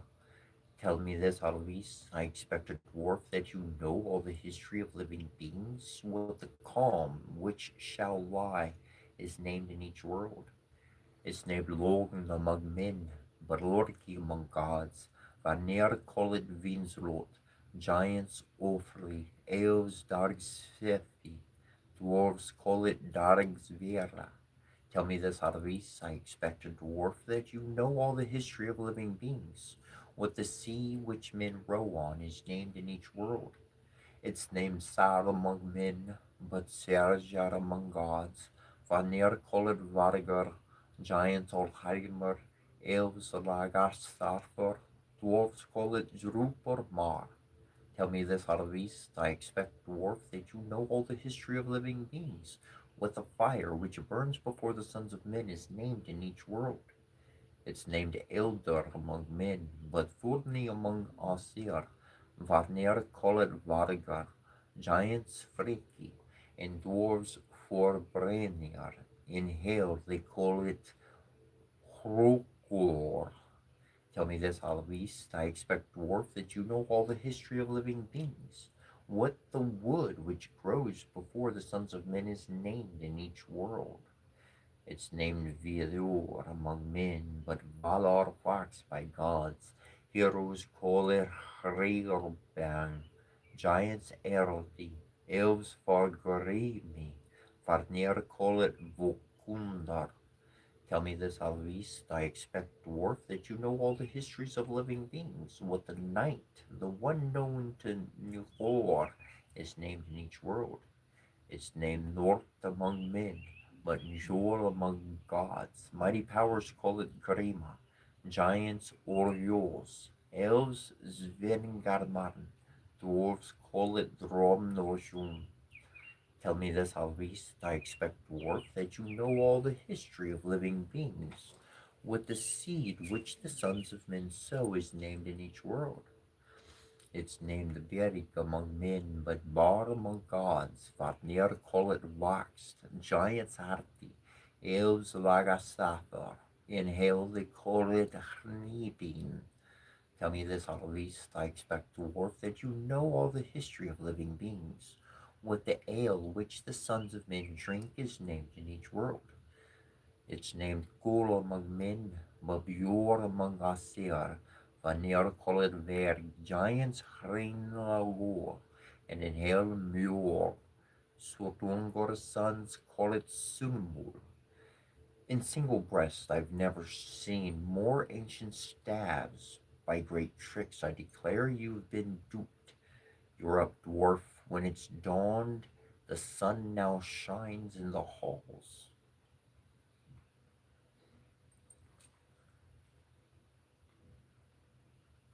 He was living within the earth. It's like under the earth.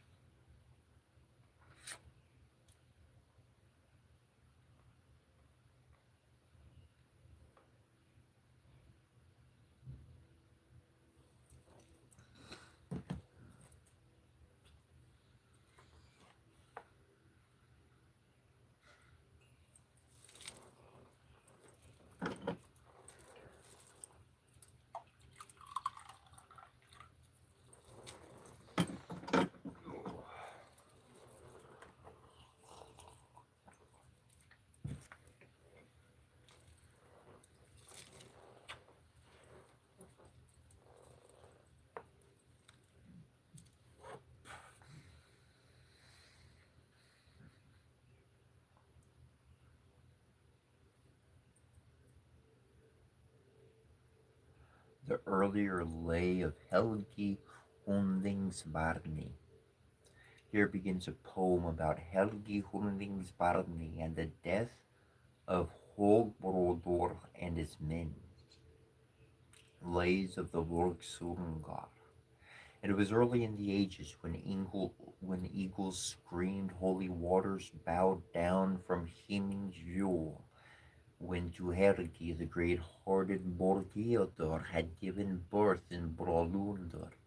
Night fell in the farmstead. Nornir came those who shaped a life for the princeling. They decreed that he would become the most famous king and be thought the best of Bjorli's descendants. They twisted fate's strands with strength when he broke strongholds in Brolundr. They set in order the golden strings and fastened them under the middle of the moon's hall. East and west they concealed the ends, where the praiseworthy one possessed lands in between. Neri's kinswomen threw on to the north road. One fastening she decreed that it should always hold.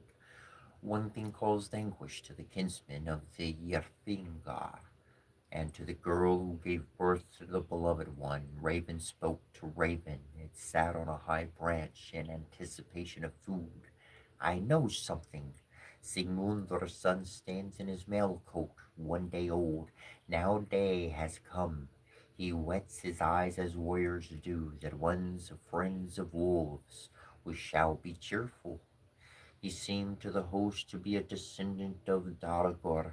They said good years had come among men. The leader himself went from battle turmoil to bring a noble leap to the young warrior.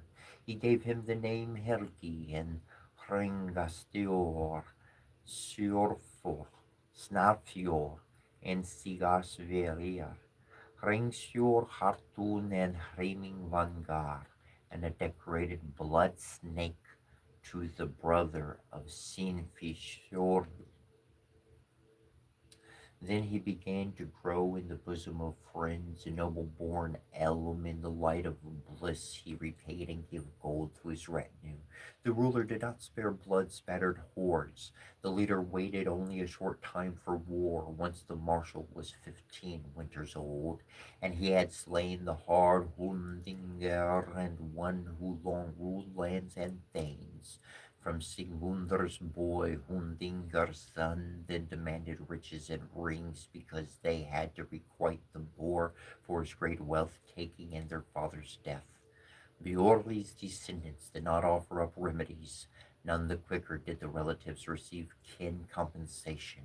He said there would be the prospect of the great storm of grey spears in the anger of Ordine. Warriors advanced to the sword assembly, that which they laid down at Lorgotfjord. Frordi's peace was torn apart between enemies. Bjornir's corpse, eager bitches go about the island. The leader sat himself down when he had slain Ulfar and Eroshfjord beneath Arastein.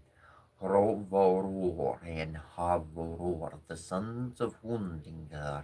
He had destroyed the whole family of Spear and Mimir. Then light sprang from Logofjord, and from those lights came lightnings. Then it was under helmets on Hreiming Vangair. Their mail coats were bespattered with blood, and from their spears stood rays of light. Nadiger's descendants asked this early from a wolf lair of the southern women if they would go home with the warriors that night. There was thrumming of elm bows, and from her horse Horgni's daughter, the Dean of Shield Rims, subsided, spoke to the prince. I think that we have other tasks than to drink beer with the ring breaker. My father has promised his maiden to the fierce son of Granmar, but Helgi I've called Hrolbroldur, a king bold as a cat's son. The marshal will come in a few nights unless you direct him to slaughter assembly, or take the maiden from the munificent prince. Don't you be afraid of his Sunigar slayer. First there will be the dins of combats unless I'm dead. The ruler sent emissaries from there, through air and over sea, to muster sailors, to offer abundant light of Odin to men and to their boys. Bid them go speedily to the ships and prepare to depart from Brande. There the prince waited until there came innumerable heroes from Hirondinse. Then there, from the shores, from Stathnes, his boats glided out, and they were adorned with gold.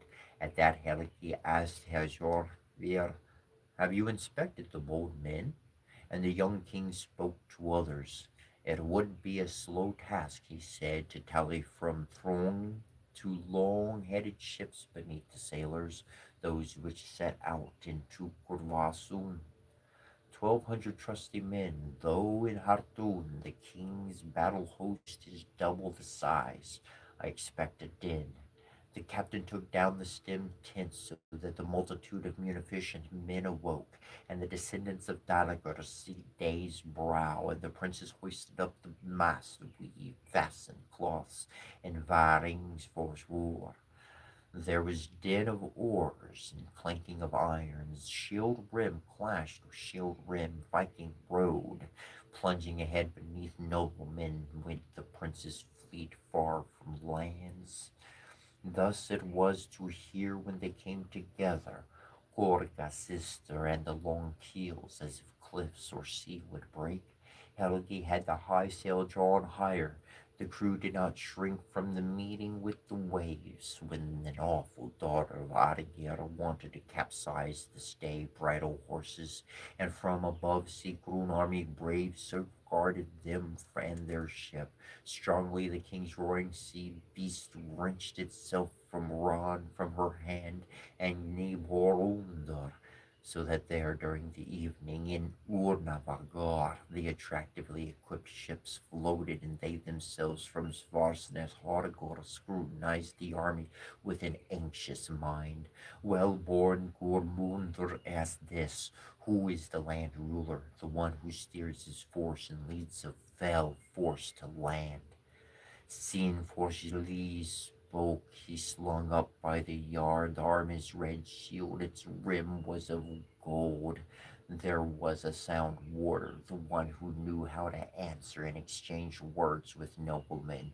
Say this evening when you're feeding swine and enticing your bitches to the swill that the Yerfingar have come from the east, eager for battle from Niblundar. There Horbodor will find Helgi, a flight averse prince in the fleet's midst, the one who has often seated eagles while you were kissing slave girls at Kerns. You remember martial few ancient tales when you fling falsehoods at noblemen. You've eaten wolves, dainties, and brought about your brother's death, often sucked wounds with a cold mouth, hated everywhere. You've slithered into a heap of stones. You were a seeress on Vardense, a deceit-wise woman. You drew together lies. You said you wanted to possess no man, no male-coated fighter except Sian Fjordsley. You were the wounding one, a witch of Valkyrie, awful, immensely mighty at Athoriers. The unique champions would all fight each other, headstrong woman, for your sake. 9 wolves we two had begotten on Saga's nest. I alone was their father. You weren't the father of Fenrir's wolves, older than all as I recall, because giants' maidens gelded you before Nibrondor on Iborsnes. You are Sigur's stepson. You were at home lying under high stacks, accustomed to wolf songs out in the woods. Every sort of disaster came upon you when you pierced your brother's breast. You made yourself famous from dreadful deeds. You were Granny's bride on Bravgror, gold bridled. You were made for galloping. I had ridden you, giantess, to exhaustion on many roads, sconning beneath a saddled on hill. You appeared to be an indecent youth when you milked Gurnir's goats, and on another occasion you were Emor's daughter, one with a tattered dress. Do you want a longer list? I would sooner say to ravens on your corpses at Frekastin than entice you bitches to their swill or feed gelded boards. May fiends deal with you. It would be more fitting by far, Cienfuegeri, for you to engage in war and gladden eagles than it is to cast useless words at each other, even if the ring breakers deal in hatreds. Grandma's sons don't seem good to me, yet it befits princes to speak truly. They have made it clear at Morningside that they have the spirit to wield swords. They may run from the realms Vibur and Svegjur to Sorheimar, through dewy dales over dark hillsides, mist seas shook wherever the young men went. They met the prince at the country gate, courtyard gate, and severely that a king had come. Outside stood Horbror, encased in a helmet. He considered the horse ride of his kin. Why is there a look of anxiety on the Hnifrungar? Swift longships head to the sand here, hearts of massed rings and long yardarms, many shields, shaven oars, the noble host of a sea king, happy ye Fringar. 15 companies go ashore, yet there are 7,000 out in Sorden. There lie here within the gates before Grimbrund or blue-black sea beasts, and they're adorned with gold. There is their greatest multitude by far. Helgi won't delay the sword meeting now. May bridled horses run to mighty assemblies, and sportsmen near to sport sure. Mernir and Mernir and Mergvior, let no man linger behind of those who know how to wield wound flames. Summon Horgni and Hringar sons, Atli and Yengvi, Orford the Old. They're eager to engage in war. Let's give the Vorsungar some resistance. It was in only a blink of an eye that pale weapon points came together at Frankenstein. Helgi, slayer of Hungrair, was always first in the army where men fought each other. Keen on fighting, wholly averse to flight, that king had a hard mood scorn. There came from the sky helmet creatures. From above the clamor of spears grew. They who protected the prince. Then Sigrun said this. Wound creatures flew. The horse of the troll Roman ate from Horgin's barley. Unharmed, prince, you shall profit from men, descendant of Yngvi, and enjoy life, since you have felled the flight averse boar, the one who calls the death of a frightful one. And for you, Beorli's descendant, are most befitting both red rings and the mighty maiden. Unharmed, Beorli's descendants, you shall enjoy both Orkney's daughter and Hringsfjord's victory and lands. Then the battle is concluded.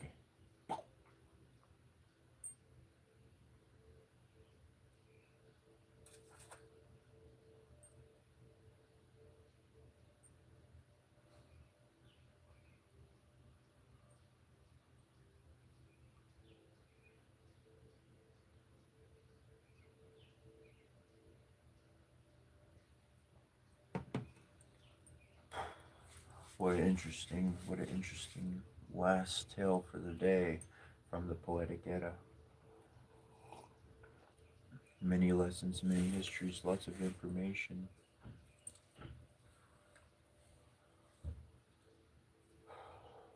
Reaching emotional heights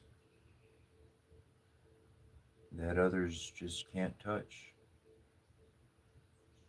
Safeguarding that knowledge, that wisdom of what you have attained and what you've worked for in your own life. That's your golden fruit, that's your golden apple that you have. That's your philosopher's stone that allows you to access alchemy and transmute any event in your life to become something positive, something that's going to help you grow, something that you learned from. However, you want to do that, that's what you have the capability of doing. Your perspective is what counts for your life. And your perspective is very dependent upon all the information that you're able to take in. If we only read one book, then our evaluation of material is only going to be slanted to what one book has ever taught us about in life. Though when we continually open our lives up to learn more without judgment, but to learn and to be aware, that awareness being the key to unlocking the door of your eternity to ever grow and develop. Then when you look at something, or when you take in information, whatever it may be, you can put together much more, because your mind has many more ideas and constructs that you have found align with what you believe and what you see. Of course, I do give out the information that when you do read, when you do connect with information, certainly apply and make sense of what you can and what you do. Everything is not exactly always pertinent to remembering every ounce of detail. What moves your heart? What stirred you in that story or in those words? That's what becomes your perspective, and your perspective can only be seen by others when you embody that, when it becomes your life. Your life is ever developing and ever changing. I used to say this a lot, but I don't say it so much anymore. Life is life. But an old saying I used to tell people is that if you haven't talked to me in the last hour or two, I'm a little bit different from where I was before. Wherever my mind was, I've grown, I've developed. If I had to rest, I'm stronger than I was a moment before, especially the next day. My life's changed. My perspective of how I see things, of what I'm interacting with. Somebody may be concerned with some issue in the past, and I could care less, because I'm down. I already made peace with that little event. That was nothing. My mom has died. My daughter's died. I've had big things. I put things through. That's it. That little thing I had to meant nothing to me, and that person's holding on to it. They obviously never lost anything or learned how to let go of something. They don't know how to evaluate a lesson from that experience. So they have to keep bringing the past into my present, which I've already fucking looked at, examined, and, applied the lesson and put the file card in the freaking Rolodex. I moved on. And that's why problems happen with people, because people try and explain, well, this is where I am, this is what I'm doing, and the other person never understands it because they're living in the fucking past in some emotional gravity well. Not the person, but the event is creating a demonic, a negative, a low vibratory gravity well that doesn't allow a person to move forward.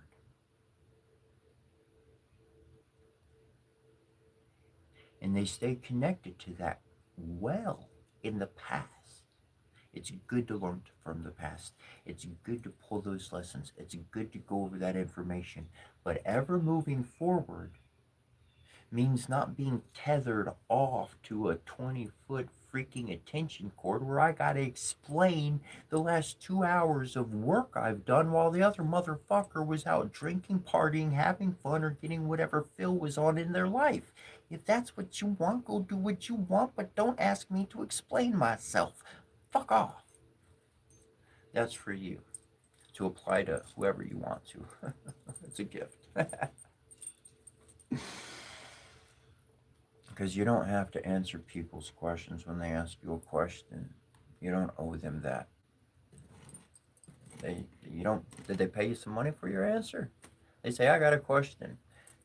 Here's a fucking dollar. No, they just asked for a fucking answer. And when you answered, they asked another question before you even finished answering, and then they made you angry. And then when you got angry, they got angry at you and said you were wrong. Fuck that motherfucker, and fuck their explanation. Leave them in quandary. Leave them questioning and wondering what the fuck just happened in their life. Because that is the strongest impact you could drop in somebody's lap, is an experience full of questions that last their entire life that they'll never be able to answer. Good, you dumb fuck. You lost in a whole whirlwind of stupid, away from me and away from anybody else like me. Screw off. We got a new family of divinity that's walking on this earth, and love Love don't quench back. Love don't back off. Love don't say, oh, I got hurt, I got shot, I can't keep moving forward. Love says, I don't give a fuck what you brought to me. I'm gonna bring the heart. And that heart is harder than anything you come up against. And that bully is used to wrecking everything. But this one, they just get caught in their own confusion because it's their own dark shadow they got to do work with. They don't want to do the work, they'll be stuck there. They want to do the work, they'll find out the answers to the questions. It'll draw them to God, Divine Father, Divine Mother. Their awareness will increase and their perspective on life will change from hurting people to helping people. Bah! Anyways, thanks for being with us. Much love, many blessings. Another day of goodness. And another day tomorrow. Donna Day Gawai. Until we see you next time. Feel free to drop us an email, Setra at yahoo.com, Setchra, Setra at yahoo.com. And much love and many blessings.